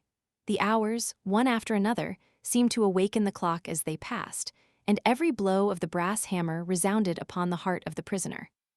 At 9 o'clock, Lord de Winter made his customary visit, examined the window and the bars, sounded the floor and the walls, looked to the chimney and the doors, without, during this long and minute examination, he or Milady pronouncing a single word.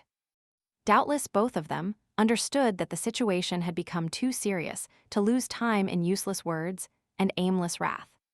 "Well," said the baron, on leaving her, "you will not escape tonight." At 10 o'clock Felton came and placed the sentinel. Milady recognized his step.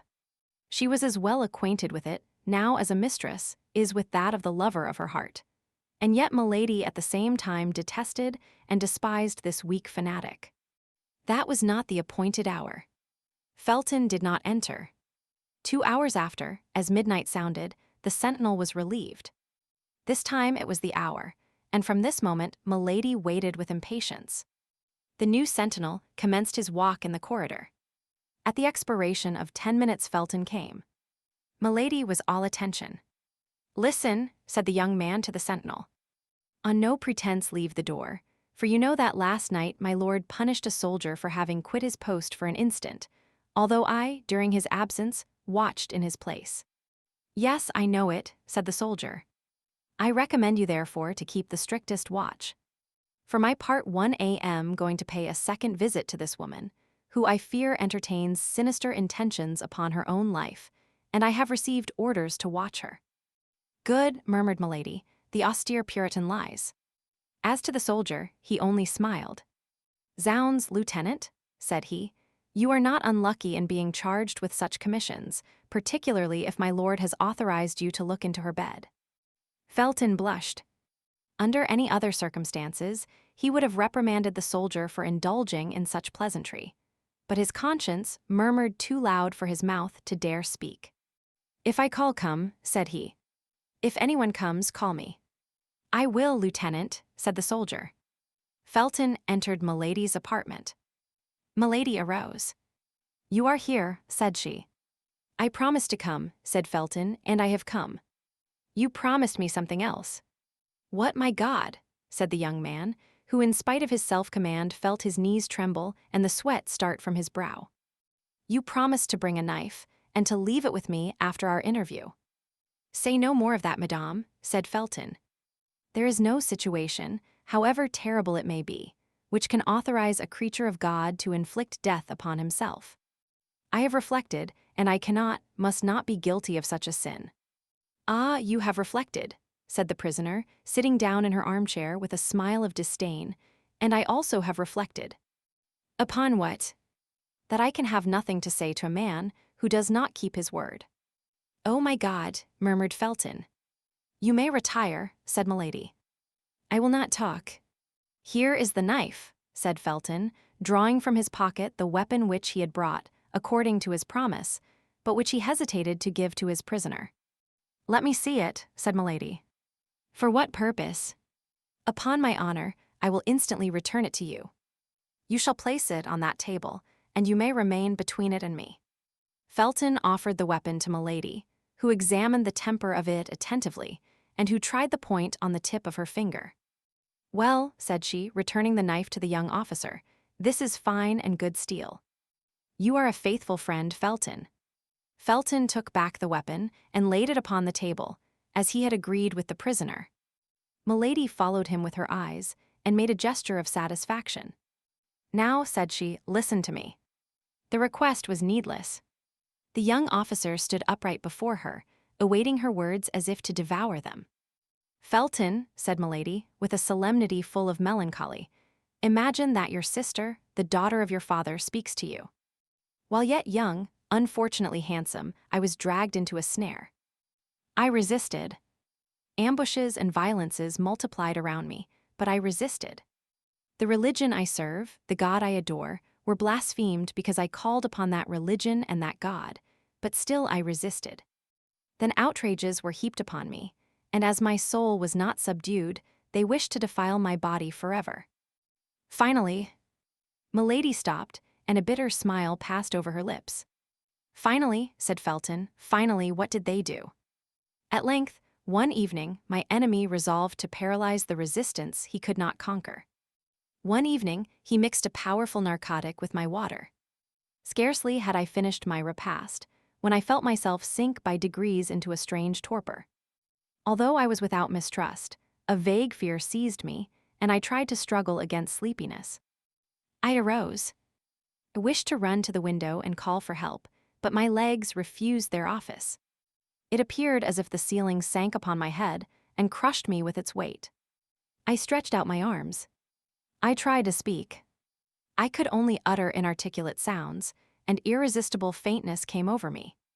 I supported myself by a chair, feeling that I was about to fall, but this support was soon insufficient on account of my weak arms. I fell upon one knee, then upon both.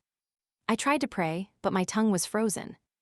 God doubtless neither heard nor saw me, and I sank upon the floor a prey to a slumber which resembled death. Of all that passed in that sleep, or the time which glided away while it lasted, I have no remembrance.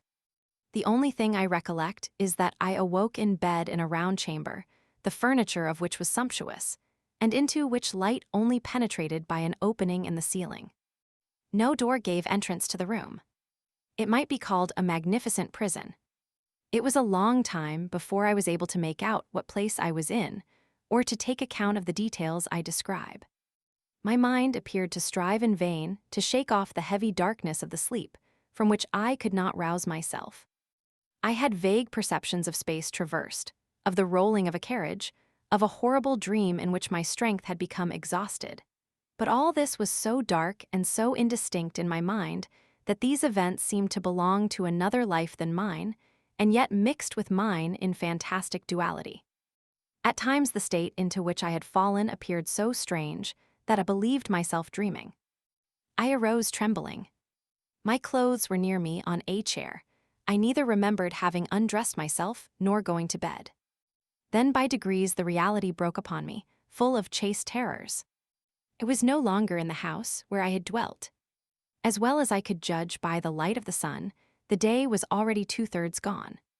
It was the evening before when I had fallen asleep. My sleep, then, must have lasted 24 hours.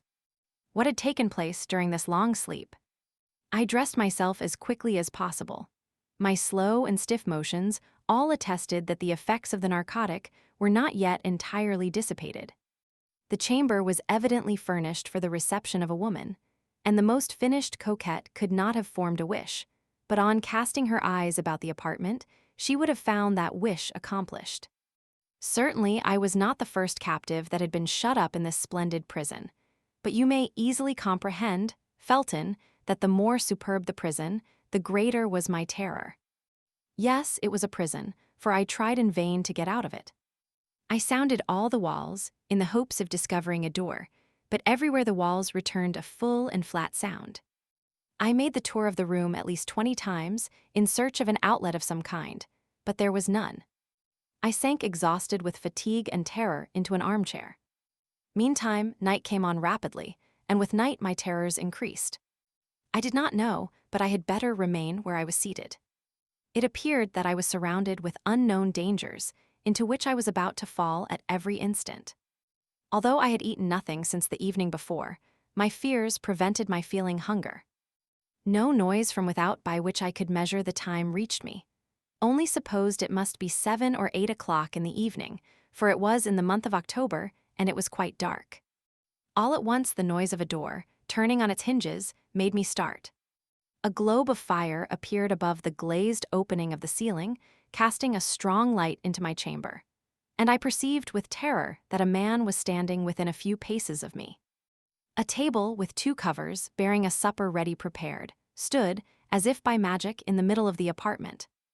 That man was he who had pursued me during a whole year, who had vowed my dishonor, and who, by the first words that issued from his mouth, gave me to understand he had accomplished it the preceding night. "Scoundrel," murmured Felton. "Oh, yes, scoundrel," cried Milady, seeing the interest which the young officer, whose soul seemed to hang on her lips, took in this strange recital. "Oh, yes, scoundrel." He believed, having triumphed over me in my sleep, that all was completed. He came, hoping that I would accept my shame, as my shame was consummated. He came to offer his fortune in exchange for my love.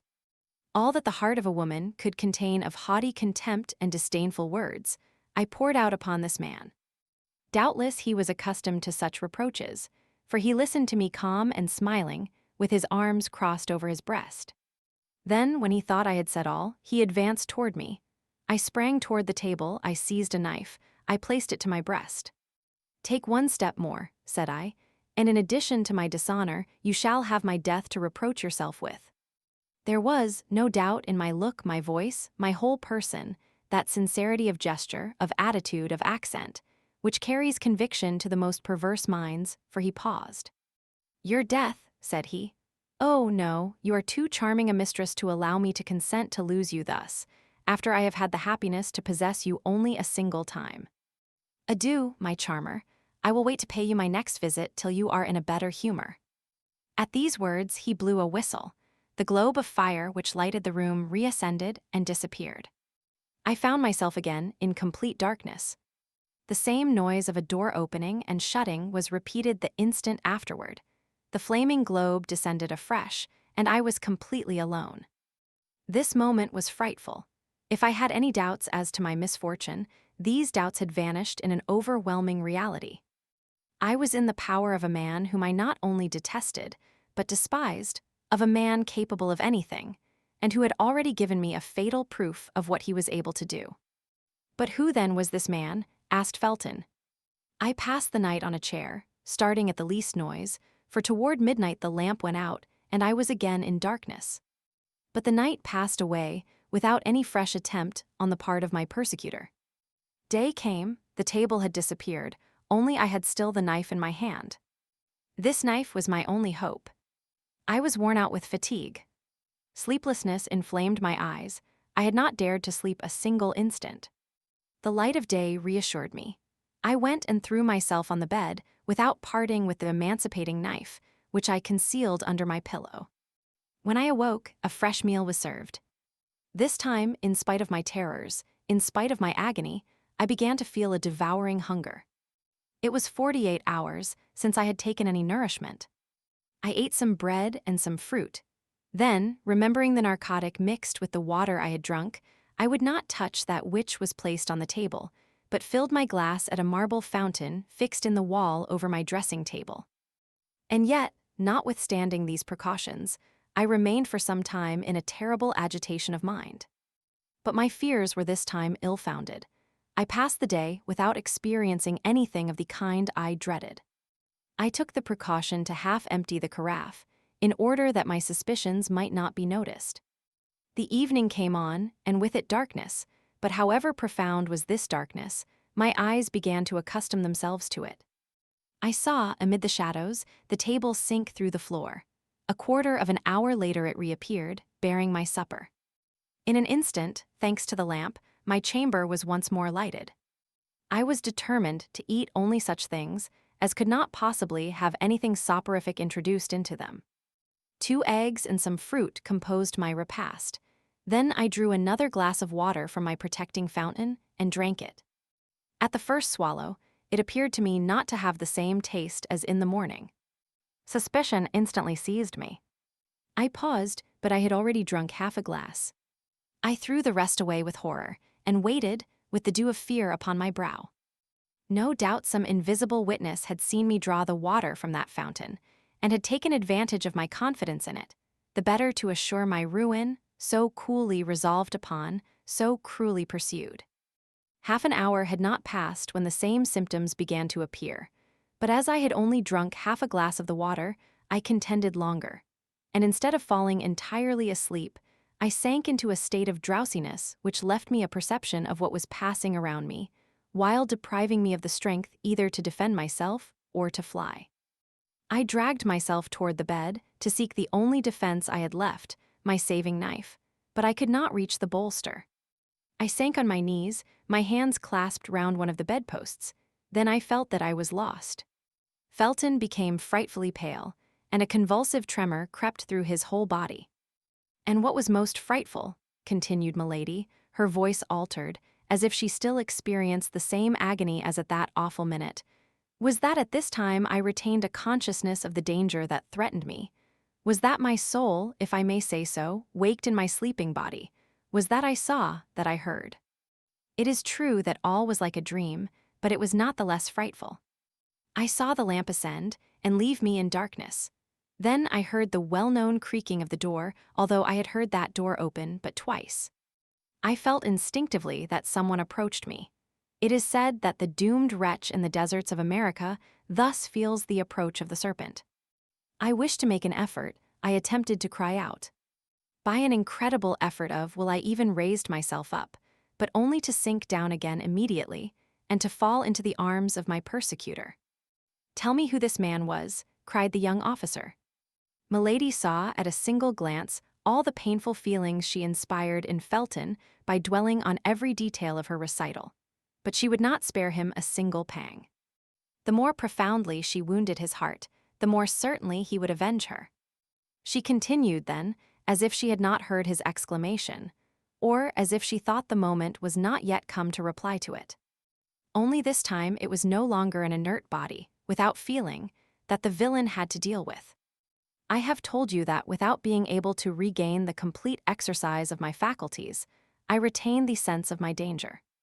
I struggled then with all my strength, and doubtless opposed, weak as I was, a long resistance, for I heard him cry out, "These miserable Puritans."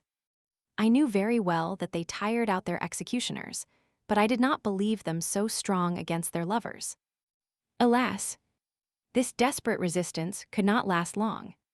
I felt my strength fail, and this time it was not my sleep that enabled the coward to prevail, but my swoon.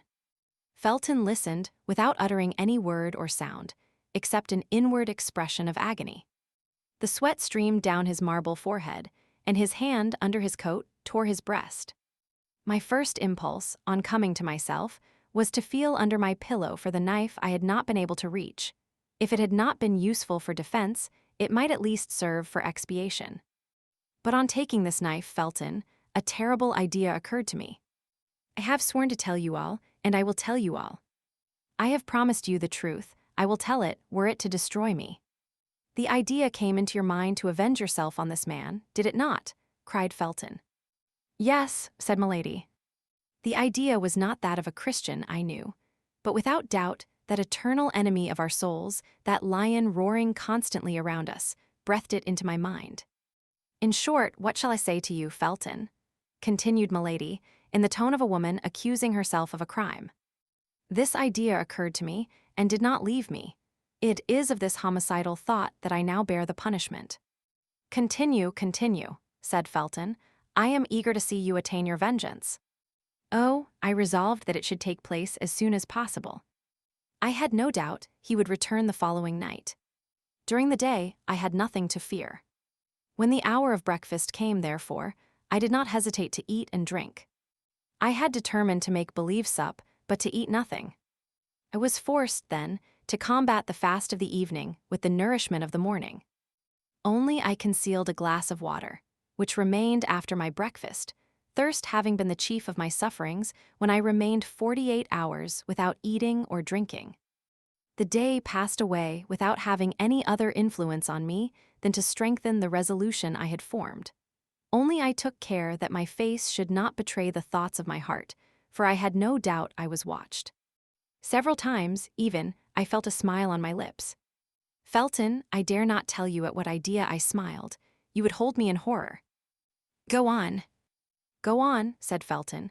You see plainly that I listen, and that I am anxious to know the end. Evening came, the ordinary events took place. During the darkness, as before, my supper was brought. Then the lamp was lighted, and I sat down to table. I only ate some fruit.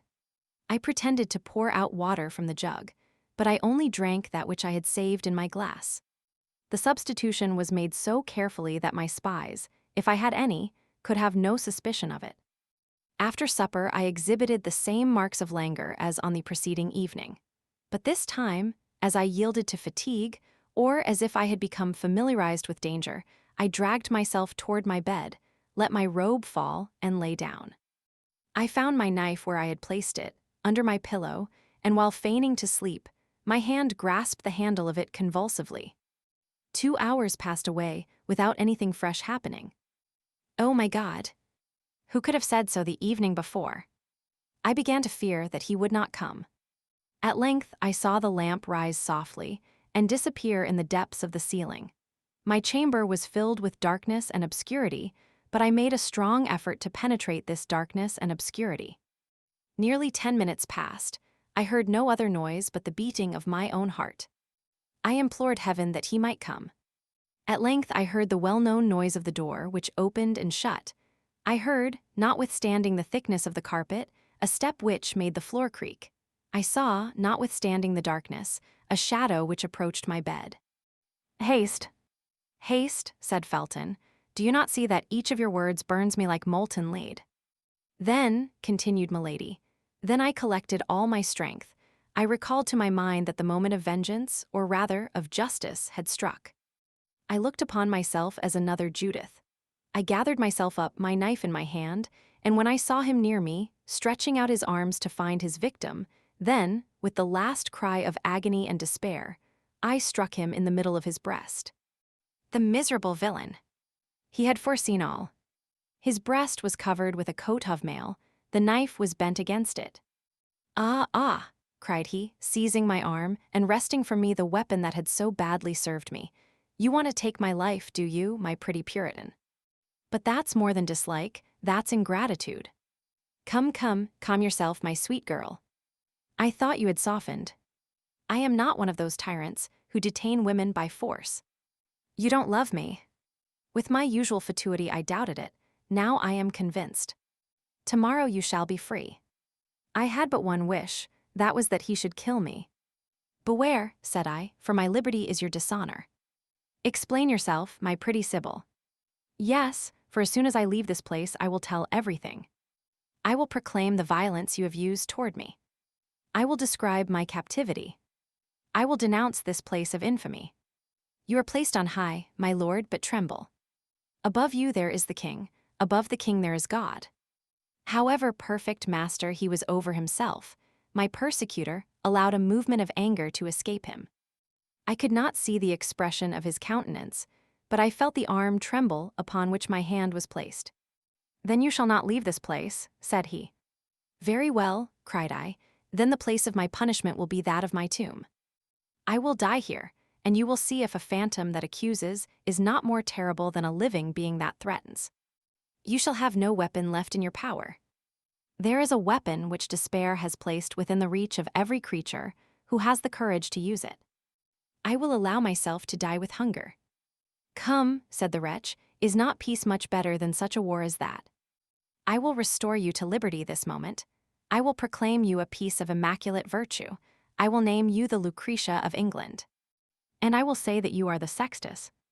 I will denounce you before men, as I have denounced you before God. And if it be necessary that, like Lucretia, I should sign my accusation with my blood, I will sign it. Ah, said my enemy in a jeering tone, that's quite another thing. My faith. Everything considered, you are very well off here. You shall want for nothing, and if you let yourself die of hunger, that will be your own fault. At these words he retired. I heard the door open and shut, and I remained overwhelmed, less, I confess it, by my grief than by the mortification of not having avenged myself. He kept his word. All the day, all the next night passed away, without my seeing him again. But I also kept my word with him, and I neither ate nor drank. I was, as I told him, resolved to die of hunger. I passed the day and the night in prayer, for I hoped that God would pardon me my suicide. The second night the door opened. I was lying on the floor, for my strength began to abandon me. At the noise, I raised myself up on one hand. Well, said a voice which vibrated in too terrible a manner in my ear not to be recognized. Well, are we softened a little? Will we not pay for our liberty with a single promise of silence? Come, I am a good sort of a prince, added he, and although I like not Puritans, I do them justice, and it is the same with Puritanesses when they are pretty. Come, take a little oath for me on the cross. I won't ask anything more of you. On the cross, cried I, rising, for at that abhorred voice I had recovered all my strength. On the cross I swear that no promise, no menace, no force, no torture shall close my mouth. On the cross I swear to denounce you everywhere as a murderer, as a thief of honor, as a base coward. On the cross I swear, if I ever leave this place, to call down vengeance upon you from the whole human race. Beware, said the voice, in a threatening accent that I had never yet heard. I have an extraordinary means, which I will not employ, but in the last extremity to close your mouth, or at least to prevent anyone from believing a word you may utter. I mustered all my strength to reply to him with a burst of laughter. He saw that it was a merciless war between us, a war to the death. Listen, said he. I give you the rest of tonight, and all day tomorrow. Reflect, promise to be silent, and riches, consideration, even honor shall surround you. Threaten to speak, and I will condemn you to infamy. You, cried I. You. To interminable, ineffaceable infamy. You, repeated I. Oh, I declare to you, Felton, I thought him mad. Yes, yes, I, replied he. Oh, leave me, said I. Begone, if you do not desire to see me dash my head against that wall before your eyes. Very well, it is your own doing. Till tomorrow evening, then. Till tomorrow evening, then, replied I, allowing myself to fall and biting the carpet with rage. Felton leaned for support upon a piece of furniture, and Milady saw, with the joy of a demon, that his strength would fail him perhaps before the end of her recital. Chapter 57 means for classical tragedy. After a moment of silence employed by Milady in observing the young man who listened to her, Milady continued her recital. It was nearly 3 days since I had eaten or drunk anything. I suffered frightful torments. At times there passed before me clouds which pressed my brow, which veiled my eyes. This was delirium. When the evening came, I was so weak that every time I fainted, I thanked God, for I thought I was about to die. In the midst of one of these swoons, I heard the door open. Terror recalled me to myself. He entered the apartment, followed by a man in a mask. He was masked likewise, but I knew his step, I knew his voice, I knew him by that imposing bearing which hell has bestowed upon his person for the curse of humanity. "Well," said he to me, "have you made your mind up to take the oath requested of you? You have said Puritans have but one word. Mine you have heard, and that is to pursue you, on earth to the tribunal of men, in heaven to the tribunal of God. You persist then. I swear it before the God who hears me. I will take the whole world as a witness of your crime, and that until I have found an avenger. You are a prostitute," said he in a voice of thunder, "and you shall undergo the punishment of prostitutes. Branded in the eyes of the world you invoke, try to prove to that world that you are neither guilty nor mad."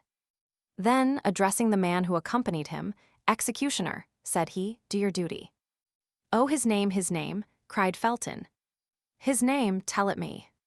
Then, in spite of my cries, in spite of my resistance, for I began to comprehend that there was a question of something worse than death, the executioner seized me, threw me on the floor, fastened me with his bonds, and suffocated by sobs, almost without sense, invoking God, who did not listen to me, I uttered all at once a frightful cry of pain and shame. A burning fire, a red-hot iron, the iron of the executioner, was imprinted on my shoulder. Felton uttered a groan. "Here," said Milady, rising with the majesty of a queen, "here, Felton, behold the new martyrdom invented for a pure young girl, the victim of the brutality of a villain. Learn to know the heart of men, and henceforth make yourself less easily the instrument of their unjust vengeance." Milady, with a rapid gesture, opened her robe, tore the cambric that covered her bosom, and read with feigned anger and simulated shame, showed the young man the ineffaceable impression which dishonored that beautiful shoulder. "But," cried Felton, "that is a fleur-de-lis which I see there." "And therein consisted the infamy," replied Milady. "The brand of England. It would be necessary to prove what tribunal had imposed it on me, and I could have made a public appeal to all the tribunals of the kingdom, but the brand of France. Oh, by that I was branded indeed." This was too much for Felton. Pale, motionless, overwhelmed by this frightful revelation, dazzled by the superhuman beauty of this woman, who unveiled herself before him with an immodesty which appeared to him sublime, he ended by falling on his knees before her, as the early Christians did before those pure and holy martyrs, whom the persecution of the emperors gave up in the circus to the sanguinary sensuality of the populace. The brand disappeared, the beauty alone remained. "Pardon, pardon," cried Felton, "oh, pardon." Milady read in his eyes love. "Love? Pardon for what?" asked she. "Pardon me for having joined with your persecutors." Milady held out her hand to him. "So beautiful, so young," cried Felton, covering that hand with his kisses. Milady let one of those looks fall upon him which make a slave of a king. Felton was a Puritan. He abandoned the hand of this woman to kiss her feet. He no longer loved her, he adored her. When this crisis was past, when Milady appeared to have resumed her self-possession, which she had never lost, when Felton had seen her recover with the veil of chastity those treasures of love which were only concealed from him to make him desire them the more ardently, he said, "Ah, now, I have only one thing to ask of you, that is, the name of your true executioner. For to me there is but one, the other was an instrument, that was all." "What brother," cried Milady, "must I name him again? Have you not yet divined who he is?" "What," cried Felton, "he again, he always he. What, the truly guilty?" "The truly guilty," said Milady, "is the ravager of England, the persecutor of true believers, the base ravisher of the honor of so many women. He who, to satisfy a caprice of his corrupt heart, is about to make England shed so much blood, who protects the Protestants today and will betray them tomorrow. Buckingham! It is then Buckingham, cried Felton in a high state of excitement. Milady concealed her face in her hands, as if she could not endure the shame which this name recalled to her. Buckingham, the executioner of this angelic creature, cried Felton. And thou hast not hurled thy thunder at him, my God. And thou hast left him noble, honored, powerful, for the ruin of us all. God abandons him who abandons himself, said Milady. But he will draw upon his head the punishment reserved for the damned, said Felton, with increasing exultation. He wills that human vengeance should precede celestial justice. Men fear him and spare him. I, said Felton, I do not fear him, nor will I spare him. The soul of Milady was bathed in an infernal joy. But how can Lord de Winter, my protector, my father, asked Felton, possibly be mixed up with all this? Listen, Felton, resumed Milady. For by the side of base and contemptible men there are often found great and generous natures. I had an affianced husband, a man whom I loved and who loved me, a heart like yours, Felton, a man like you. I went to him and told him all. He knew me, that man did, and did not doubt an instant. He was a nobleman, a man equal to Buckingham in every respect. He said nothing, he only girded on his sword, wrapped himself in his cloak, and went straight to Buckingham Palace. Yes, yes, said Felton, I understand how he would act. But with such men it is not the sword that should be employed, it is the poniard.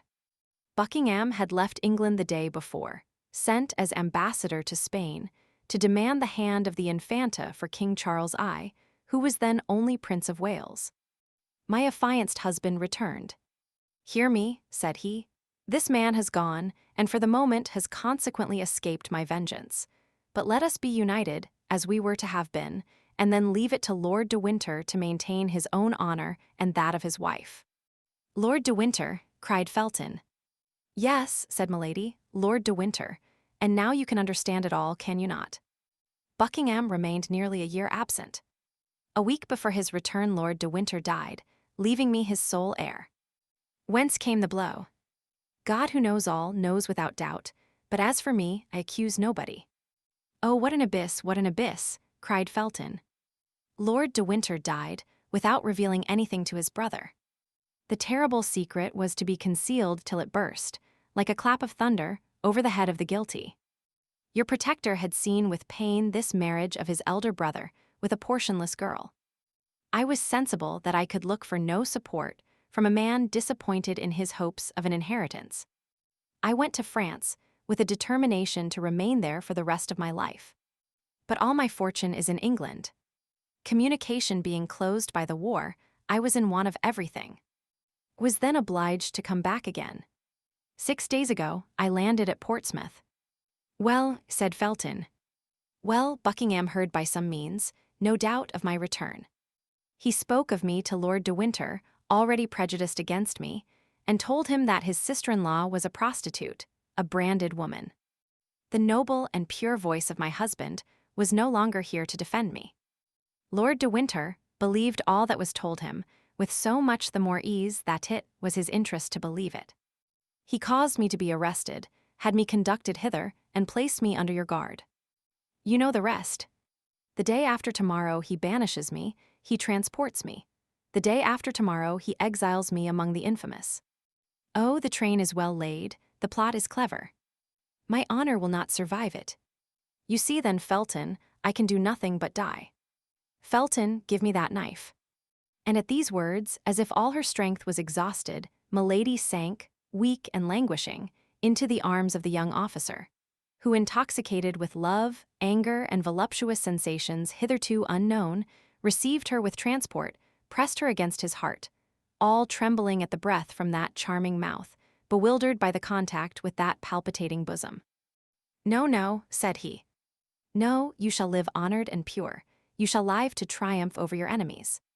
Milady put him from her slowly with her hand, while drawing him nearer with her look. But Felton, in his turn, embraced her more closely, imploring her like a divinity.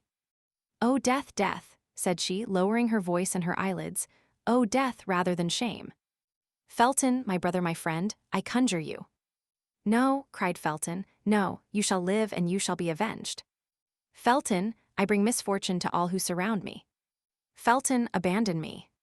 Felton, let me die. Well then, we will live and die together, cried he, pressing his lips to those of the prisoner. Several strokes resounded on the door. This time Milady really pushed him away from her. Hark, said she, we have been overheard. Someone is coming. All is over. We are lost. No, said Felton, it is only the sentinel warning me that they are about to change the guard. Then run to the door and open it yourself. Felton obeyed. This woman was now his whole thought, his whole soul.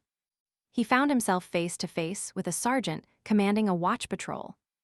Well, what is the matter? Asked the young lieutenant. You told me to open the door if I heard anyone cry out, said the soldier, but you forgot to leave me the key. I heard you cry out, without understanding what you said. I tried to open the door, but it was locked inside. Then I called the sergeant. And here I am, said the sergeant. Felton, quite bewildered, almost mad, stood speechless. Milady plainly perceived that it was now her turn to take part in the scene. She ran to the table, and seizing the knife which Felton had laid down, exclaimed, And by what right will you prevent me from dying? Great God! Exclaimed Felton on seeing the knife glitter in her hand. At that moment, a burst of ironical laughter resounded through the corridor. The Baron, attracted by the noise in his chamber gown, his sword under his arm, stood in the doorway. Ah, said he, here we are at the last act of the tragedy. You see, Felton, the drama has gone through all the phases I named, but be easy, no blood will flow.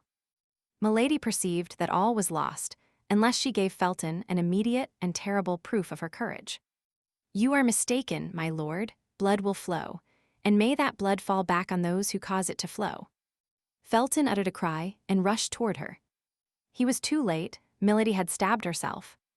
But the knife had fortunately, we ought to say skillfully, come in contact with the steel busk, which at that period, like a cuirass, defended the chests of women. It had glided down it, tearing the robe, and had penetrated slantingly between the flesh and the ribs. Milady's robe was not the less stained with blood in a second. Milady fell down and seemed to be in a swoon. Felton snatched away the knife. See, my lord, said he in a deep, gloomy tone, here is a woman who is under my guard and who has killed herself. Be at ease, Felton, said Lord de Winter. She is not dead, demons do not die so easily. Be tranquil and go wait for me in my chamber. But my lord. Go, sir, I command you.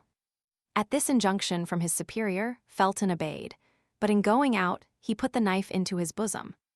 As to Lord de Winter, he contented himself with calling the woman who waited on Milady, and when she was come, he recommended the prisoner, who was still fainting, to her care and left them alone. Meanwhile, all things considered and notwithstanding his suspicions, as the wound might be serious, he immediately sent off a mounted man to find a physician. Chapter 58. Escape. As Lord de Winter had thought, Milady's wound was not dangerous. So soon as she was left alone with the woman whom the Baron had summoned to her assistance, she opened her eyes. It was, however, necessary to affect weakness and pain, not a very difficult task for so finished an actress as Milady. Thus the poor woman was completely the dupe of the prisoner, whom, notwithstanding her hints, she persisted in watching all night. But the presence of this woman did not prevent Milady from thinking. There was no longer a doubt that Felton was convinced. Felton was hers. If an angel appeared to that young man as an accuser of Milady, he would take him, in the mental disposition in which he now found himself, for a messenger sent by the devil. Milady smiled at this thought, for Felton was now her only hope, her only means of safety. But Lord de Winter might suspect him. Felton himself might now be watched. Toward 4 o'clock in the morning the doctor arrived, but since the time Milady stabbed herself, however short, the wound had closed. The doctor could therefore measure neither the direction nor the depth of it. He only satisfied himself by Milady's pulse that the case was not serious. In the morning Milady, under the pretext that she had not slept well in the night and wanted rest, sent away the woman who attended her. She had one hope, which was that Felton would appear at the breakfast hour, but Felton did not come. Were her fears realized? Was Felton, suspected by the Baron, about to fail her at the decisive moment? She had only 1 day left. Lord de Winter had announced her embarkation for the 23rd, and it was now the morning of the 22nd. Nevertheless, she still waited patiently till the hour for dinner. Although she had eaten nothing in the morning, the dinner was brought in at its usual time. Milady then perceived, with terror, that the uniform of the soldiers who guarded her was changed. Then she ventured to ask what had become of Felton. She was told that he had left the castle an hour before on horseback. She inquired if the Baron was still at the castle. The soldier replied that he was, and that he had given orders to be informed if the prisoner wished to speak to him. Milady replied that she was too weak at present, and that her only desire was to be left alone. The soldier went out, leaving the dinner served. Felton was sent away. The Marines were removed. Felton was then mistrusted. This was the last blow to the prisoner. Left alone, she arose. The bed, which she had kept from prudence, and that they might believe her seriously wounded, burned her like a bed of fire. She cast a glance at the door. The Baron had had a plank nailed over the grating. He no doubt feared that by this opening she might still, by some diabolical means, corrupt her guards. Milady smiled with joy. She was free now to give way to her transports without being observed. She traversed her chamber with the excitement of a furious maniac or of a tigress shut up in an iron cage. Certes, if the knife had been left in her power, she would now have thought not of killing herself, but of killing the Baron. At 6 o'clock Lord de Winter came in. He was armed at all points. This man, in whom Milady till that time had only seen a very simple gentleman, had become an admirable jailer. He appeared to foresee all, to divine all, to anticipate all. A single look at Milady apprised him of all that was passing in her mind. "I," said he, "I see, but you shall not kill me today. You have no longer a weapon, and besides, I am on my guard. You had begun to pervert my poor Felton. He was yielding to your infernal influence, but I will save him. He will never see you again, all is over. Get your clothes together. Tomorrow you will go." I had fixed the embarkation for the 24th, but I have reflected that the more promptly the affair takes place, the more sure it will be. Tomorrow, by 12 o'clock, I shall have the order for your exile, signed Buckingham. If you speak a single word to anyone before going aboard ship, my sergeant will blow your brains out. He has orders to do so. If when on the ship you speak a single word to anyone before the captain permits you, the captain will have you thrown into the sea. That is agreed upon. Au revoir then, that is all I have to say today. Tomorrow I will see you again to take my leave." With these words the Baron went out. Milady had listened to all this menacing tirade with a smile of disdain on her lips, but rage in her heart. Supper was served. Milady felt that she stood in need of all her strength.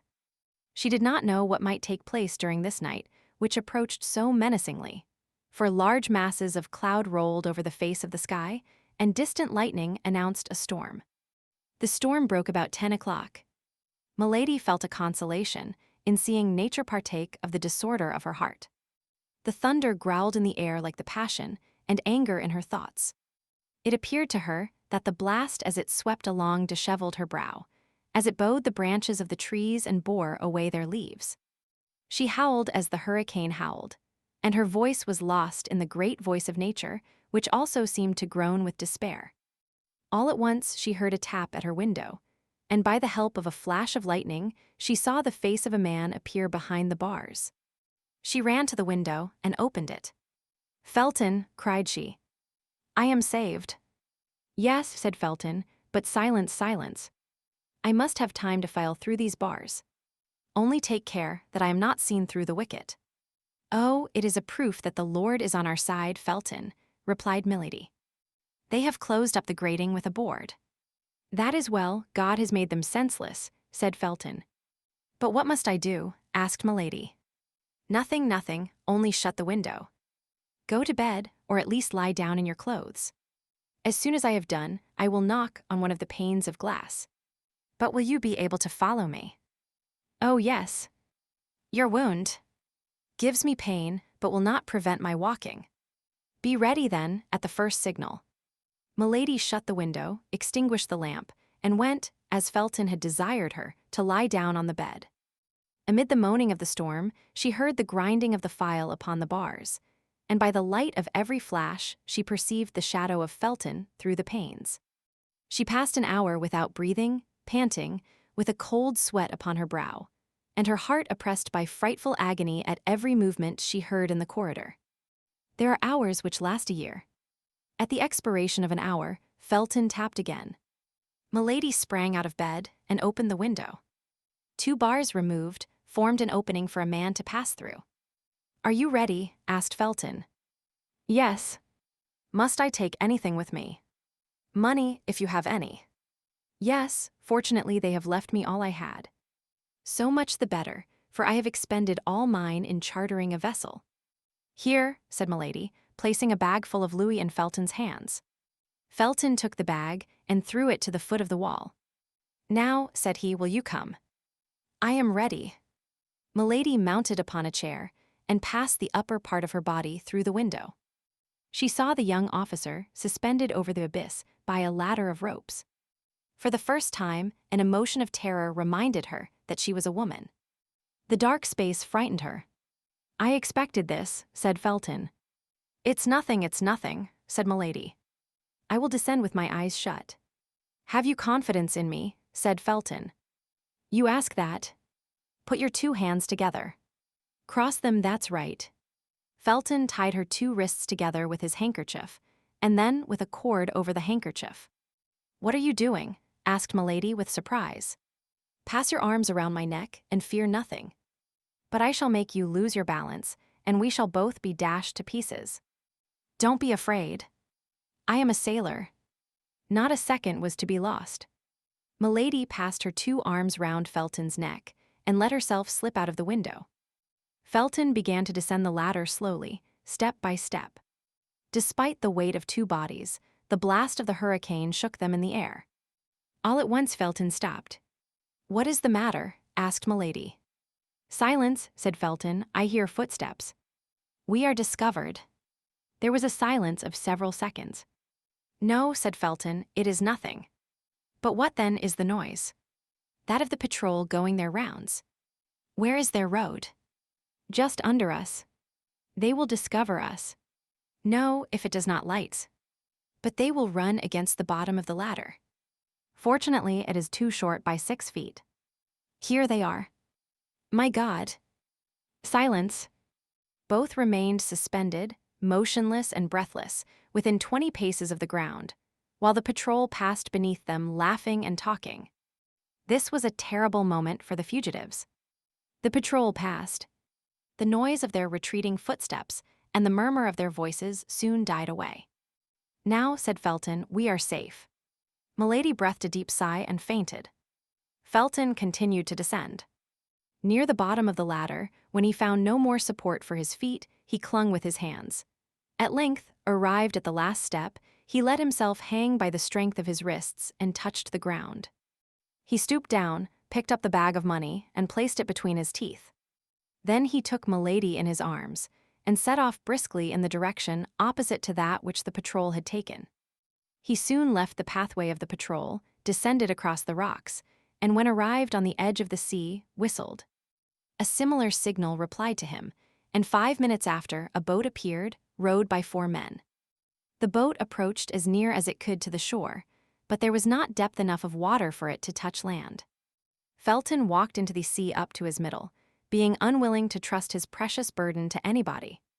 Fortunately, the storm began to subside, but still the sea was disturbed. The little boat bounded over the waves like a nutshell. "To the sloop," said Felton, "and row quickly." The 4 men bent to their oars, but the sea was too high to let them get much hold of it. However, they left the castle behind. That was the principal thing. The night was extremely dark. It was almost impossible to see the shore from the boat. They would therefore be less likely to see the boat from the shore. A black point floated on the sea. That was the sloop. While the boat was advancing with all the speed its 4 rowers could give it, Felton untied the cord and then the handkerchief which bound Milady's hands together. When her hands were loosed, he took some sea water and sprinkled it over her face. Milady breathed a sigh and opened her eyes. "Where am I?" said she. "Saved," replied the young officer. "Oh, saved, saved," cried she. "Yes, there is the sky, here is the sea. The air I breathe is the air of liberty." "Ah, thanks, Felton, thanks." The young man pressed her to his heart. "But what is the matter with my hands?" asked Milady. "It seems as if my wrists had been crushed in a vice." Milady held out her arms, her wrists were bruised. "Alas," said Felton, looking at those beautiful hands and shaking his head sorrowfully. "Oh, it's nothing, nothing," cried Milady. "I remember now." Milady looked around her, as if in search of something. "It is there," said Felton, touching the bag of money with his foot. They drew near to the sloop. A sailor on watch hailed the boat replied. "What vessel is that?" asked Milady. "The one I have hired for you." "Where will it take me?" "Where you please, after you have put me on shore at Portsmouth." "What are you going to do at Portsmouth?" asked Milady. "Accomplish the orders of Lord de Winter," said Felton, with a gloomy smile. "What orders?" asked Milady. "You do not understand?" asked Felton. "No, explain yourself, I beg." "As he mistrusted me, he determined to guard you himself, and sent me in his place to get Buckingham to sign the order for your transportation. But if he mistrusted you, how could he confide such an order to you?" "How could I know what I was the bearer of?" "That's true. And you are going to Portsmouth." "I have no time to lose. Tomorrow is the 23rd, and Buckingham sets sail tomorrow with his fleet." "He sets sail tomorrow." "Wherefore?" "For La Rochelle." "He need not sail," cried Milady, forgetting her usual presence of mind. "Be satisfied," replied Felton, "he will not sail." Milady started with joy.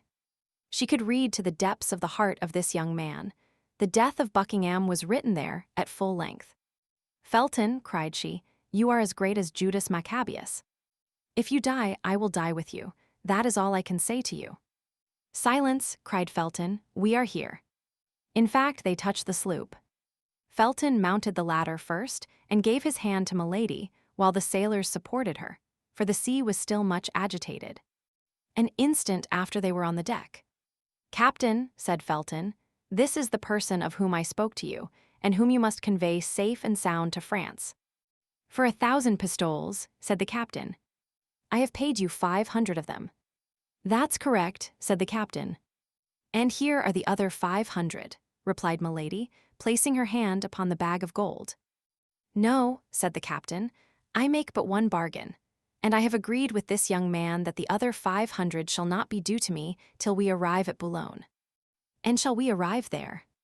"Safe and sound, as true as my name's Jack Butler." "Well," said Milady, "if you keep your word instead of 500, I will give you 1,000 pistoles." "Hurrah for you, then, my beautiful lady," cried the captain, "and may God often send me such passengers as your ladyship." "Meanwhile," said Felton, "convey me to the little bay of, you know it was agreed you should put in there." The captain replied by ordering the necessary maneuvers, and towards 7 o'clock in the morning, the little vessel cast anchor in the bay that had been named. During this passage, Felton related everything to Milady: how, instead of going to London, he had chartered the little vessel, how he had returned, how he had scaled the wall by fastening cramps in the interstices of the stones as he ascended to give him foothold, and how, when he had reached the bars, he fastened his ladder. Milady knew the rest.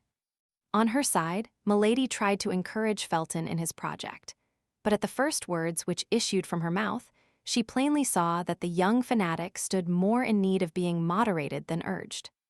It was agreed that Milady should wait for Felton till 10 o'clock. If he did not return by 10 o'clock, she was to sail. In that case, and supposing he was at liberty, he was to rejoin her in France, at the convent of the Carmelites at Bethune. Chapter 59. What took place at Portsmouth, August 23, 1628. Felton took leave of Milady as a brother about to go for a mere walk takes leave of his sister, kissing her hand. His whole body appeared in its ordinary state of calmness. Only an unusual fire beamed from his eyes, like the effects of a fever. His brow was more pale than it generally was, his teeth were clenched, and his speech had a short, dry accent which indicated that something dark was at work within him. As long as he remained in the boat which conveyed him to land, he kept his face toward Milady, who, standing on the deck, followed him with her eyes. Both were free from the fear of pursuit. Nobody ever came into Milady's apartment before 9 o'clock, and it would require 3 hours to go from the castle to London. Felton jumped on shore, climbed the little ascent which led to the top of the cliff, saluted Milady a last time, and took his course toward the city. At the end of 100 paces, the ground began to decline, and he could only see the mast of the sloop. He immediately ran in the direction of Portsmouth, which he saw at nearly half a league before him, standing out in the haze of the morning, with its houses and towers.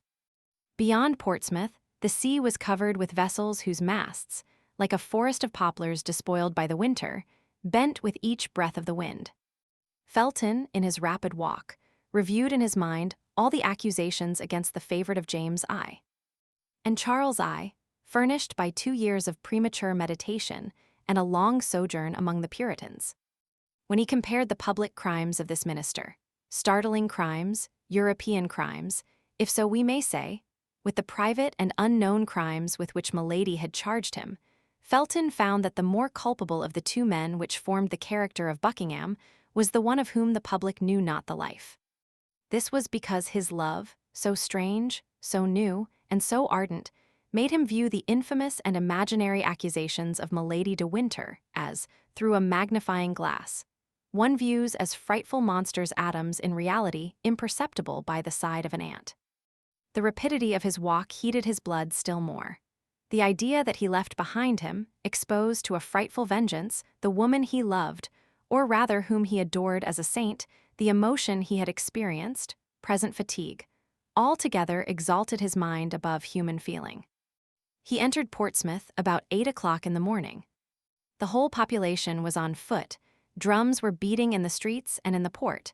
The troops about to embark were marching toward the sea. Felton arrived at the Palace of the Admiralty, covered with dust and streaming with perspiration.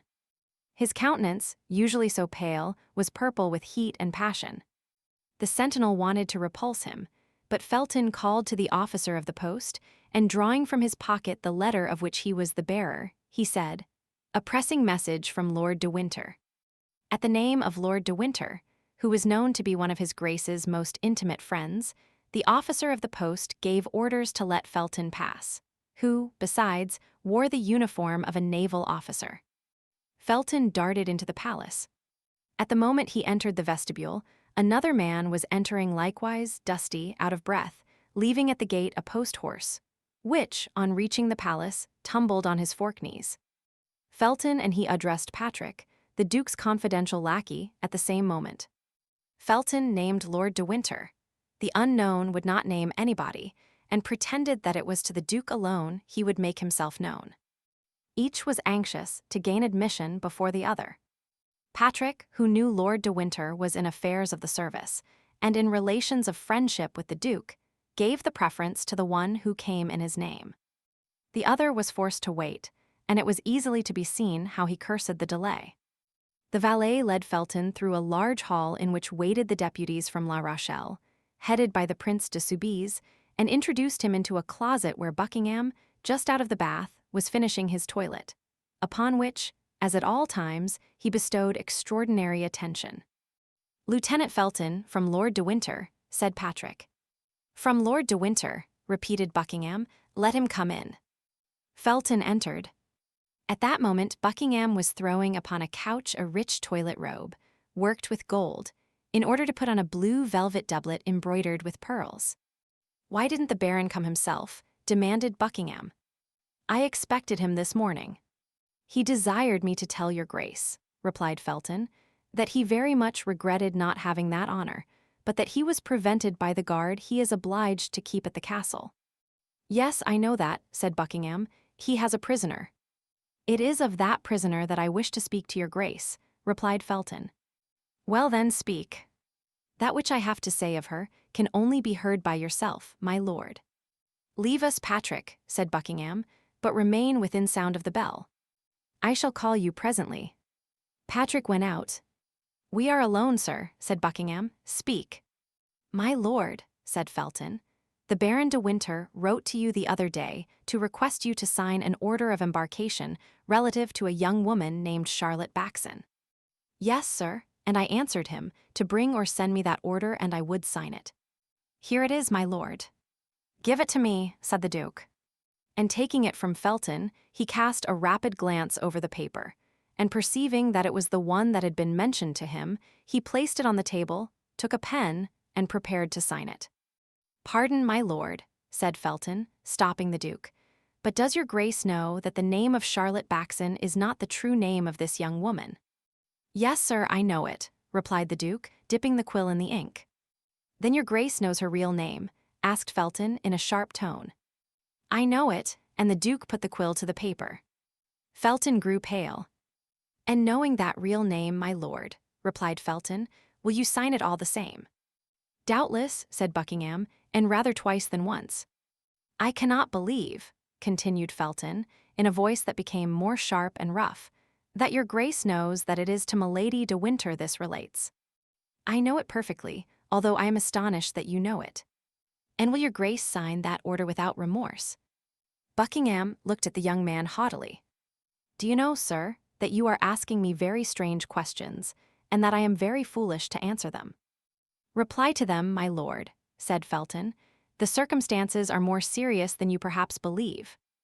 Buckingham reflected that the young man, coming from Lord de Winter, undoubtedly spoke in his name and softened. "Without remorse," said he. "The Baron knows, as well as myself, that Milady de Winter is a very guilty woman, and it is treating her very favorably to commute her punishment to transportation." The Duke put his pen to the paper. "You will not sign that order, my lord," said Felton, making a step toward the Duke. "I will not sign this order." "And why not?" "Because you will look into yourself, and you will do justice to the lady." "I should do her justice by sending her to Tyburn," said Buckingham. "This lady is infamous." "My lord, Milady de Winter is an angel. You know that she is, and I demand her liberty of you." "Bah! Are you mad to talk to me thus?" said Buckingham. "My lord, excuse me. I speak as I can, I restrain myself. But, my lord, think of what you're about to do, and beware of going too far." "What do you say?" "God pardon me," cried Buckingham, "I really think he threatens me." "No, my lord, I still plead. And I say to you, one drop of water suffices to make the full vase overflow. One slight fault may draw down punishment upon the head spared, despite many crimes." "Mr. Felton," said Buckingham, "you will withdraw and place yourself at once under arrest." "You will hear me to the end, my lord. You have seduced this young girl, you have outraged, defiled her. Repair your crimes toward her, let her go free, and I will exact nothing else from you." "You will exact," said Buckingham, looking at Felton with astonishment, and dwelling upon each syllable of the three words as he pronounced them. "My lord," continued Felton, becoming more excited as he spoke, "my lord, beware. All England is tired of your iniquities. My lord, you have abused the royal power, which you have almost usurped. My lord, you are held in horror by God and men. God will punish you hereafter, but I will punish you here." "Ah, this is too much," cried Buckingham, making a step toward the door. Felton barred his passage. "I ask it humbly of you, my lord," said he. "Sign the order for the liberation of Milady de Winter. Remember that she is a woman whom you have dishonored." "Withdraw, sir," said Buckingham, "or I will call my attendant and have you placed in irons." "You shall not call," said Felton, throwing himself between the Duke and the bell placed on a stand encrusted with silver. "Beware, my lord, you are in the hands of God." "In the hands of the devil, you mean," cried Buckingham, raising his voice so as to attract the notice of his people, without absolutely shouting. "Sign, my lord, sign the liberation of Milady de Winter," said Felton, holding out a paper to the Duke. "By force." "You are joking." "Hilloa, Patrick." "Sign, my lord." "Never. Never." "Help," shouted the Duke, and at the same time he sprang toward his sword. But Felton did not give him time to draw it. He held the knife with which Milady had stabbed herself, open in his bosom. At one bound he was upon the Duke. At that moment Patrick entered the room, crying, "A letter from France, my lord." "From France!" cried Buckingham, forgetting everything and thinking from whom that letter came. Felton took advantage of this moment, and plunged the knife into his side up to the handle. "Ah, traitor!" cried Buckingham, "you have killed me." "Murder!" screamed Patrick. Felton cast his eyes round for means of escape, and seeing the door free, he rushed into the next chamber in which, as we have said, the deputies from La Rochelle were waiting, crossed it as quickly as possible, and rushed toward the staircase. But upon the first step he met Lord de Winter, who, seeing him pale, confused, livid, and stained with blood both on his hands and face, seized him by the throat, crying, "I knew it. I guessed it. But too late by a minute, unfortunate, unfortunate that I am." Felton made no resistance. Lord de Winter placed him in the hands of the guards, who led him, while awaiting further orders, to a little terrace commanding the sea. And then the Baron hastened to the Duke's chamber. At the cry uttered by the Duke and the scream of Patrick, the man whom Felton had met in the antechamber rushed into the chamber. He found the Duke reclining upon a sofa, with his hand pressed upon the wound. "Laporte," said the Duke in a dying voice, "Laporte, do you come from her?" "Yes, monseigneur," replied the faithful cloak-bearer of Anne of Austria, "but too late, perhaps." "Silence, Laporte, you may be overheard." "Patrick, let no one enter." "Oh, I cannot tell what she says to me. My God, I am dying." And the Duke swooned. Meanwhile, Lord de Winter, the deputies, the leaders of the expedition, the officers of Buckingham's household, had all made their way into the chamber. Cries of despair resounded on all sides. The news, which filled the palace with tears and groans, soon became known, and spread itself throughout the city. The report of a cannon announced that something new and unexpected had taken place. Lord de Winter tore his hair. "Too late by a minute," cried he, "too late by a minute. Oh my God, my God! What a misfortune!" He had been informed at 7 o'clock in the morning that a rope ladder floated from one of the windows of the castle. He had hastened to Milady's chamber, had found it empty, the window open and the bars filed, had remembered the verbal caution D'Artagnan had transmitted to him by his messenger, had trembled for the Duke, and running to the stable without taking time to have a horse saddled, had jumped upon the first he found, had galloped off like the wind, had alighted below in the courtyard, had ascended the stairs precipitately, and on the top step, as we have said, had encountered Felton. The Duke, however, was not dead. He recovered a little, reopened his eyes, and hope revived in all hearts. "Gentlemen," said he, "leave me alone with Patrick and Laporte. Ah, is that you, de Winter? You sent me a strange madman this morning. See the state in which he has put me." "Oh, my lord," cried the Baron, "I shall never console myself." "And you would be quite wrong, my dear de Winter," said Buckingham, holding out his hand to him. "I do not know the man who deserves being regretted during the whole life of another man, but leave us, I pray you." The Baron went out sobbing. There only remained in the closet of the wounded Duke Laporte and Patrick. A physician was sought for, but none was yet found. "You will live, my lord, you will live," repeated the faithful servant of Anne of Austria, on his knees before the Duke's sofa. "What has she written to me?" said Buckingham, feebly, streaming with blood, and suppressing his agony to speak of her he loved. "What has she written to me? Read me her letter." "Oh, my lord," said Laporte. "Abbe Laporte, do you not see I have no time to lose?" Laporte broke the seal, and placed the paper before the eyes of the Duke, but Buckingham in vain tried to make out the writing. "Read," said he, "read." "I cannot see." "Read then. For soon, perhaps, I shall not hear, and I shall die without knowing what she has written to me." Laporte made no further objection, and read. "My lord, by that which, since I have known you, have suffered by you and for you, I conjure you, if you have any care for my repose, to countermand those great armaments which you are preparing against France, to put an end to a war of which it is publicly said religion is the ostensible cause, and of which, it is generally whispered, your love for me is the concealed cause. This war may not only bring great catastrophes upon England and France, but misfortune upon you, my lord, for which I should never console myself. Be careful of your life, which is menaced, and which will be dear to me from the moment I am not obliged to see an enemy in you.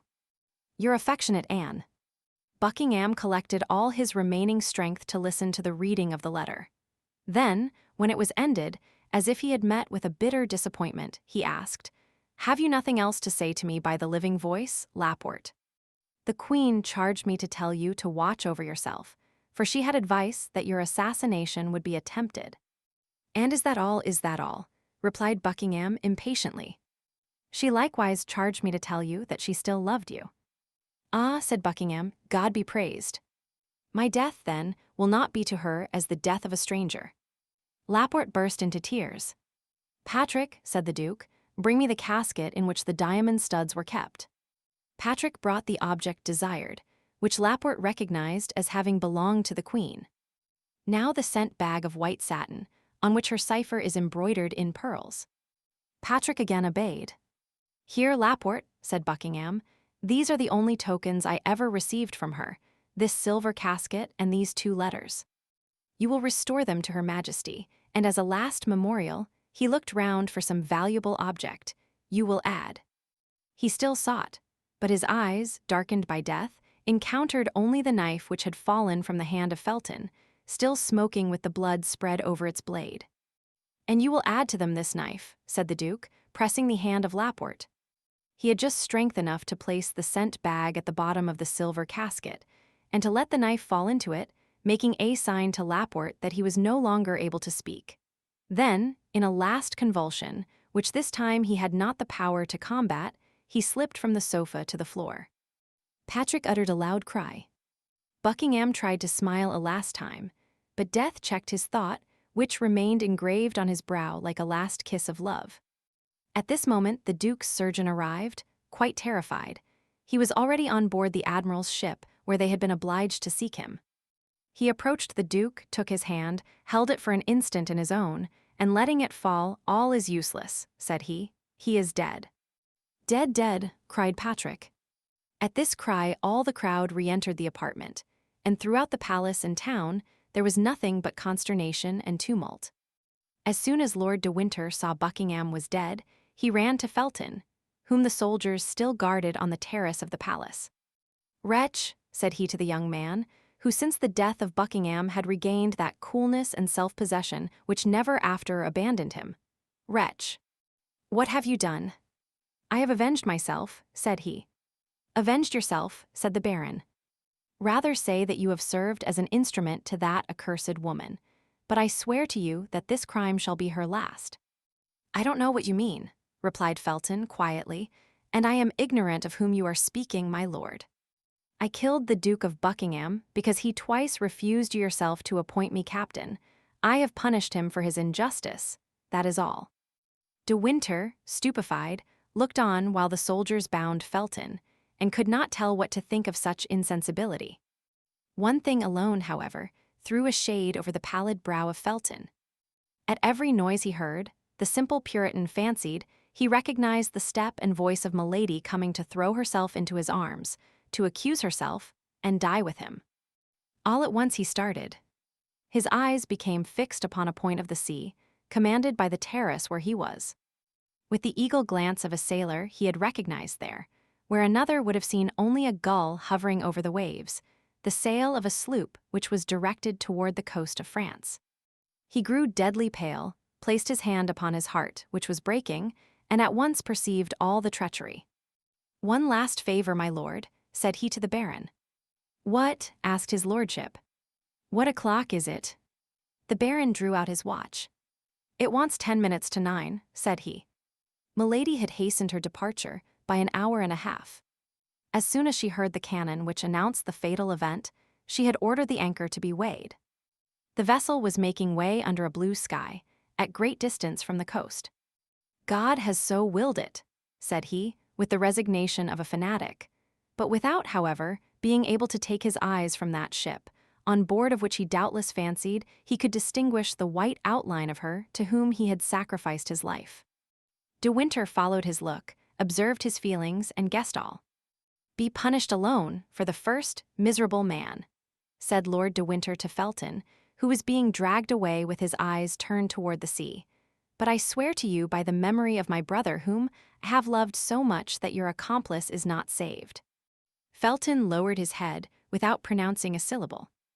As to Lord de Winter, he descended the stairs rapidly and went straight to the port. Chapter 60. In France. The first fear of the King of England, Charles I, on learning of the death of the Duke, was that such terrible news might discourage the Rochellais. He tried, says Richelieu in his memoirs, to conceal it from them as long as possible, closing all the ports of his kingdom, and carefully keeping watch that no vessel should sail until the army which Buckingham was getting together had gone, taking upon himself, in default of Buckingham, to superintend the departure. He carried the strictness of this order so far as to detain in England the ambassadors of Denmark, who had taken their leave, and the regular ambassador of Holland, who was to take back to the port of Flushing the Indian merchantmen of which Charles I had made restitution to the United Provinces. But as he did not think of giving this order till 5 hours after the event, that is to say, till 2 o'clock in the afternoon, 2 vessels had already left the port, the one bearing, as we know, Milady, who, already anticipating the event, was further confirmed in that belief by seeing the black flag flying at the masthead of the admiral's ship.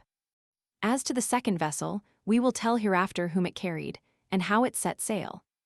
During this time, nothing new occurred in the camp at La Rochelle. Only the king, who was bored as always, but perhaps a little more so in camp than elsewhere, resolved to go incognito and spend the festival of St. Louis at St. Germain, and asked the cardinal to order him an escort of only 20 musketeers. The cardinal, who sometimes became weary of the king, granted this leave of absence with great pleasure to his royal lieutenant, who promised to return about the 15th of September. M. de Treville, being informed of this by his eminence, packed his portmanteau. And as without knowing the cause he knew the great desire and even imperative need which his friends had of returning to Paris, it goes without saying that he fixed upon them to form part of the escort. The 4 young men heard the news a quarter of an hour after M. de Treville, for they were the first to whom he communicated it. It was then that D'Artagnan appreciated the favor the cardinal had conferred upon him in making him at last enter the Musketeers, for without that circumstance he would have been forced to remain in the camp while his companions left it. It goes without saying that this impatience to return toward Paris had for a cause the danger which Mme.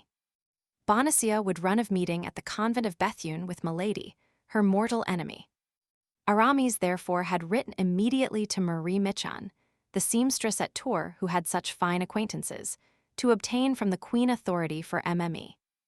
Bonacieux to leave the convent, and to retire either into Lorraine or Belgium. They had not long to wait for an answer. 8 or 10 days afterward, Aramis received the following letter. My dear cousin, here is the authorization from my sister to withdraw our little servant from the convent of Bethune, the air of which you think is bad for her. My sister sends you this authorization with great pleasure, for she is very partial to the little girl, to whom she intends to be more serviceable hereafter. I salute you, Michon. To this letter was added an order, conceived in these terms. At the Louvre, August 10, 1628. The superior of the convent of Bethune will place in the hands of the person who shall present this note to her the novice who entered the convent upon my recommendation and under my patronage. Anne. It may be easily imagined how the relationship between Aramis and a seamstress, who called the queen her sister, amused the young men. But Aramis, after having blushed 2 or 3 times up to the whites of his eyes at the gross pleasantry of Porthos, begged his friends not to revert to the subject again, declaring that if a single word more was said to him about it, he would never again implore his cousins to interfere in such affairs. There was no further question, therefore, about Marie Michon among the 4 musketeers, who besides had what they wanted. That was the order to withdraw Mme. Bonacieux from the convent of the Carmelites of Bethune. It was true that this order would not be of great use to them while they were in camp at La Rochelle, that is to say, at the other end of France. Therefore D'Artagnan was going to ask leave of absence of M. de Treville, confiding to him candidly the importance of his departure, when the news was transmitted to him, as well as to his 3 friends, that the king was about to set out for Paris with an escort of 20 musketeers, and that they formed part of the escort. Their joy was great. The lackeys were sent on before with the baggage, and they set out on the morning of the 16th. The cardinal accompanied his majesty from Surgers to Mauses, and there the king and his minister took leave of each other with great demonstrations of friendship. The king, however, who sought distraction, while traveling as fast as possible, for he was anxious to be in Paris by the 23rd, stopped from time to fly the magpie, a pastime for which the taste had been formerly inspired in him by Delines, and for which he had always preserved a great predilection. Out of the 20 musketeers, 16, when this took place, rejoiced greatly at this relaxation, but the other 4 cursed it heartily. D'Artagnan, in particular, had a perpetual buzzing in his ears, which Porthos explained thus. "A very great lady has told me that this means that somebody is talking of you somewhere." At length the escort passed through Paris on the 23rd, in the night. The king thanked M. de Tréville and permitted him to distribute furloughs for 4 days, on condition that the favored parties should not appear in any public place, under penalty of the Bastille. The first 4 furloughs granted, as may be imagined, were to our 4 friends. Still further, Athos obtained of M. de Tréville 6 days instead of 4, and introduced into these 6 days 2 more nights, for they set out on the 24th at 5 o'clock in the evening, and as a further kindness M. de Tréville postdated the leave to the morning of the 25th. "Good Lord," said D'Artagnan, who, as we have often said, never stumbled at anything, "it appears to me that we are making a great trouble of a very simple thing. In 2 days, and by using up 2 or 3 horses, that's nothing. I have plenty of money, I am at Bethune. I present my letter from the Queen to the Superior, and I bring back the dear treasure I go to seek, not into Lorraine, not into Belgium, but to Paris, where she will be much better concealed, particularly while the cardinal is at La Rochelle. Well, once returned from the country, half by the protection of her cousin, half through what we have personally done for her, we shall obtain from the Queen what we desire. Remain, then, where you are, and do not exhaust yourselves with useless fatigue. Myself and Planchet are all that such a simple expedition requires." To this Athos replied quietly, "We also have money left, for I have not yet drunk all my share of the diamond, and Porthos and Aramis have not eaten all theirs. We can therefore use up 4 horses as well as 1. But consider, D'Artagnan," added he, in a tone so solemn that it made the young man shudder, "consider that Bethune is a city where the cardinal has given rendezvous to a woman who, wherever she goes, brings misery with her. If you had only to deal with 4 men, D'Artagnan, I would allow you to go alone. You have to do with that woman. We 4 will go, and I hope to God that with our 4 lackeys we may be in sufficient number." "You terrify me, Athos," cried D'Artagnan.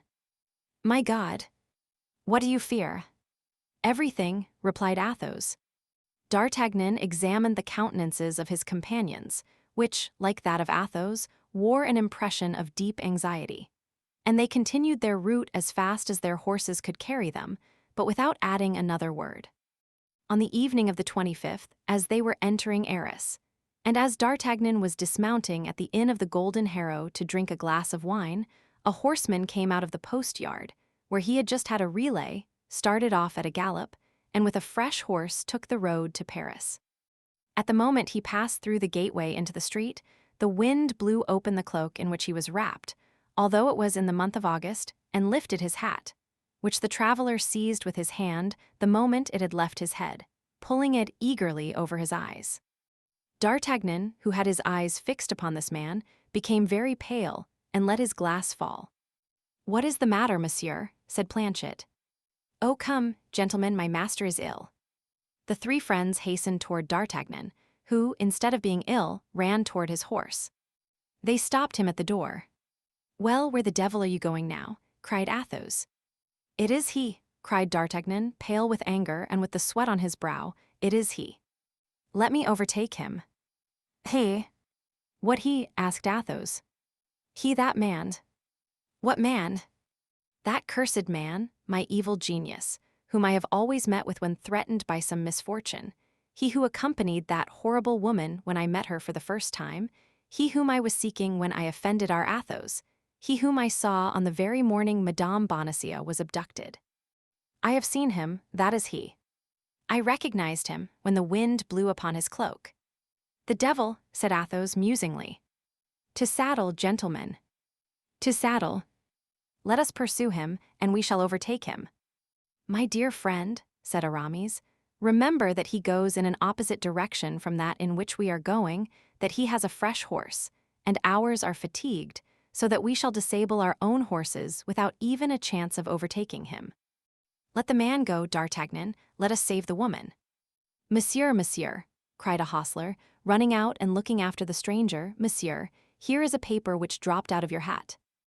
Monsieur, Friend, said D'Artagnan, a half-pistole for that paper. My faith, monsieur, with great pleasure. Here it is. The hostler, enchanted with the good day's work he had done, returned to the yard. D'Artagnan unfolded the paper. Well, eagerly demanded all his three friends. Nothing but one word, said D'Artagnan. Yes, said Aramis, but that one word is the name of some town or village. Armentières, read Porthos, Armentières. I don't know such a place. And that name of a town or village is written in her hand, cried Athos. Come on, said D'Artagnan. Let us keep that paper carefully. Perhaps I have not thrown away my half-pistole. To horse, my friends, to horse. And the four friends flew at a gallop along the road to Bethune. Chapter 61. The Carmelite Convent at Bethune. Great criminals bear about them a kind of predestination which makes them surmount all obstacles, which makes them escape all dangers, up to the moment which a wearied Providence has marked as the rock of their impious fortunes. It was thus with Milady. She escaped the cruisers of both nations, and arrived at Boulogne without accident. When landing at Portsmouth, Milady was an Englishwoman whom the persecutions of the French drove from La Rochelle. When landing at Boulogne, after a 2 days' passage, she passed for a Frenchwoman whom the English persecuted at Portsmouth out of their hatred for France. Milady had, likewise, the best of passports, her beauty, her noble appearance, and the liberality with which she distributed her pistoles. Freed from the usual formalities by the affable smile and gallant manners of an old governor of the port, who kissed her hand, she only remained long enough at Boulogne to put into the post a letter, conceived in the following terms.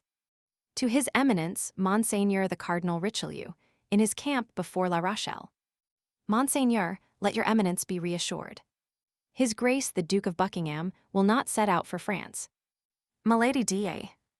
Bioilogeny, evening of the 25th. P.S. According to the desire of your Eminence, I report to the convent of the Carmelites at Bethune, where I will await your orders. Accordingly, that same evening Milady commenced her journey. Night overtook her, she stopped and slept at an inn. At 5 o'clock the next morning she again proceeded, and in 3 hours after entered Bethune. She inquired for the convent of the Carmelites, and went thither immediately. The superior met her. Milady showed her the cardinal's order. The abbess assigned her a chamber, and had breakfast served. All the past was effaced from the eyes of this woman, and her looks, fixed on the future, beheld nothing but the high fortunes reserved for her by the cardinal, whom she had so successfully served without his name being in any way mixed up with the sanguinary affair. The ever-new passions which consumed her gave to her life the appearance of those clouds which float in the heavens, reflecting sometimes azure, sometimes fire, sometimes the opaque blackness of the tempest, and which leave no traces upon the earth behind them but devastation and death. After breakfast, the abbess came to pay her a visit. There is very little amusement in the cloister, and the good superior was eager to make the acquaintance of her new boarder. Milady wished to please the abbess. This was a very easy matter for a woman so really superior as she was.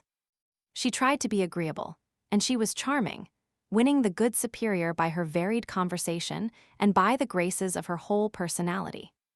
The abbess, who was the daughter of a noble house, took particular delight in stories of the court, which so seldom travel to the extremities of the kingdom, and which, above all, have so much difficulty in penetrating the walls of convents, at whose threshold the noise of the world dies away. Milady, on the contrary, was quite conversant with all aristocratic intrigues, amid which she had constantly lived for 5 or 6 years. She made it her business, therefore, to amuse the good abbess with the worldly practices of the court of France, mixed with the eccentric pursuits of the king. She made for her the scandalous chronicle of the lords and ladies of the court, whom the abbess knew perfectly by name, touched lightly on the amours of the Queen and the Duke of Buckingham, talking a great deal to induce her auditor to talk a little. But the abbess contented herself with listening and smiling, without replying a word. Milady, however, saw that this sort of narrative amused her very much, and kept at it, only she now let her conversation drift toward the cardinal. But she was greatly embarrassed. She did not know whether the abbess was a royalist or a cardinalist. She therefore confined herself to a prudent middle course. But the abbess, on her part, maintained a reserve still more prudent, contenting herself with making a profound inclination of the head, every time the fair traveler pronounced the name of his eminence. Milady began to think she should soon grow weary of a convent life. She resolved, then, to risk something in order that she might know how to act afterward. Desirous of seeing how far the discretion of the good abbess would go, she began to tell a story, obscure at first, but very circumstantial afterward, about the cardinal, relating the amours of the minister with Mme. Daigelin, Marion Delorme, and several other gay women. The abbess listened more attentively, grew animated by degrees, and smiled. Good, thought Milady, she takes a pleasure in my conversation. If she is a cardinalist, she has no fanaticism, at least.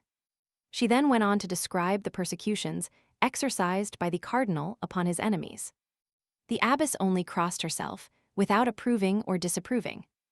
This confirmed Milady in her opinion that the abbess was rather royalist than cardinalist. Milady therefore continued, coloring her narrations more and more. "I am very ignorant of these matters," said the abbess, at length.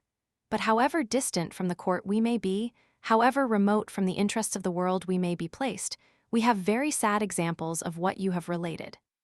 And one of our boarders has suffered much from the vengeance and persecution of the cardinal."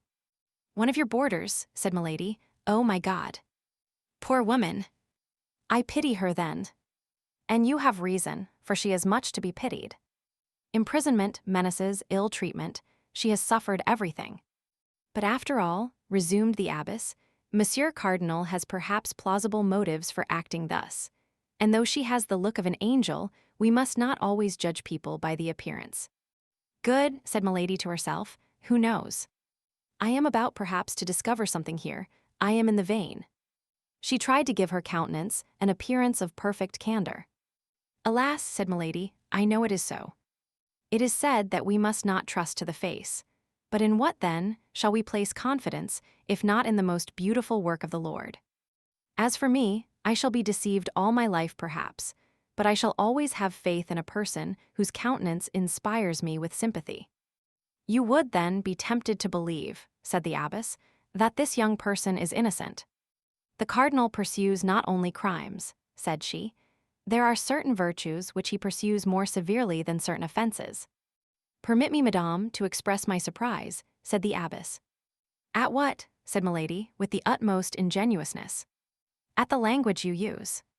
"What do you find so astonishing in that language?" said Milady, smiling.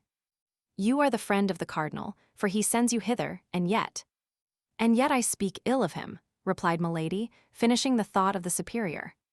"At least you don't speak well of him." "That is because I am not his friend," said she, sighing, "but his victim. But this letter, in which he recommends you to me, is an order for me to confine myself to a sort of prison, from which he will release me by one of his satellites. But why have you not fled? Whither should I go? Do you believe there is a spot on the earth which the cardinal cannot reach if he takes the trouble to stretch forth his hand? If I were a man, that would barely be possible, but what can a woman do? This young boarder of yours, has she tried to fly?" "No, that is true. But that is another thing. I believe she is detained in France by some love affair." "Ah," said Milady with a sigh, "if she loves she is not altogether wretched." "Then," said the abbess, looking at Milady with increasing interest, "I behold another poor victim." "Alas, yes," said Milady. The abbess looked at her for an instant with uneasiness, as if a fresh thought suggested itself to her mind. "You are not an enemy of our holy faith," said she, hesitatingly. "Who I?" cried Milady. "I a Protestant." Oh no. I call to witness the God who hears us, that on the contrary I am a fervent Catholic. Then, madame, said the abbess, smiling, be reassured. The house in which you are shall not be a very hard prison, and we will do all in our power to make you cherish your captivity. You will find here, moreover, the young woman of whom I spoke, who is persecuted, no doubt, in consequence of some court intrigue. She is amiable and well-behaved. What is her name? She was sent to me by someone of high rank, under the name of Kitty. Have not tried to discover her other name. Kitty, cried Milady. What? Are you sure? That she is called so? Yes, madame. Do you know her? Milady smiled to herself at the idea, which had occurred to her, that this might be her old chambermaid. There was connected with the remembrance of this girl a remembrance of anger, and a desire of vengeance disordered the features of Milady, which, however, immediately recovered the calm and benevolent expression which this woman of 100 faces had for a moment allowed them to lose. And when can I see this young lady, for whom I already feel so great a sympathy? Asked Milady. Why this evening, said the abbess, today even. But you have been traveling these 4 days, as you told me yourself. This morning you rose at 5 o'clock. You must stand in need of repose. Go to bed and sleep. At dinner time we will rouse you. Although Milady would very willingly have gone without sleep, sustained as she was by all the excitements which a new adventure awakened in her heart, ever thirsting for intrigues, she nevertheless accepted the offer of the superior. During the last 15 days, she had experienced so many and such various emotions that if her frame of iron was still capable of supporting fatigue, her mind required repose. She therefore took leave of the abbess and went to bed, softly rocked by the ideas of vengeance which the name of Kitty had naturally brought to her thoughts. She remembered that almost unlimited promise which the cardinal had given her if she succeeded in her enterprise. She had succeeded. D'Artagnan was then in her power. One thing alone frightened her. That was the remembrance of her husband, the Comte de la Fere, whom she had believed dead, or at least expatriated, and whom she found again in Athos, the best friend of D'Artagnan. But alas, if he was the friend of D'Artagnan, he must have lent him his assistance in all the proceedings by whose aid the Queen had defeated the project of his Eminence. If he was the friend of D'Artagnan, he was the enemy of the cardinal, and she doubtless would succeed in involving him in the vengeance by which she hoped to destroy the young musketeer. All these hopes were so many sweet thoughts for Milady, so, rocked by them, she soon fell asleep. She was awakened by a soft voice, which sounded at the foot of her bed. She opened her eyes and saw the abbess, accompanied by a young woman with light hair and delicate complexion, who fixed upon her a look full of benevolent curiosity. The face of the young woman was entirely unknown to her. Each examined the other with great attention, while exchanging the customary compliments. Both were very handsome, but of quite different styles of beauty. Milady, however, smiled in observing that she excelled the young woman by far in her high air and aristocratic bearing. It is true that the habit of a novice, which the young woman wore, was not very advantageous in a contest of this kind. The abbess introduced them to each other. When this formality was ended, as her duties called her to chapel, she left the 2 young women alone.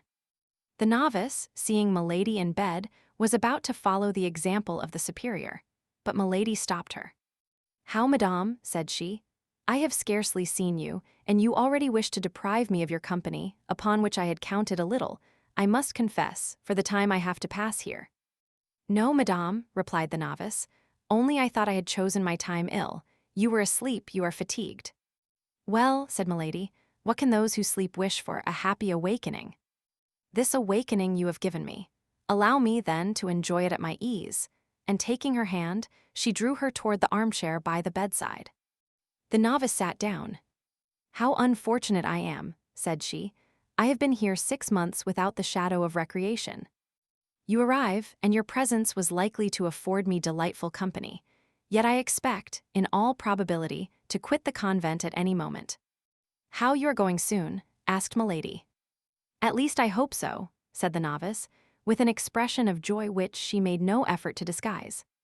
"I think I learned you had suffered persecutions from the cardinal," continued Milady, That would have been another motive for sympathy between us. What I have heard, then, from our good mother is true. You have likewise been a victim of that wicked priest. Hush, said Milady, let us not even here speak thus of him. All my misfortunes arise from my having said nearly what you have said before a woman whom I thought my friend, and who betrayed me. Are you also the victim of a treachery? No, said the novice, but of my devotion, of a devotion to a woman I loved, for whom I would have laid down my life, for whom I would give it still.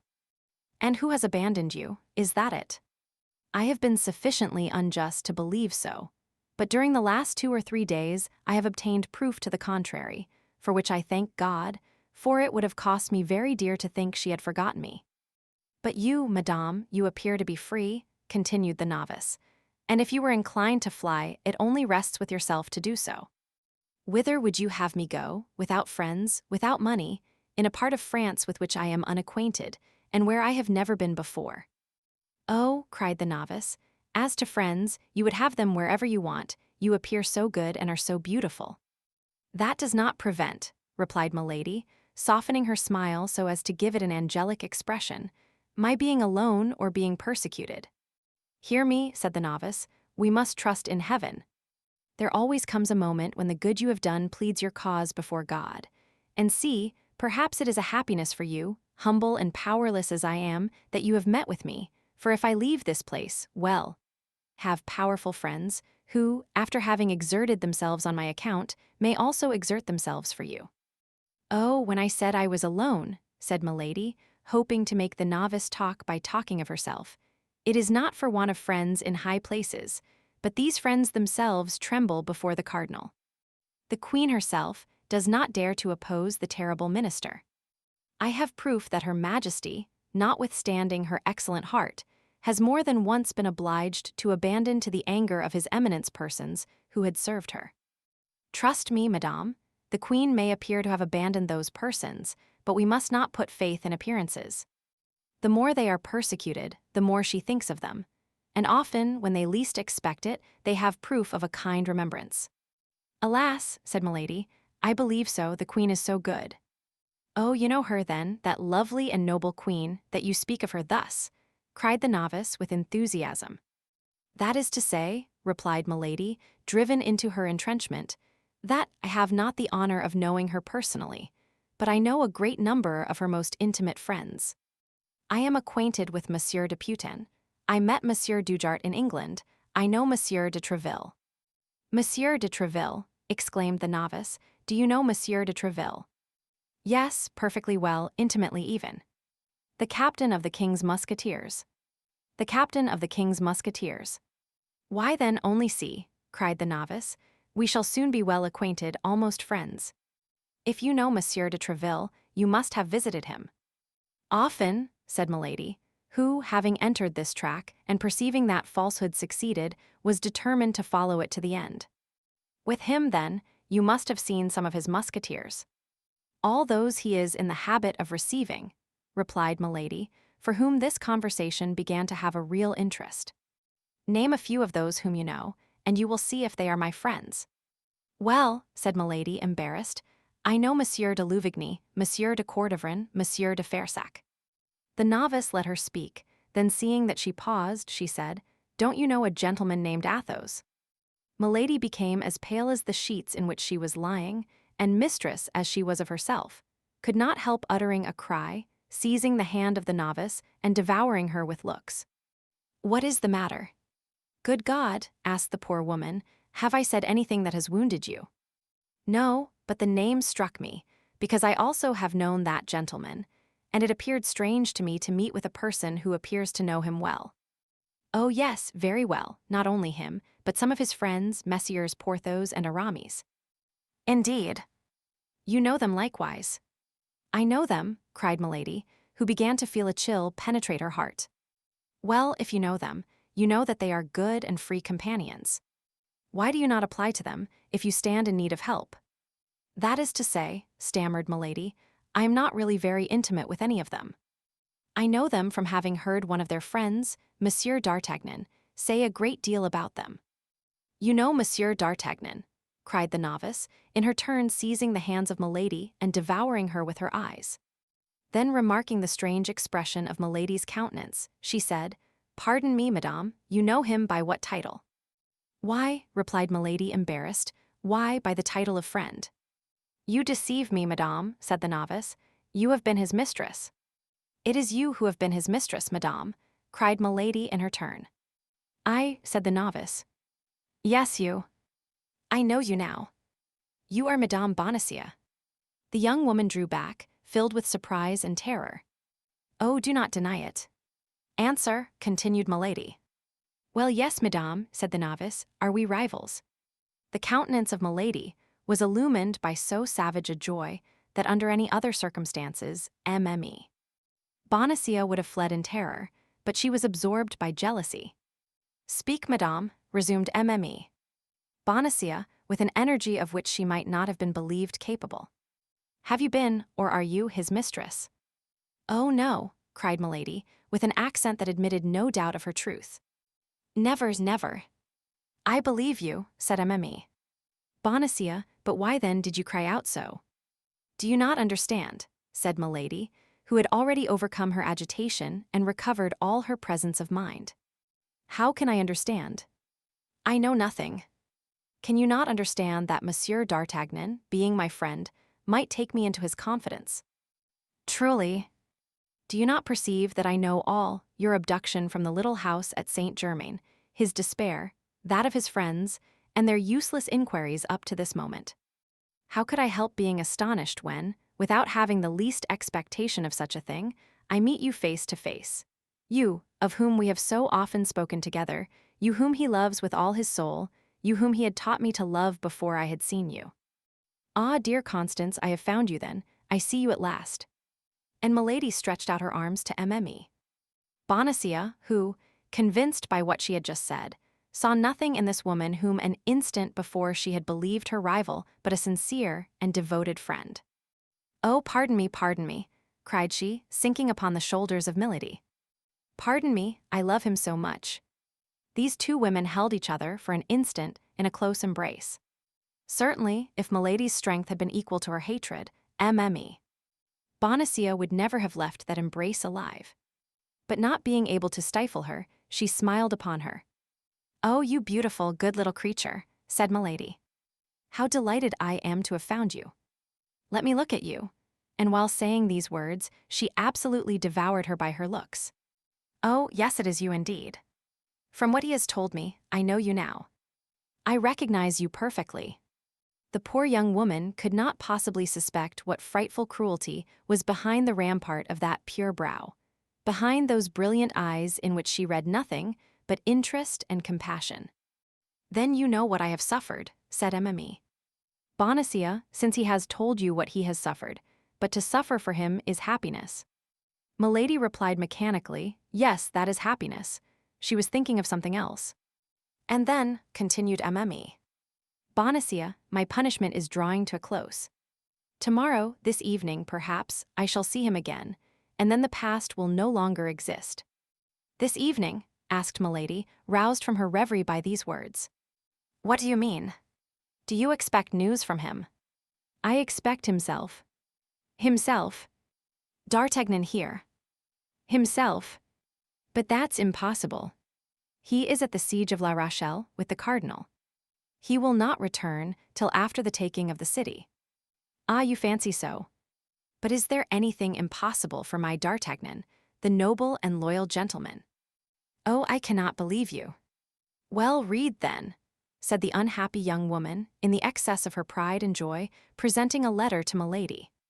"The writing of Madame de Chevreuse," said Milady to herself. "Ah, I always thought there was some secret understanding in that quarter," and she greedily read the following few lines. "My dear child, hold yourself ready. Our friend will see you soon, and he will only see you to release you from that imprisonment in which your safety required you should be concealed. Prepare, then, for your departure, and never despair of us. Our charming Gascon has just proved himself as brave and faithful as ever. Tell him that certain parties are grateful for the warning he has given." "Yes, yes," said Milady, "the letter is precise." "Do you know what that warning was?" "No, I only suspect he has warned the queen against some fresh machinations of the cardinal. Yes, that's it, no doubt, said Milady, returning the letter to Mme. Bonacieux and letting her head sink pensively upon her bosom. At that moment, they heard the gallop of a horse. Oh, cried Mme. Bonacieux darting to the window, can it be he? Milady remained still in bed, petrified by surprise. So many unexpected things happened to her all at once that for the first time she was at a loss. He, murmured she, can it be he? And she remained in bed with her eyes fixed. Alas, no, said Mme. Bonacieux, it is a man I don't know, although he seems to be coming here. Yes, he checks his pace. He stops at the gate, he rings. Milady sprang out of bed. You are sure it is not he, said she. Yes, very sure. Perhaps you did not see well. Oh, if I were to see the plume of his hat, the end of his cloak, I should know him. Milady was dressing herself all the time. Yes, he has entered. It is for you or me. My God, how agitated you seem. Yes, I admit it. I have not your confidence, I fear the cardinal. Hush, said Mme. Bonacieux, somebody is coming. Immediately the door opened, and the superior entered. Did you come from Boulogne? Demanded she of Milady. Yes, replied she, trying to recover her self-possession. Who wants me? A man who will not tell his name, but who comes from the cardinal. And who wishes to speak with me? Who wishes to speak to a lady, recently come from Boulogne. Then let him come in, if you please. Oh my God, cried Mme. Bonacieux. Can it be bad news? I fear it. I will leave you with this stranger, but as soon as he is gone, if you will permit me, I will return. Permit you? I beseech you. The superior and Mme. Bonacieux retired. Milady remained alone, with her eyes fixed upon the door. An instant later, the jingling of spurs was heard upon the stairs, steps drew near, the door opened, and a man appeared. Milady uttered a cry of joy. This man was the Comte de Rochefort, the demoniacal tool of his eminence. Chapter 62. Two Varieties of Demons. Ah, cried Milady and Rochefort together, it is you. Yes, it is I. And you come, asked Milady. From La Rochelle, and you? From England. Buckingham. Dead or desperately wounded, as I left without having been able to hear anything of him. A fanatic has just assassinated him. Ah, said Rochefort with a smile, this is a fortunate chance, one that will delight his eminence. Have you informed him of it? I wrote to him from Boulogne. But what brings you here? His eminence was uneasy and sent me to find you. I only arrived yesterday. And what have you been doing since yesterday? I have not lost my time. Oh, I don't doubt that. Do you know whom I have encountered here? No. Guess. How can I? That young woman whom the queen took out of prison. The mistress of that fellow D'Artagnan. Yes, Madame Bonacieux, with whose retreat the cardinal was unacquainted. Well, said Rochefort, here is a chance which may pair off with the other. Monsieur Cardinal is indeed a privileged man. Imagine my astonishment, continued Milady, when I found myself face to face with this woman. Does she know you? No. Then she looks upon you as a stranger. Milady smiled. I am her best friend. Upon my honor, said Rochefort, it takes you, my dear Countess, to perform such miracles. And it is well I can, Chevalier, said Milady, for do you know what is going on here? No. They will come for her tomorrow or the day after, with an order from the queen. Indeed. And who? D'Artagnan and his friends.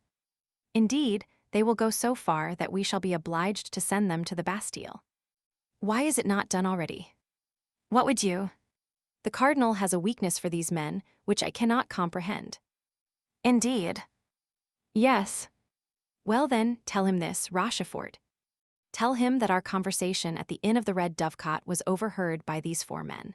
Tell him that after his departure, one of them came up to me and took from me by violence the safe conduct which he had given me. Tell him they warned Lord de Winter of my journey to England, that this time they nearly foiled my mission as they foiled the affair of the studs. Tell him that among these 4 men 2 only are to be feared, D'Artagnan and Athos. Tell him that the 3rd, Aramis, is the lover of Madame de Chevreuse. He may be left alone, we know his secret, and it may be useful. As to the 4th, Porthos, he is a fool, a simpleton, a blustering booby, not worth troubling himself about. But these 4 men must be now at the siege of La Rochelle. I thought so, too. But a letter which Madame Bonacieux has received from Madame the Constable, and which she has had the imprudence to show me, leads me to believe that these 4 men, on the contrary, are on the road hither to take her away. The devil! What's to be done? What did the cardinal say about me? I was to take your dispatches, written or verbal, and return by post, and when he shall know what you have done, he will advise what you have to do. I must then remain here or in the neighborhood. You cannot take me with you. No, the order is imperative. Near the camp you might be recognized, and your presence, you must be aware, would compromise the cardinal. Then I must wait here or in the neighborhood. Only tell me beforehand where you will wait for intelligence from the cardinal.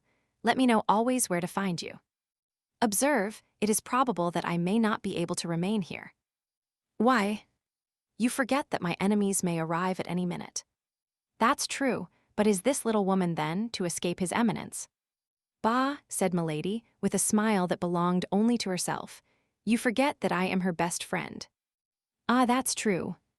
I may then tell the cardinal, with respect to this little woman, that he may be at ease.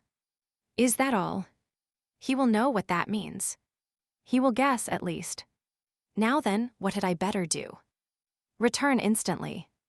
It appears to me that the news you bear is worth the trouble of a little diligence. My chaise broke down coming into Lilliers.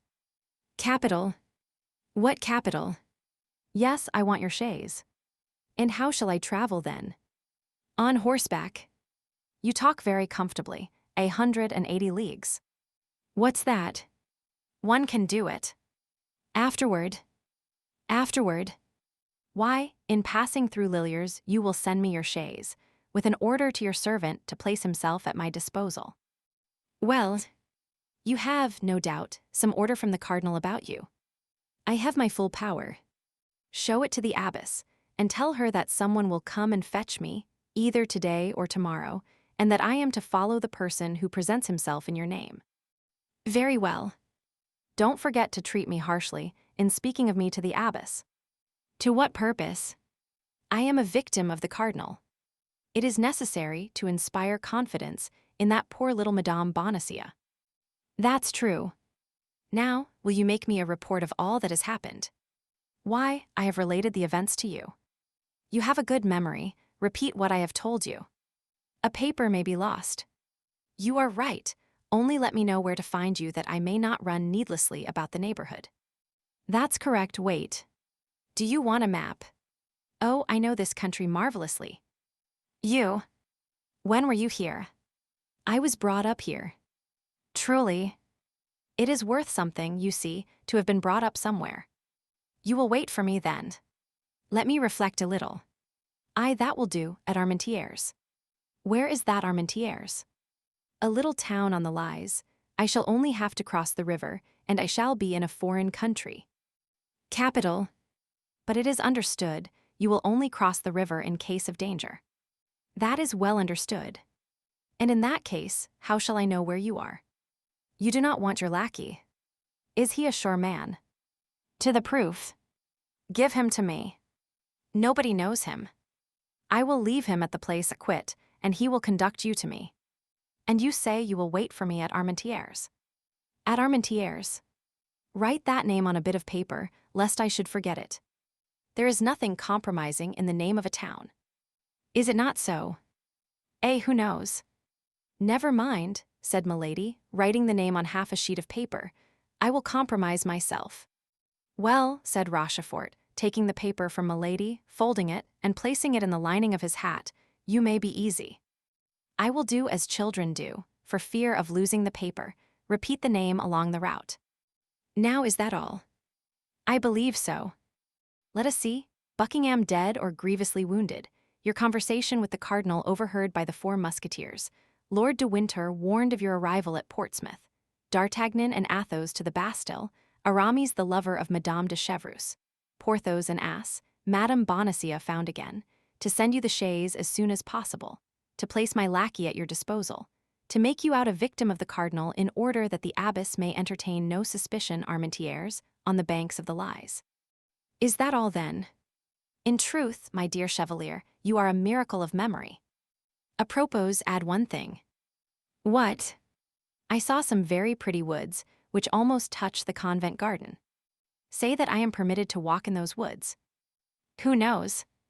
Perhaps I shall stand in need of a back door for retreat. You think of everything. And you forget one thing. What? To ask me if I want money. That's true. How much do you want? All you have in gold. I have 500 pistoles, or thereabouts. I have as much. With 1,000 pistoles one may face everything. Empty your pockets. There. Right. And you go. In an hour, time to eat a morsel, during which I shall send for a post-horse. Capital. Adieu, Chevalier. Adieu, Countess. Commend me to the cardinal. Commend me to Satan. Milady and Rochefort exchanged a smile and separated. An hour afterward Rochefort set out at a grand gallop, 5 hours after that he passed through Arras. Our readers already know how he was recognized by D'Artagnan, and how that recognition by inspiring fear in the Four Musketeers had given fresh activity to their journey.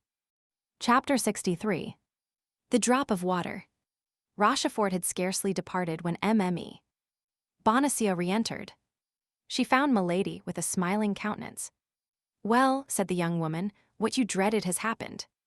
This evening, or tomorrow, the cardinal will send someone to take you away. Who told you that, my dear? Asked Milady.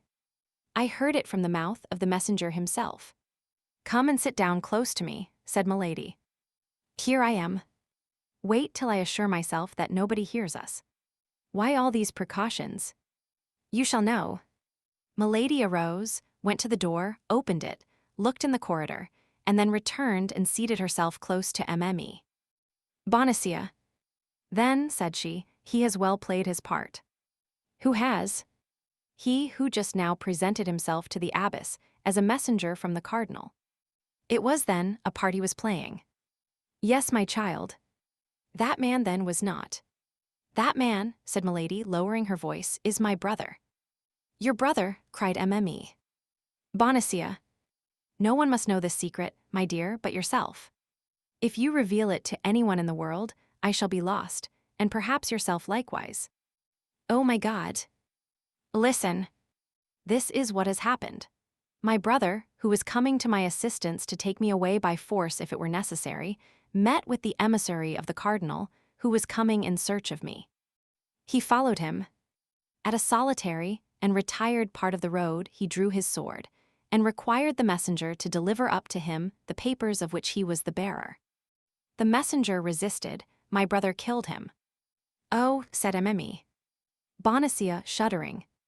Remember, that was the only means. Then my brother determined to substitute cunning for force. He took the papers, and presented himself here as the emissary of the cardinal, and in an hour or two a carriage will come to take me away by the orders of his eminence. I understand. It is your brother who sends this carriage. Exactly, but that is not all. That letter you have received, and which you believe to be from Madame de Chevreuse. Well, it is a forgery. How can that be? Yes, a forgery. It is a snare to prevent your making any resistance when they come to fetch you. But it is D'Artagnan that will come. Do not deceive yourself. D'Artagnan and his friends are detained at the siege of La Rochelle. How do you know that? My brother met some emissaries of the cardinal in the uniform of musketeers. You would have been summoned to the gate. You would have believed yourself about to meet friends. You would have been abducted and conducted back to Paris. Oh my God. My senses fail me amid such a chaos of iniquities. I feel if this continues, said Mme. Bonacieux, raising her hands to her forehead, I shall go mad. Stop. What? I hear a horse's steps. It is my brother setting off again. I should like to offer him a last salute. Come. Milady opened the window and made a sign to Mme. Bonacieux to join her. The young woman complied. Rochefort passed at a gallop. "Adieu, brother," cried Milady. The chevalier raised his head, saw the two young women, and without stopping, waved his hand in a friendly way to Milady.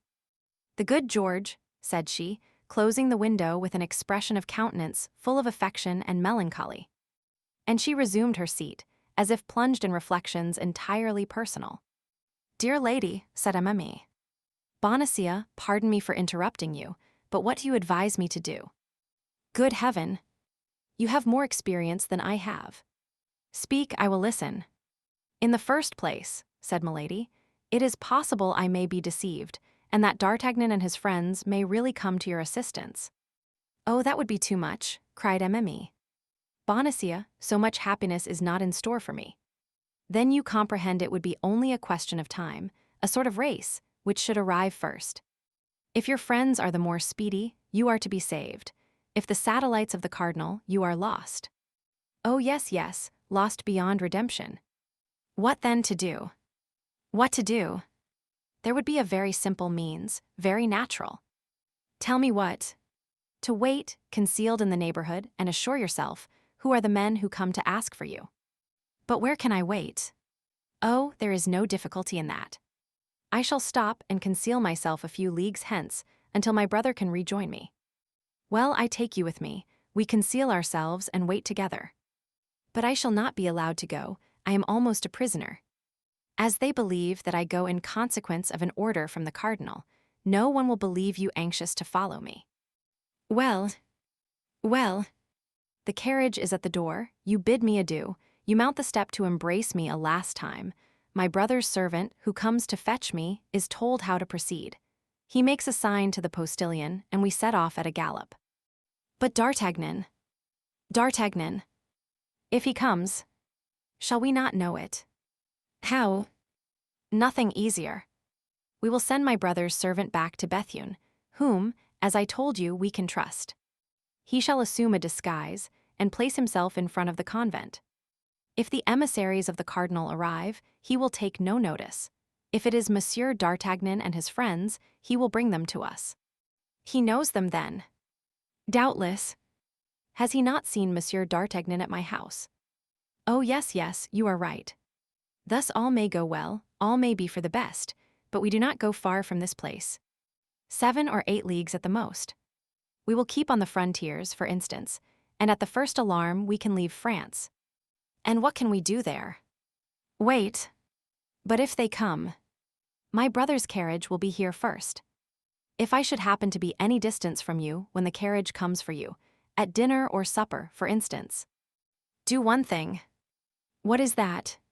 "Tell your good superior that in order that we may be as much together as possible, you ask her permission to share my repast." "Will she permit it?"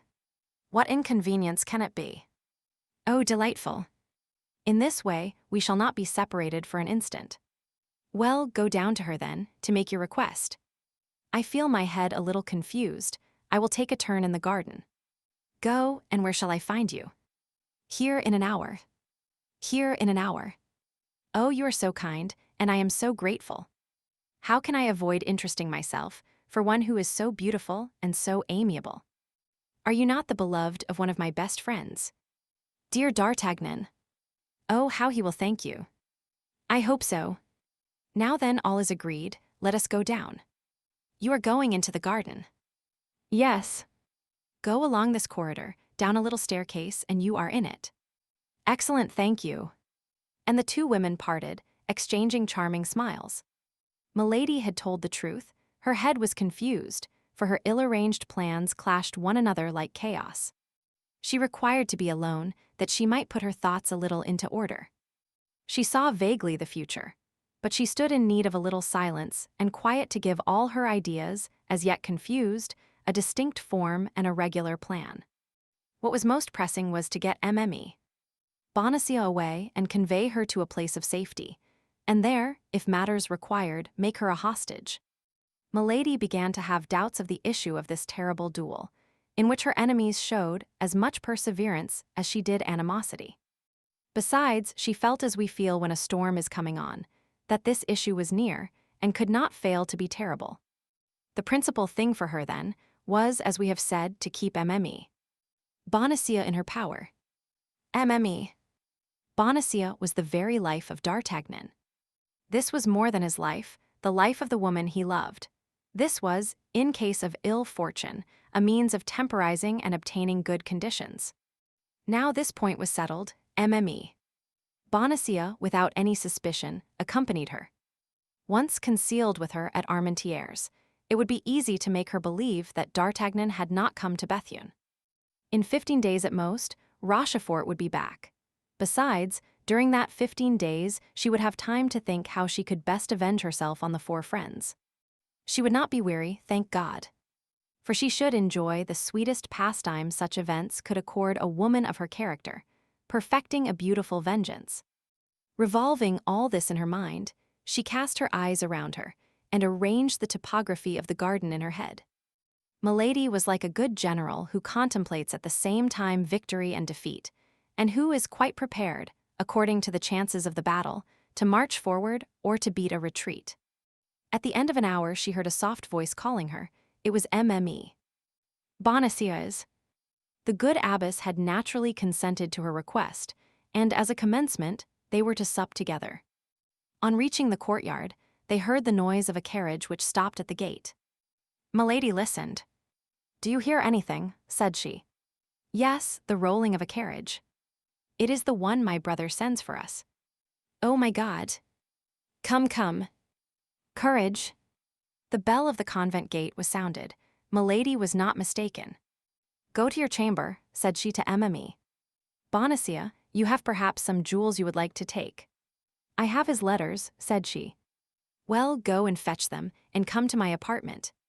We will snatch some supper. We shall perhaps travel part of the night, and must keep our strength up." "Great God," said Mme. Bonacieux, placing her hand upon her bosom, "My heart beats so I cannot walk." "Courage, courage. Remember that in a quarter of an hour you will be safe, and think that what you are about to do is for his sake." "Yes, yes, everything for him." "You have restored my courage by a single word. Go, I will rejoin you." Milady ran up to her apartment quickly. She there found Rochefort's lackey and gave him his instructions. He was to wait at the gate. If by chance the Musketeers should appear, the carriage was to set off as fast as possible, pass around the convent, and go and wait for Milady at a little village which was situated at the other side of the wood. In this case, Milady would cross the garden and gain the village on foot. As we have already said, Milady was admirably acquainted with this part of France. If the Musketeers did not appear, things were to go on as had been agreed. Mme. Bonacieux was to get into the carriage as if to bid her adieu, and she was to take away Mme. Bonacieux. Mme. Bonacieux came in, and to remove all suspicion, if she had any, Milady repeated to the lackey, before her, the latter part of her instructions. Milady asked some questions about the carriage. It was a chaise drawn by 3 horses, driven by a postilion. Rochefort's lackey would precede it as courier. Milady was wrong in fearing that Mme. Bonacieux would have any suspicion. The poor young woman was too pure to suppose that any female could be guilty of such perfidy. Besides, the name of the Comtesse de Winter, which she had heard the abbess pronounce, was wholly unknown to her, and she was even ignorant that a woman had had so great and so fatal a share in the misfortune of her life. "You see," said she, when the lackey had gone out, "everything is ready. The abbess suspects nothing, and believes that I am taken by order of the cardinal. This man goes to give his last orders. Take the least thing, drink a finger of wine, and let us be gone." "Yes," said Mme. Bonacieux mechanically, "Yes, let us be gone." Milady made her a sign to sit down opposite, poured her a small glass of Spanish wine, and helped her to the wing of a chicken.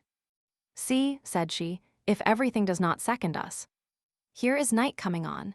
By daybreak we shall have reached our retreat, and nobody can guess where we are. Come, courage. Take something." Mme. Bonacieux ate a few mouthfuls mechanically, and just touched the glass with her lips. "Come, come," said Milady, lifting hers to her mouth, "do as I do." But at the moment the glass touched her lips, her hand remained suspended. She heard something on the road which sounded like the rattling of a distant gallop. Then it grew nearer, and it seemed to her, almost at the same time, that she heard the neighing of horses. This noise acted upon her joy like the storm which awakens the sleeper in the midst of a happy dream. She grew pale and ran to the window, while Bonacia, rising all in a tremble, supported herself upon her chair to avoid falling. Nothing was yet to be seen, only they heard the galloping draw nearer. "Oh my God," said Bonacia, "what is that noise?" "That of either our friends or our enemies," said Milady, with her terrible coolness. "Stay where you are, I will tell you." Bonacia remained standing, mute, motionless, and pale as a statue. The noise became louder. The horses could not be more than 150 paces distant. If they were not yet to be seen, it was because the road made an elbow. The noise became so distinct that the horses might be counted by the rattle of their hoofs. Milady gazed with all the power of her attention. It was just light enough for her to see who was coming. All at once, at the turning of the road, she saw the glitter of laced hats and the waving of feathers. She counted 2, then 5, then 8 horsemen. One of them preceded the rest by double the length of his horse. Milady uttered a stifled groan. In the first horseman, she recognized D'Artagnan. "Oh my God, cried Bonacia, what is it?" "It is the uniform of the cardinal's guards." "Not an instant to be lost." "Fly, fly." Yes, let us fly," repeated Bonacia, but without being able to make a step, glued as she was to the spot by terror. They heard the horsemen pass under the windows. Come then," cried Milady, trying to drag the young woman along by the arm. "Thanks to the garden, we yet can flee. I have the key, but make haste.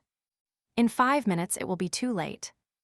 Bonacia tried to walk, made 2 steps, and sank upon her knees. Milady tried to raise and carry her, but could not do it. At this moment they heard the rolling of the carriage, which at the approach of the musketeers set off at a gallop. Then 3 or 4 shots were fired. "For the last time will you come?" cried Milady. "Oh my God. You see my strength fails me, you see plainly I cannot walk." Flee alone, and leave you here." No, never," cried Milady. All at once she paused, a livid flash darted from her eyes. She ran to the table, emptied into Bonacia's glass the contents of a ring which, she opened, with singular quickness. It was a grain of a reddish color, which dissolved immediately. Then, taking the glass with a firm hand, she said, "Drink. This wine will give you strength, drink." And she put the glass to the lips of the young woman, who drank mechanically. "This is not the way that I wish to avenge myself," said Milady, replacing the glass upon the table with an infernal smile, "but my faith. We do what we can," and she rushed out of the room. Bonacia saw her go without being able to follow her.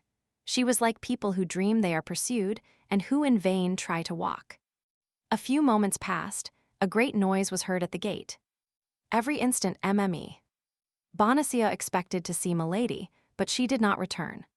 Several times, with terror, no doubt, the cold sweat burst from her burning brow.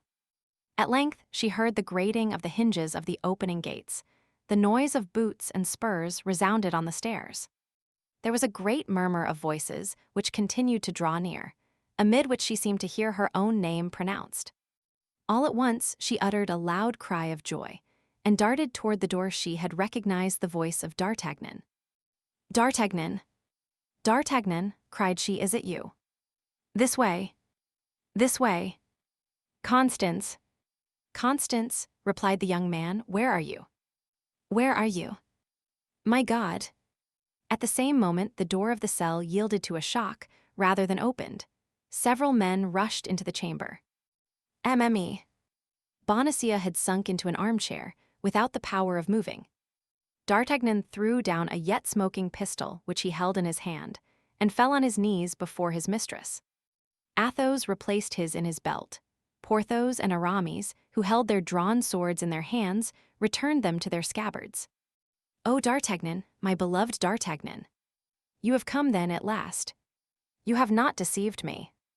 It is indeed they. Yes, yes, Constance. Reunited. Oh, it was in vain she told me you would not come. I hoped in silence. I was not willing to fly. Oh, I have done well. How happy I am.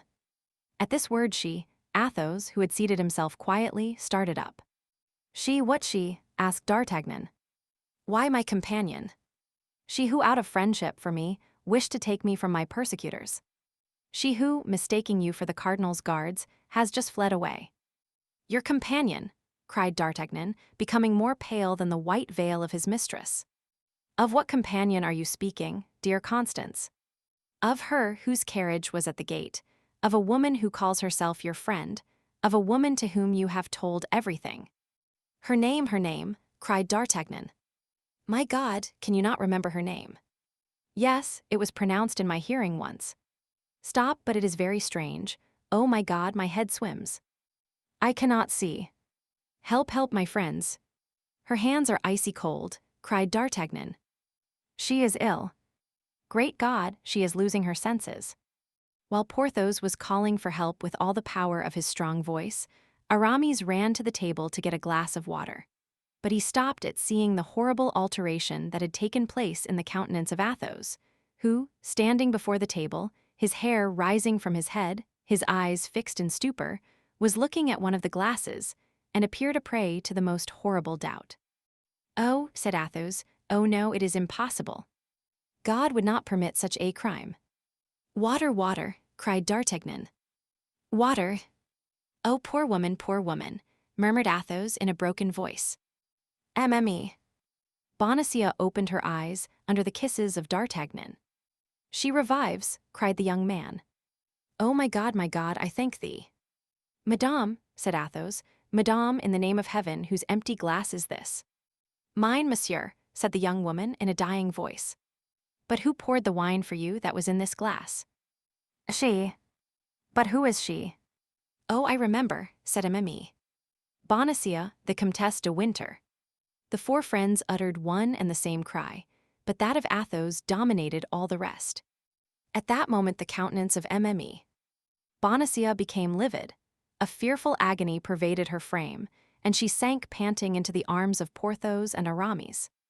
D'Artagnan seized the hands of Athos with an anguish difficult to be described.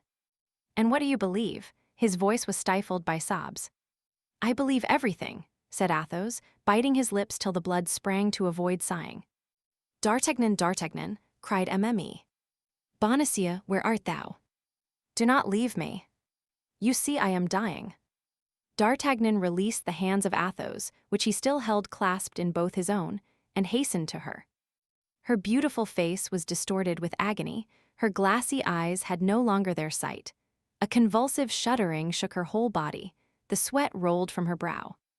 In the name of heaven, run, call. Aramis. Porthos. Call for help. Useless, said Athos, useless. For the poison which she pours there is no antidote. Yes, yes. Help, help, murmured MME. Bonacieux, help. Then, collecting all her strength, she took the head of the young man between her hands, looked at him for an instant as if her whole soul passed into that look, and with a sobbing cry pressed her lips to his. Constance, Constance, cried D'Artagnan. A sigh escaped from the mouth of MME. Bonacieux, and dwelt for an instant on the lips of D'Artagnan. That sigh was the soul, so chaste and so loving, which reascended to heaven. D'Artagnan pressed nothing but a corpse in his arms. The young man uttered a cry, and fell by the side of his mistress as pale and as icy as herself. Porthos wept, Aramis pointed toward heaven, Athos made the sign of the cross. At that moment, a man appeared in the doorway, almost as pale as those in the chamber. He looked around him and saw MME. Bonacieux dead, and D'Artagnan in a swoon. He appeared just at that moment of stupor, which follows great catastrophes. I was not deceived, said he. Here is Monsieur D'Artagnan, and you are his friends, Messieurs Athos, Porthos, and Aramis. The persons whose names were thus pronounced looked at the stranger with astonishment. It seemed to all three that they knew him. Gentlemen, resumed the newcomer, you are, as I am, in search of a woman who, added he with a terrible smile, Must have passed this way, for I see a corpse." The three friends remained mute, for although the voice as well as the countenance reminded them of someone they had seen, they could not remember under what circumstances. "Gentlemen," continued the stranger, "since you do not recognize a man who probably owes his life to you twice, I must name myself. I am Lord de Winter, brother-in-law of that woman." The three friends uttered a cry of surprise. Athos rose, and offering him his hand, "Be welcome, my lord," said he. "You are one of us." "I set out 5 hours after her from Portsmouth," said Lord de Winter. "I arrived 3 hours after her at Boulogne. I missed her by 20 minutes at St. Omer. Finally, at Lilliers I lost all trace of her. I was going about at random, inquiring of everybody, when I saw you gallop past. I recognized Monsieur d'Artagnan. I called to you, but you did not answer me. I wished to follow you, but my horse was too much fatigued to go at the same pace with yours. And yet it appears, in spite of all your diligence, you have arrived too late." "You see," said Athos, pointing to Amemi, "Bonacieux dead, and to D'Artagnan, whom Porthos and Aramis were trying to recall to life." "Are they both dead?" asked Lord de Winter sternly. "No," replied Athos. "Fortunately, Monsieur d'Artagnan has only fainted." "Ah, indeed, so much the better," said Lord de Winter. At that moment, D'Artagnan opened his eyes. He tore himself from the arms of Porthos and Aramis, and threw himself like a madman on the corpse of his mistress. Athos rose, walked toward his friend with a slow and solemn step, embraced him tenderly, and as he burst into violent sobs, he said to him with his noble and persuasive voice, "Friend, be a man. Women weep for the dead, men avenge them." "Oh yes," cried D'Artagnan, "yes. If it be to avenge her, I am ready to follow you." Athos profited by this moment of strength, which the hope of vengeance restored to his unfortunate friend, to make a sign to Porthos and Aramis to go and fetch the superior.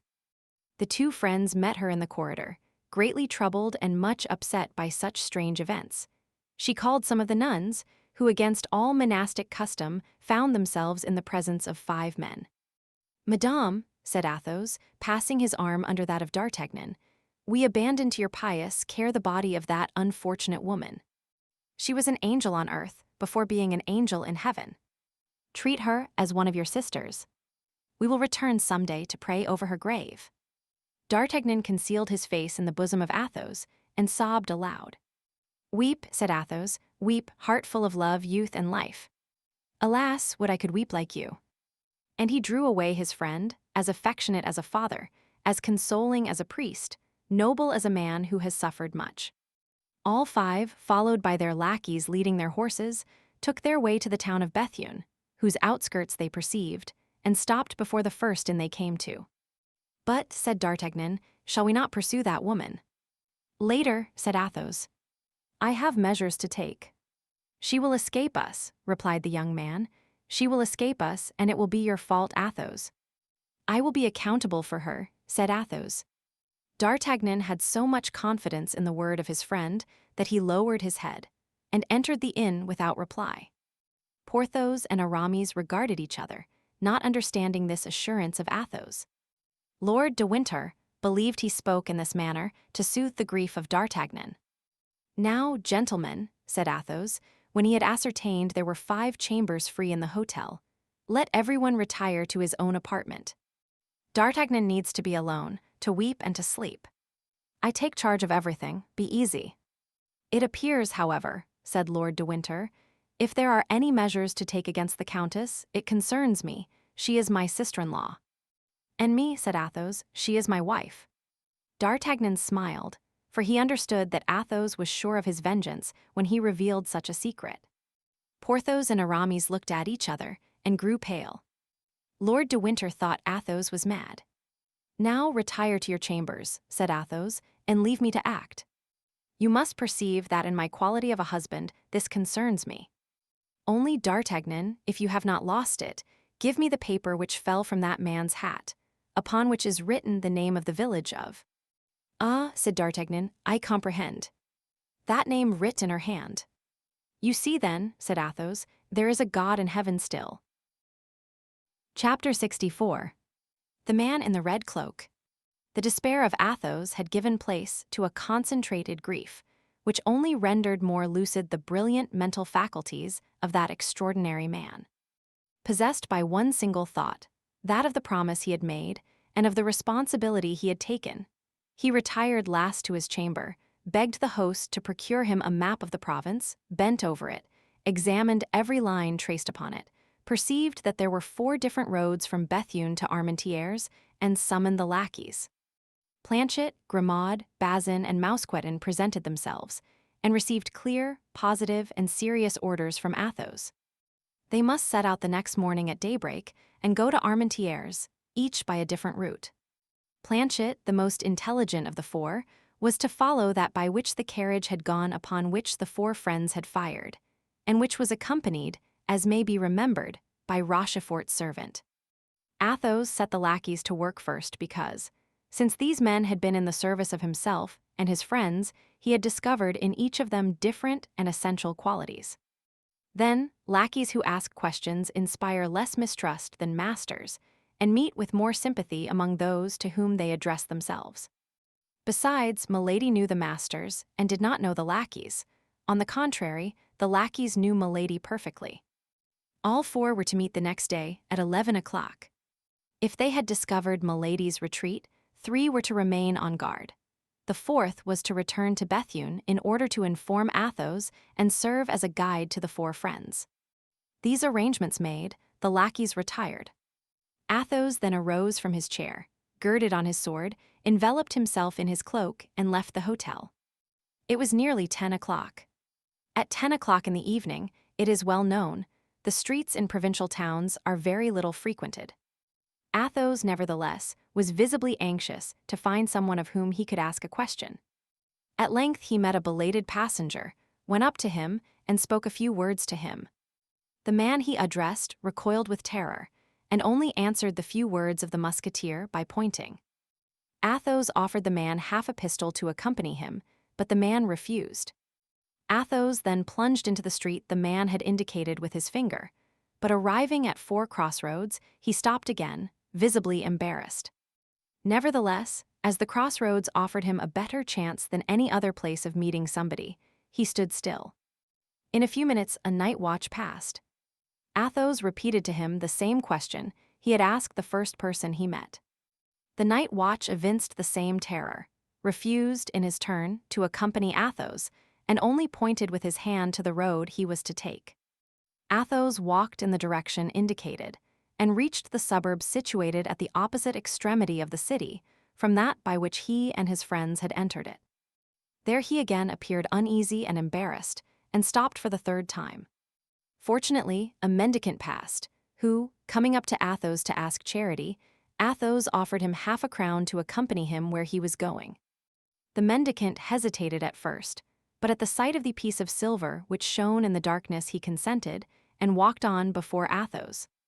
Arrived at the angle of a street, he pointed to a small house, isolated, solitary, and dismal.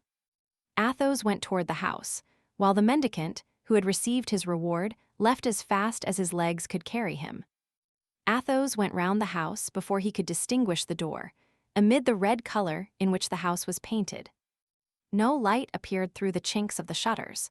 No noise gave reason to believe that it was inhabited.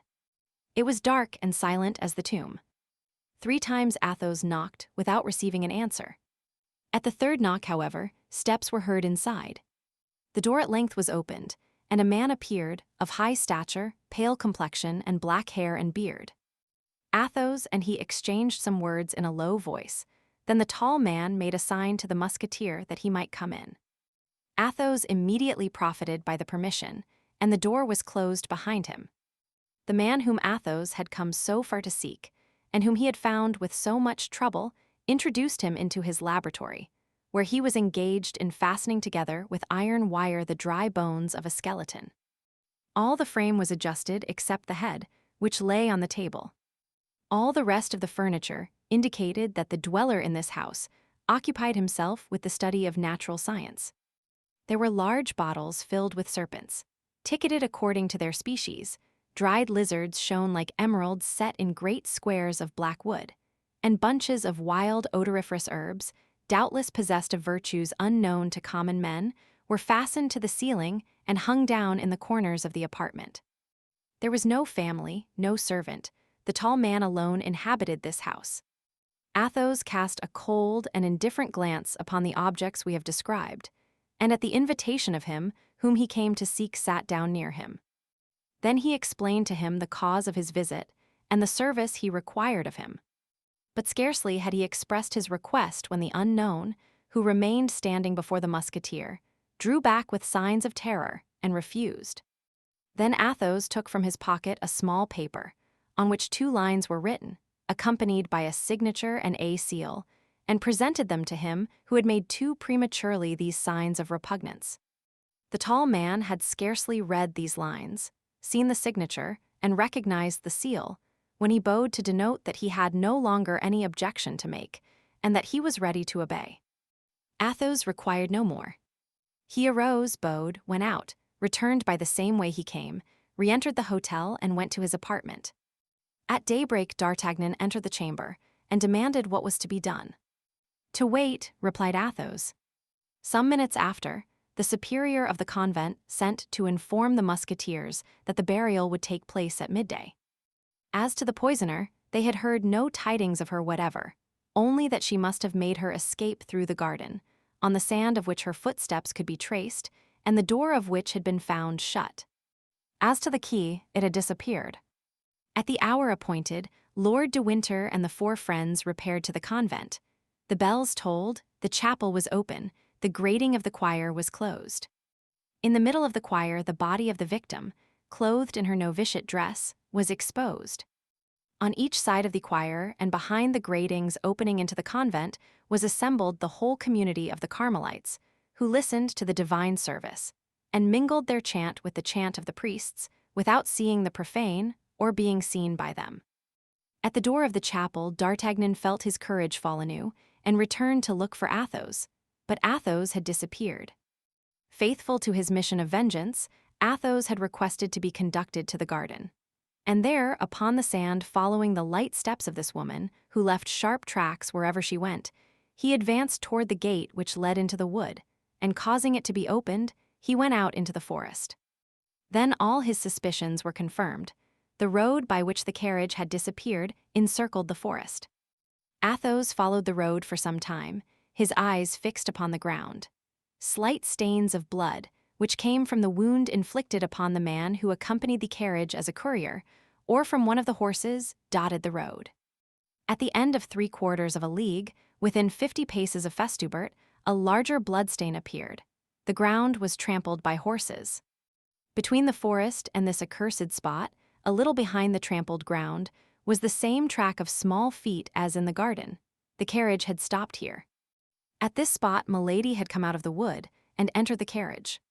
Satisfied with this discovery, which confirmed all his suspicions, Athos returned to the hotel and found Planchet impatiently waiting for him. Everything was as Athos had foreseen. Planchet had followed the road. Like Athos, he had discovered the stains of blood. Like Athos, he had noted the spot where the horses had halted.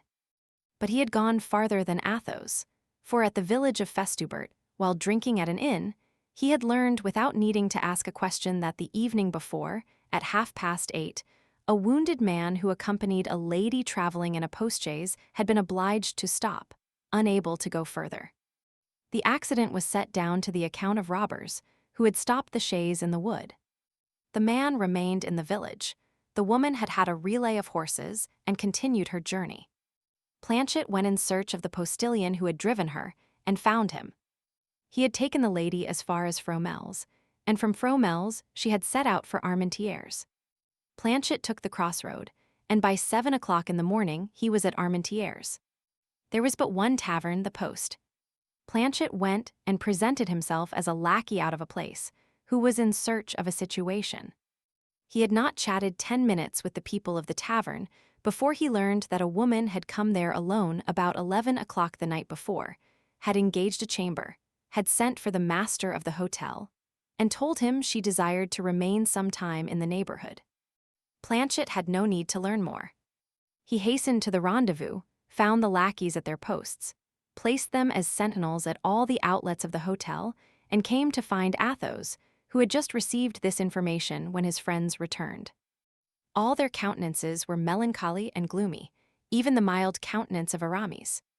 "What is to be done?" asked D'Artagnan. "To wait," replied Athos.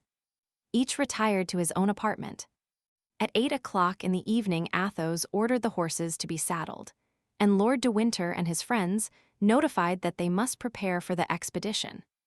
In an instant all 5 were ready. Each examined his arms and put them in order. Athos came down last and found D'Artagnan already on horseback and growing impatient. "Patience," cried Athos, "one of our party is still wanting." The 4 horsemen looked round them with astonishment, for they sought vainly in their minds to know who this other person could be. At this moment Planchet brought out Athos's horse. The musketeer leaped lightly into the saddle. "Wait for me," cried he, "I will soon be back," and he set off at a gallop. In a quarter of an hour he returned, accompanied by a tall man, masked, and wrapped in a large red cloak. Lord de Winter and the 3 musketeers looked at one another inquiringly. Neither could give the others any information, for all were ignorant who this man could be. Nevertheless, they felt convinced that all was as it should be, as it was done by the order of Athos. At 9 o'clock, guided by Planchet, the little cavalcade set out, taking the route the carriage had taken. It was a melancholy sight, that of these 6 men, traveling in silence, each plunged in his own thoughts, sad as despair, gloomy as chastisement. Chapter 65. Trial. It was a stormy and dark night. Vast clouds covered the heavens, concealing the stars. The moon would not rise till midnight. Occasionally, by the light of a flash of lightning which gleamed along the horizon, the road stretched itself before them, white and solitary.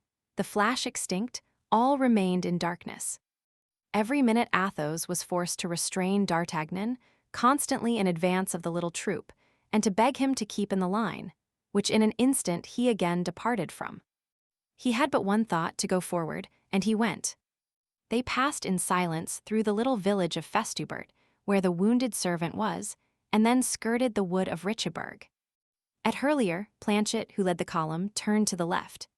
Several times Lord de Winter, Porthos, or Aramis tried to talk with the man in the red cloak, but to every interrogation which they put to him he bowed, without response. The travelers then comprehended that there must be some reason why the unknown preserved such a silence, and ceased to address themselves to him. The storm increased, the flashes succeeded one another more rapidly. The thunder began to growl, and the wind, the precursor of a hurricane, whistled in the plumes and the hair of the horsemen. The cavalcade trotted on more sharply.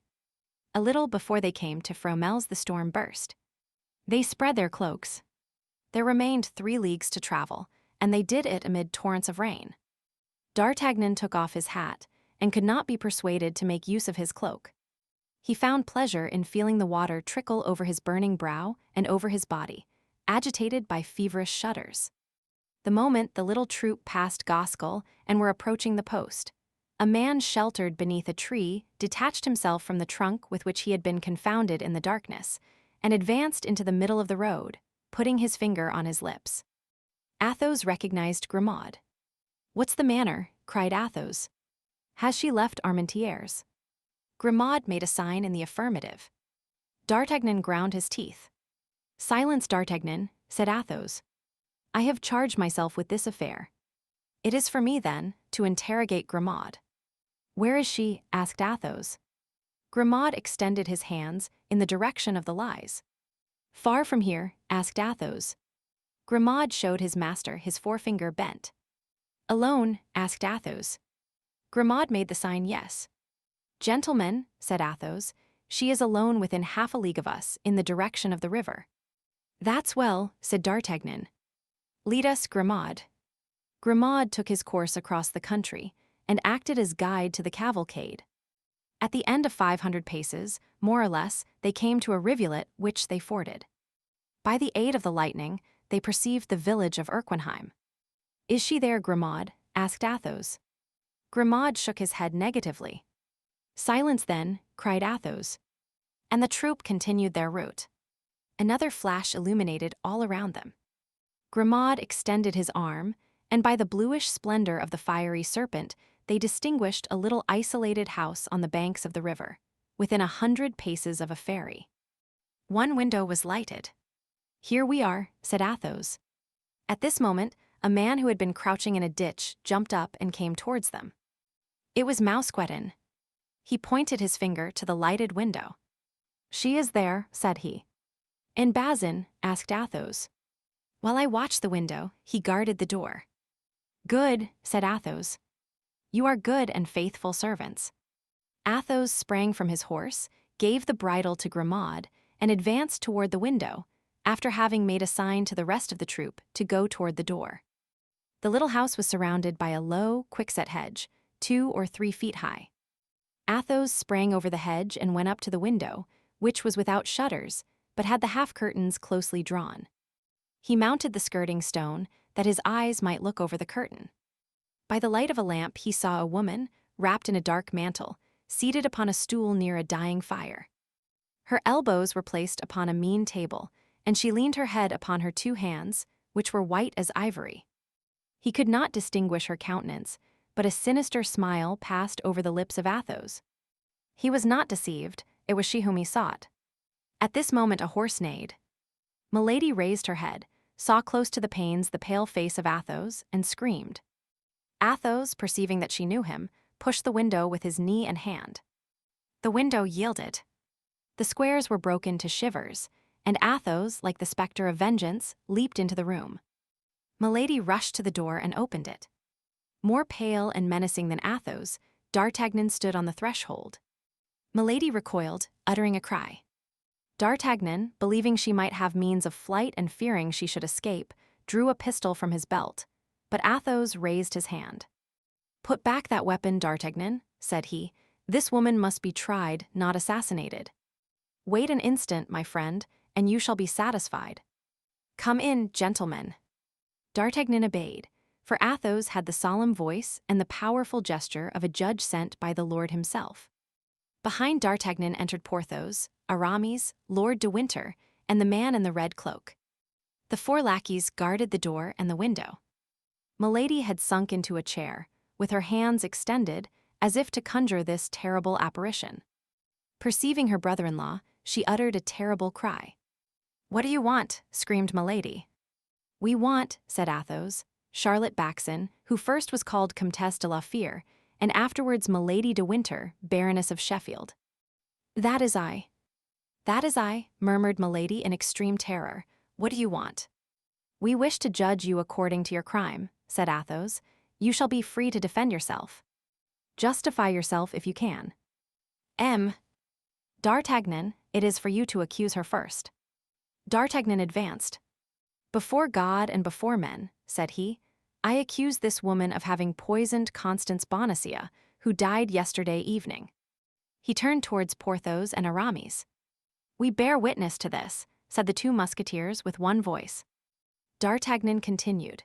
"Before God and before men, I accuse this woman of having attempted to poison me, in wine which she sent me from Villeroy, with a forged letter, as if that wine came from my friends. God preserved me, but a man named Bricemont died in my place." "We bear witness to this," said Porthos and Aramis in the same manner as before. "Before God and before men, I accuse this woman of having urged me to the murder of the Baron de Wardes. But as no one else can attest the truth of this accusation, I attest it myself. I have done." And D'Artagnan passed to the other side of the room with Porthos and Aramis. "Your turn, my lord," said Athos. The Baron came forward. "Before God and before men," said he, "I accuse this woman of having caused the assassination of the Duke of Buckingham." "The Duke of Buckingham assassinated," cried all present with one voice. "Yes," said the Baron, "assassinated. On receiving the warning letter you wrote to me, I had this woman arrested, and gave her in charge to a loyal servant. She corrupted this man, she placed the poniard in his hand, she made him kill the Duke. And at this moment, perhaps, Felton is paying with his head for the crime of this fury." A shudder crept through the judges at the revelation of these unknown crimes. "That is not all," resumed Lord de Winter. "My brother, who made you his heir, died in 3 hours of a strange disorder, which left livid traces all over the body. My sister, how did your husband die? Horror, cried Porthos and Aramis.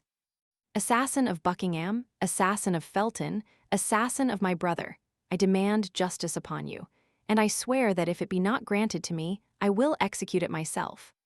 And Lord de Winter ranged himself by the side of D'Artagnan, leaving the place free for another accuser.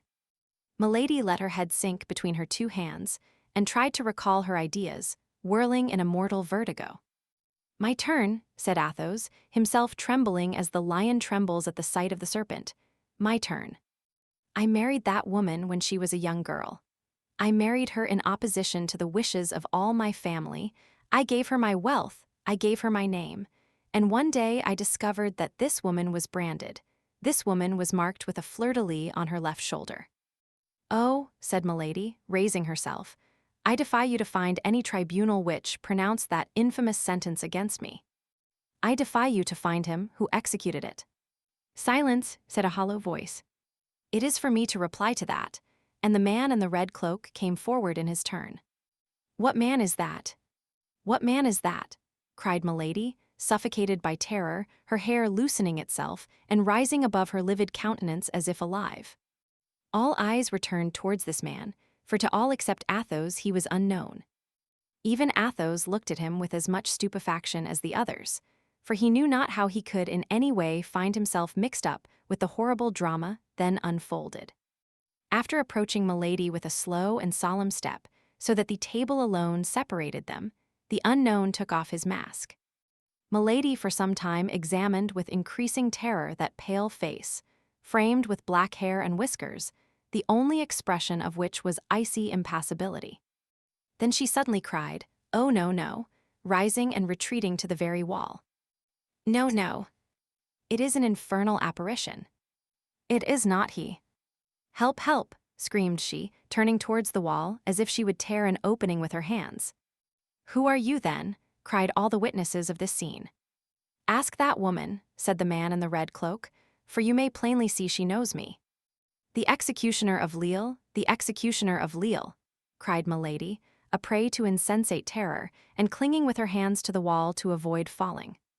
Everyone drew back, and the man in the red cloak remained standing alone in the middle of the room.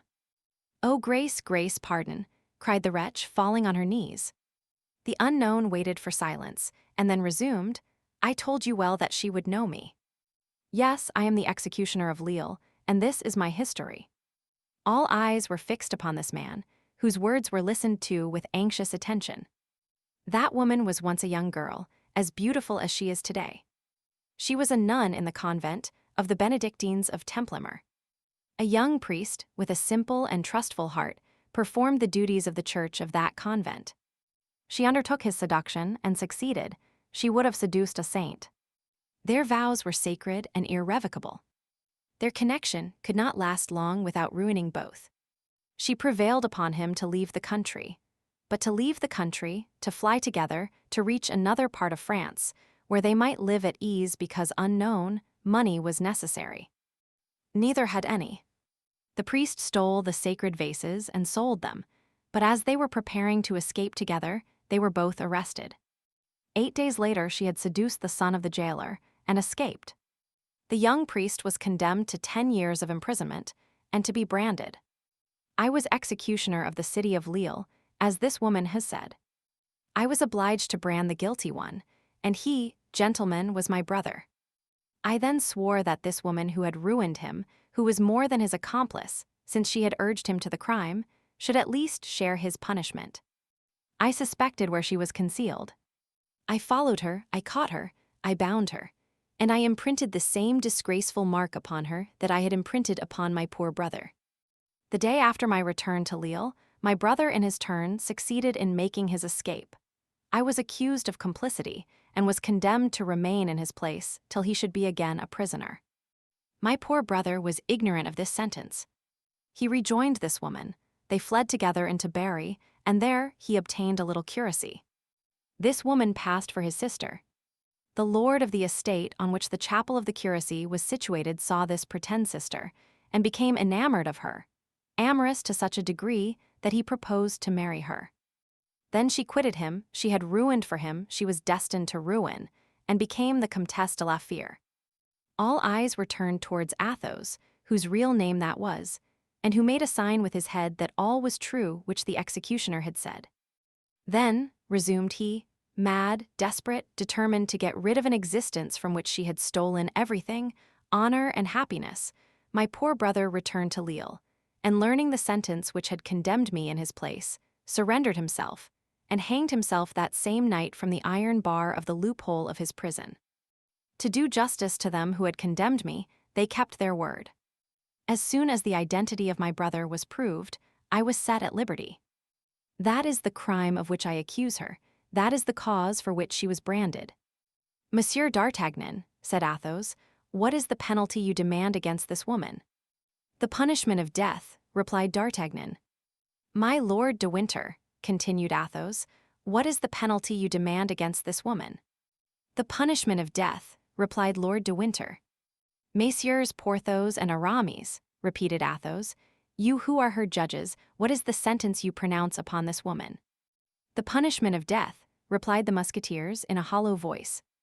Milady uttered a frightful shriek, and dragged herself along several paces upon her knees toward her judges. Athos stretched out his hand toward her. Charlotte Backson, Comtesse de la Fere, Milady de Winter, said he, your crimes have wearied men on earth and God in heaven. If you know a prayer, say it, for you are condemned and you shall die. At these words, which left no hope, Milady raised herself in all her pride and wished to speak, but her strength failed her. She felt that a powerful and implacable hand seized her by the hair and dragged her away as irrevocably as fatality drags humanity. She did not, therefore, even attempt the least resistance and went out of the cottage. Lord de Winter, D'Artagnan, Athos, Porthos, and Aramis went out close behind her. The lackeys followed their masters, and the chamber was left solitary, with its broken window, its open door, and its smoky lamp burning sadly on the table. Chapter 66. Execution. It was near midnight. The moon, lessened by its decline and reddened by the last traces of the storm, arose behind the little town of Armentières, which showed against its pale light the dark outline of its houses and the skeleton of its high belfry. In front of them, the Lys rolled its waters like a river of molten tin, while on the other side was a black mass of trees, profiled on a stormy sky, invaded by large coppery clouds which created a sort of twilight amid the night. On the left was an old abandoned mill, with its motionless wings, from the ruins of which an owl threw out its shrill, periodical, and monotonous cry. On the right and on the left of the road, which the dismal procession pursued, appeared a few low, stunted trees, which looked like deformed dwarfs crouching down to watch men traveling at this sinister hour. From time to time, a broad sheet of lightning opened the horizon in its whole width, darted like a serpent over the black mass of trees, and like a terrible scimitar, divided the heavens and the waters into two parts. Not a breath of wind now disturbed the heavy atmosphere. A death-like silence oppressed all nature. The soil was humid and glittering with the rain which had recently fallen, and the refreshed herbs sent forth their perfume with additional energy. Two lackeys dragged Milady, whom each held by one arm. The executioner walked behind them, and Lord de Winter, D'Artagnan, Porthos, and Aramis walked behind the executioner. Planchet and Bazin came last. The two lackeys conducted Milady to the bank of the river. Her mouth was mute, but her eyes spoke with their inexpressible eloquence, supplicating by turns each of those on whom she looked. Being a few paces in advance, she whispered to the lackeys, 1,000 pistoles to each of you, if you will assist my escape. But if you deliver me up to your masters, I have near at hand avengers who will make you pay dearly for my death. Grimaud hesitated. Mousqueton trembled in all his members. Athos, who heard Milady's voice, came sharply up. Lord de Winter did the same. Change these lackeys, said he, she has spoken to them. They are no longer sure. Planchet and Bazin were called, and took the places of Grimaud and Mousqueton. On the bank of the river, the executioner approached Milady, and bound her hands and feet. Then she broke the silence to cry out, "You are cowards, miserable assassins. 10 men combined to murder one woman. Beware! If I am not saved, I shall be avenged. You are not a woman, said Athos coldly and sternly. You do not belong to the human species. You are a demon escaped from hell, whither we send you back again. Ah, you virtuous men, said Milady, please to remember that he who shall touch a hair of my head is himself an assassin. The executioner may kill, without being on that account an assassin, said the man in the red cloak, rapping upon his immense sword. This is the last judge, that is all. Nachrichter, as say our neighbors the Germans. And as he bound her while saying these words, Milady uttered 2 or 3 savage cries, which produced a strange and melancholy effect in flying away into the night and losing themselves in the depths of the woods. If I am guilty, if I have committed the crimes you accuse me of, shrieked Milady, take me before a tribunal. You are not judges. You cannot condemn me. I offered you Tyburn, said Lord de Winter. Why did you not accept it? Because I am not willing to die, cried Milady, struggling. Because I am too young to die. The woman you poisoned at Bethune was still younger than you, madame, and yet she is dead, said D'Artagnan. I will enter a cloister, I will become a nun, said Milady. You were in a cloister, said the executioner, and you left it to ruin my brother. Milady uttered a cry of terror and sank upon her knees. The executioner took her up in his arms and was carrying her toward the boat. Oh my God, cried she, my God. Are you going to drown me? These cries had something so heartrending in them that D'Artagnan, who had been at first the most eager in pursuit of Milady, sat down on the stump of a tree and hung his head, covering his ears with the palms of his hands. And yet, notwithstanding, he could still hear her cry and threaten. D'Artagnan was the youngest of all these men. His heart failed him. Oh, I cannot behold this frightful spectacle, said he. I cannot consent that this woman should die thus. Milady heard these few words and caught at a shadow of hope. D'Artagnan, D'Artagnan, cried she, remember that I loved you. The young man rose and took a step toward her. But Athos rose likewise, drew his sword, and placed himself in the way. If you take one step farther, D'Artagnan, said he, we shall cross swords together. D'Artagnan sank on his knees and prayed. Come, continued Athos, executioner, do your duty. Willingly, monseigneur, said the executioner. For as I am a good Catholic, I firmly believe I am acting justly in performing my functions on this woman. That's well. Athos made a step toward Milady. I pardon you, said he, the ill you have done me. I pardon you for my blasted future, my lost honor, my defiled love, and my salvation forever compromised by the despair into which you have cast me. Die in peace. Lord de Winter advanced in his turn. I pardon you, said he, for the poisoning of my brother and the assassination of his grace, Lord Buckingham. I pardon you for the death of poor Felton. I pardon you for the attempts upon my own person. Die in peace. And I, said D'Artagnan. Pardon me, madame, for having by a trick unworthy of a gentleman provoked your anger. And I, in exchange, pardon you the murder of my poor love and your cruel vengeance against me. I pardon you, and I weep for you. Die in peace. I am lost, murmured Milady in English. I must die. Then she arose of herself, and cast around her one of those piercing looks which seemed to dart from an eye of flame. She saw nothing, she listened, and she heard nothing. Where am I to die? Said she.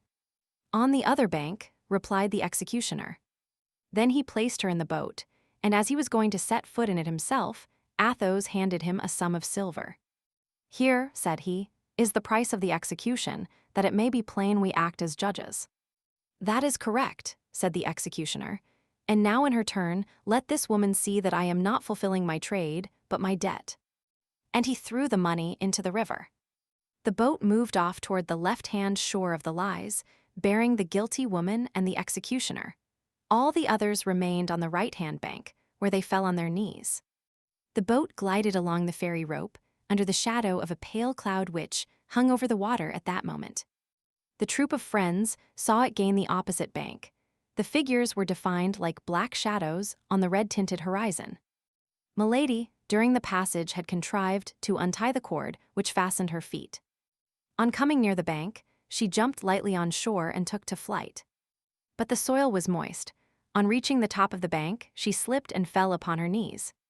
She was struck, no doubt, with a superstitious idea.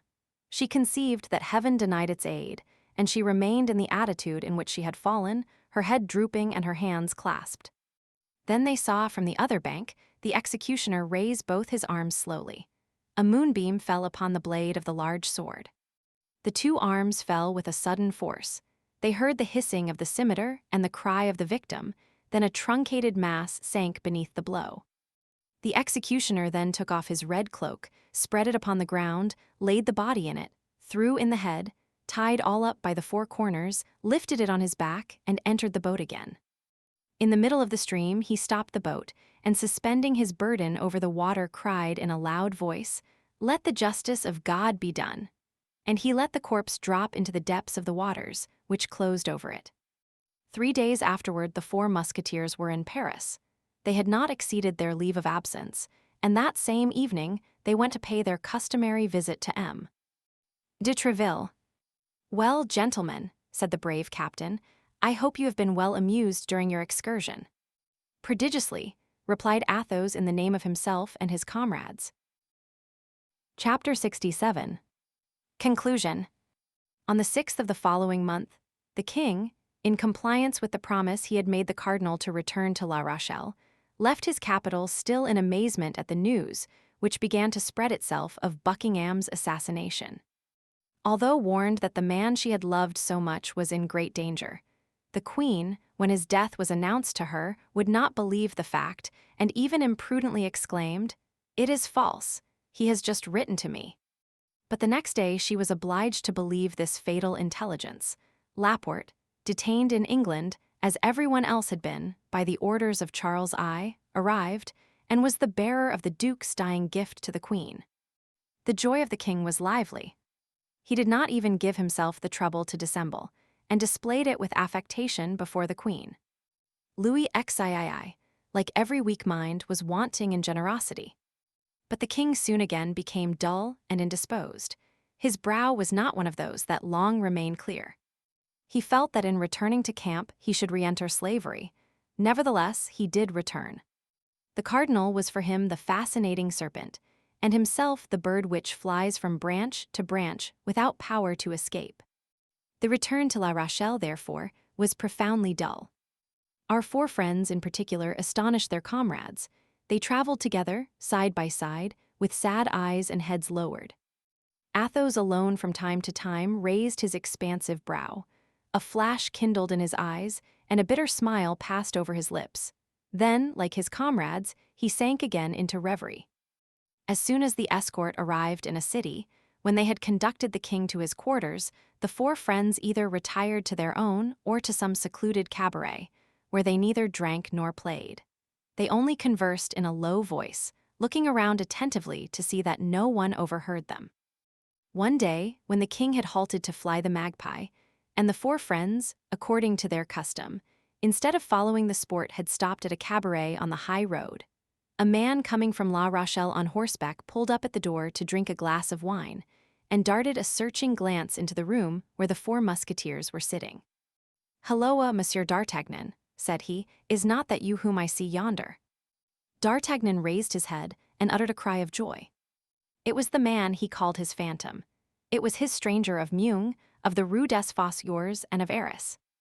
D'Artagnan drew his sword and sprang toward the door. But this time, instead of avoiding him, the stranger jumped from his horse and advanced to meet D'Artagnan. "Ah, monsieur," said the young man, "I meet you then at last. This time you shall not escape me." "Neither is it my intention, monsieur, for this time I was seeking you. In the name of the king, I arrest you." "How? What do you say?" cried D'Artagnan. "I say that you must surrender your sword to me, monsieur, and that without resistance. This concerns your head, I warn you." "Who are you, then?" demanded D'Artagnan, lowering the point of his sword, but without yet surrendering it. "I am the Chevalier de Rochefort," answered the other, "the equerry of Monsieur le Cardinal Richelieu, and I have orders to conduct you to his eminence." "We are returning to his eminence, Monsieur the Chevalier," said Athos, advancing, And you will please to accept the word of Monsieur d'Artagnan that he will go straight to La Rochelle. I must place him in the hands of guards who will take him into camp. We will be his guards, monsieur, upon our word as gentlemen. But likewise, upon our word as gentlemen, added Athos, knitting his brow, Monsieur d'Artagnan shall not leave us. The Chevalier de Rochefort cast a glance backward, and saw that Porthos and Aramis had placed themselves between him and the gate. He understood that he was completely at the mercy of these 4 men. "Gentlemen," said he, "if Monsieur d'Artagnan will surrender his sword to me and join his word to yours, I shall be satisfied with your promise to convey Monsieur d'Artagnan to the quarters of Monseigneur the Cardinal. You have my word, monsieur, and here is my sword." "This suits me the better," said Rochefort, "as I wish to continue my journey." "If it is for the purpose of rejoining Milady," said Athos coolly, "it is useless. You will not find her." "What has become of her, then?" asked Rochefort eagerly. "Return to camp, and you shall know." Rochefort remained for a moment in thought. Then, as they were only a day's journey from Surgers, whither the cardinal was to come to meet the king, he resolved to follow the advice of Athos and go with them. Besides, this return offered him the advantage of watching his prisoner. They resumed their route. On the morrow, at 3 o'clock in the afternoon, they arrived at Surgers. The cardinal there awaited Louis XIII. The minister and the king exchanged numerous caresses, felicitating each other upon the fortunate chance which had freed France from the inveterate enemy who set all Europe against her. After which, the cardinal, who had been informed that d'Artagnan was arrested and who was anxious to see him, took leave of the king, inviting him to come the next day to view the work already done upon the dike. On returning in the evening to his quarters at the bridge of La Pierre, the cardinal found, standing before the house he occupied, d'Artagnan, without his sword, and the 3 Musketeers armed. This time, as he was well attended, he looked at them sternly, and made a sign with his eye and hand for d'Artagnan to follow him. D'Artagnan obeyed. "We shall wait for you, d'Artagnan," said Athos, loud enough for the cardinal to hear him. His Eminence bent his brow, stopped for an instant, and then kept on his way without uttering a single word. D'Artagnan entered after the cardinal, and behind d'Artagnan the door was guarded. His Eminence entered the chamber which served him as a study, and made a sign to Rochefort to bring in the young musketeer. Rochefort obeyed and retired. D'Artagnan remained alone in front of the cardinal. This was his second interview with Richelieu, and he afterward confessed that he felt well assured it would be his last. Richelieu remained standing, leaning against the mantelpiece. A table was between him and d'Artagnan. "Monsieur," said the cardinal, "you have been arrested by my orders." "So they tell me, monseigneur." "Do you know why?" "No, monseigneur, for the only thing for which I could be arrested is still unknown to your Eminence." Richelieu looked steadfastly at the young man. "Halloa," said he, "what does that mean?" "If monseigneur will have the goodness to tell me, in the first place, what crimes are imputed to me, I will then tell him the deeds I have really done." "Crimes are imputed to you, which had brought down far loftier heads than yours, monsieur," said the cardinal. "What, monseigneur?" said d'Artagnan, with a calmness which astonished the cardinal himself. "You are charged with having corresponded with the enemies of the kingdom. You are charged with having surprised state secrets. You are charged with having tried to thwart the plans of your general." "And who charges me with this, monseigneur?" said d'Artagnan, who had no doubt the accusation came from Milady. "A woman branded by the justice of the country.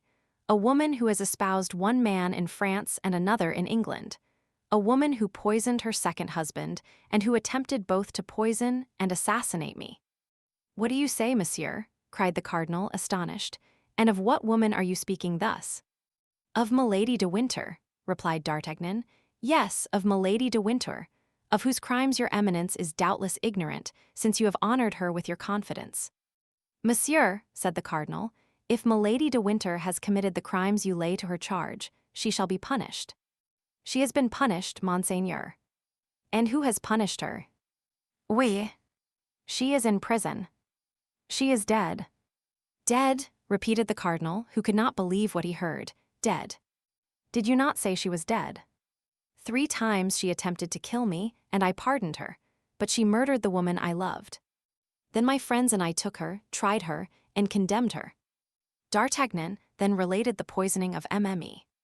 Bonacieux in the convent of the Carmelites at Bethune, the trial in the isolated house, and the execution on the banks of the Lys. A shudder crept through the body of the cardinal, who did not shudder readily. But all at once, as if undergoing the influence of an unspoken thought, the countenance of the cardinal, till then gloomy, cleared up by degrees and recovered perfect serenity. "So," said the cardinal, in a tone that contrasted strongly with the severity of his words, "you have constituted yourselves judges, without remembering that they who punish without license to punish are assassins. Monseigneur, I swear to you that I never for an instant had the intention of defending my head against you. I willingly submit to any punishment your eminence may please to inflict upon me. I do not hold life dear enough to be afraid of death." "Yes, I know you are a man of a stout heart, monsieur," said the cardinal, with a voice almost affectionate. "I can therefore tell you beforehand you shall be tried and even condemned."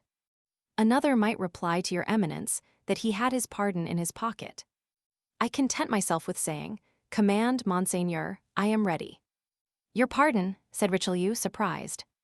"Yes, monseigneur," said D'Artagnan. "And signed by whom? By the king." And the cardinal pronounced these words with a singular expression of contempt. "No, by your eminence." "By me." "You are insane, monsieur. Monseigneur will doubtless recognize his own handwriting." And D'Artagnan presented to the cardinal the precious piece of paper which Athos had forced from Milady, and which he had given to D'Artagnan to serve him as a safeguard. His eminence took the paper and read in a slow voice, dwelling upon every syllable. Dec. 3, 1627. It is by my order, and for the good of the state that the bearer of this has done what he has done. RICHLAU. The cardinal, after having read these 2 lines, sank into a profound reverie, but he did not return the paper to D'Artagnan. "He is meditating by what sort of punishment he shall cause me to die," said the Gascon to himself. "Well, my faith, he shall see how a gentleman can die." The young musketeer was in excellent disposition to die heroically. Richelieu still continued thinking, rolling and unrolling the paper in his hands. At length he raised his head, fixed his eagle look upon that loyal, open, and intelligent countenance, read upon that face, furrowed with tears, all the sufferings its possessor had endured in the course of a month, and reflected for the 3rd or 4th time how much there was in that youth of 21 years before him, and what resources his activity, his courage, and his shrewdness might offer to a good master. On the other side, the crimes, the power, and the infernal genius of Milady had more than once terrified him. He felt something like a secret joy at being forever relieved of this dangerous accomplice. Richelieu slowly tore the paper which D'Artagnan had generously relinquished. "I am lost," said D'Artagnan to himself. And he bowed profoundly before the cardinal, like a man who says, "Lord, thy will be done." The cardinal approached the table, and without sitting down, wrote a few lines upon a parchment of which 2/3 were already filled, and affixed his seal. "That is my condemnation," thought D'Artagnan. "He will spare me the ennui of the Bastille or the tediousness of a trial. That's very kind of him." "Here, monsieur," said the cardinal to the young man. "I have taken from you 1 carte blanche to give you another. The name is wanting in this commission. You can write it yourself." D'Artagnan took the paper hesitatingly and cast his eyes over it. It was a lieutenant's commission in the Musketeers. D'Artagnan fell at the feet of the cardinal. "Monseigneur," said he, "my life is yours, henceforth dispose of it. But this favor which you bestow upon me, I do not merit. I have 3 friends who are more meritorious and more worthy." "You are a brave youth, D'Artagnan," interrupted the cardinal, tapping him familiarly on the shoulder, charmed at having vanquished this rebellious nature. "Do with this commission what you will. Only remember, though the name be blank, it is to you I give it." "I shall never forget it," replied D'Artagnan. "Your eminence may be certain of that." The cardinal turned and said in a loud voice, "Rochefort." The chevalier, who no doubt was near the door, entered immediately. "Rochefort," said the cardinal, "you see Monsieur D'Artagnan." "I receive him among the number of my friends." "Greet each other, then, and be wise if you wish to preserve your heads." Rochefort and D'Artagnan coolly greeted each other with their lips, but the cardinal was there, observing them with his vigilant eye. They left the chamber at the same time. "We shall meet again, shall we not, monsieur?" "When you please," said D'Artagnan. "An opportunity will come," replied Rochefort. "Hey," said the cardinal, opening the door. The two men smiled at each other, shook hands, and saluted his eminence. "We were beginning to grow impatient," said Athos. "Here I am, my friends," replied D'Artagnan, "not only free but in favor." "Tell us about it." "This evening, but for the moment let us separate." Accordingly, that same evening D'Artagnan repaired to the quarters of Athos, whom he found in a fair way to empty a bottle of Spanish wine, an occupation which he religiously accomplished every night.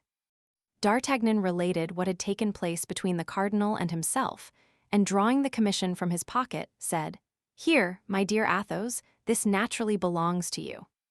Athos smiled with one of his sweet and expressive smiles. "Friend," said he, "for Athos this is too much. For the Comte de la Fere it is too little. Keep the commission, it is yours." "Alas, you have purchased it dearly enough." D'Artagnan left Athos's chamber and went to that of Porthos. He found him clothed in a magnificent dress covered with splendid embroidery, admiring himself before a glass. "Is that you, dear friend?" exclaimed Porthos. "How do you think these garments fit me?" "Wonderfully," said D'Artagnan, "but I come to offer you a dress which will become you still better." "What?" asked Porthos. "That of a lieutenant of Musketeers." D'Artagnan related to Porthos the substance of his interview with the cardinal, and said, taking the commission from his pocket, "Here, my friend, write your name upon it and become my chief." Porthos cast his eyes over the commission and returned it to D'Artagnan, to the great astonishment of the young man. "Yes," said he, "yes, that would flatter me very much, but I should not have time enough to enjoy the distinction. During our expedition to Bethune the husband of my duchess died. So, my dear, the coffer of the defunct holding out its arms to me, I shall marry the widow. Look here. I was trying on my wedding suit. Keep the lieutenancy, my dear, keep it."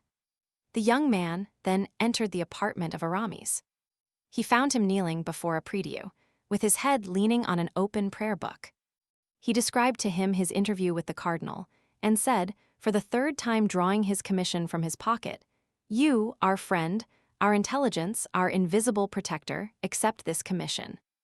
You have merited it more than any of us by your wisdom and your counsels, always followed by such happy results." "Alas, dear friend," said Aramis, "our late adventures have disgusted me with military life. This time my determination is irrevocably taken. After the siege, I shall enter the house of the Lazarists. Keep the commission, D'Artagnan, the profession of arms suits you. You will be a brave and adventurous captain."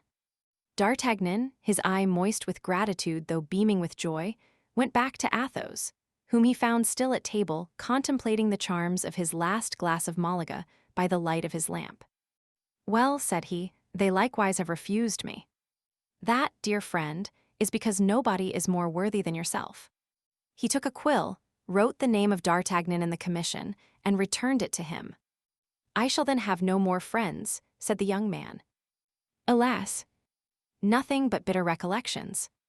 And he let his head sink upon his hands, while two large tears rolled down his cheeks. "You are young," replied Athos, "and your bitter recollections have time to change themselves into sweet remembrances."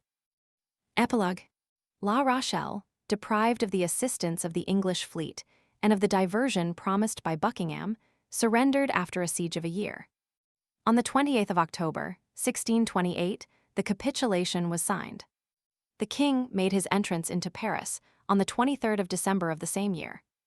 He was received in triumph, as if he came from conquering an enemy and not Frenchmen. He entered by the Faubourg Saint-Jacques, under verdant arches. D'Artagnan took possession of his command. Porthos left the service, and in the course of the following year married Mme. Coquenard, the coffer so much coveted, contained 800,000 livres. Mousqueton had a magnificent livery, and enjoyed the satisfaction of which he had been ambitious all his life, that of standing behind a gilded carriage. Aramis, after a journey into Lorraine, disappeared all at once and ceased to write to his friends. They learned at a later period through MME. De Chevreuse, who told it to 2 or 3 of her intimates, that, yielding to his vocation, he had retired into a convent, only into which nobody knew. Bazin became a lay brother. Athos remained a musketeer under the command of D'Artagnan till the year 1633, at which period, after a journey he made to Touraine, he also quit the service, under the pretext of having inherited a small property in Roussillon. Grimaud followed Athos. D'Artagnan fought 3 times with Rochefort and wounded him 3 times. "I shall probably kill you the 4th," said he to him, holding out his hand to assist him to rise. "It is much better both for you and for me to stop where we are," answered the wounded man. "Corbleu, I am more your friend than you think, for after our very first encounter, I could by saying a word to the cardinal have had your throat cut." They this time embraced heartily, and without retaining any malice. Planchet obtained from Rochefort the rank of sergeant in the Piedmont regiment. Bonacieux lived on very quietly, wholly ignorant of what had become of his wife, and caring very little about it. One day he had the imprudence to recall himself to the memory of the cardinal. The cardinal had him informed that he would provide for him, so that he should never want for anything in future. In fact, Bonacieux, having left his house at 7 o'clock in the evening to go to the Louvre, never appeared again in the Rue des Fossoyeurs. The opinion of those who seemed to be best informed was that he was fed and lodged in some royal castle, at the expense of his generous eminence.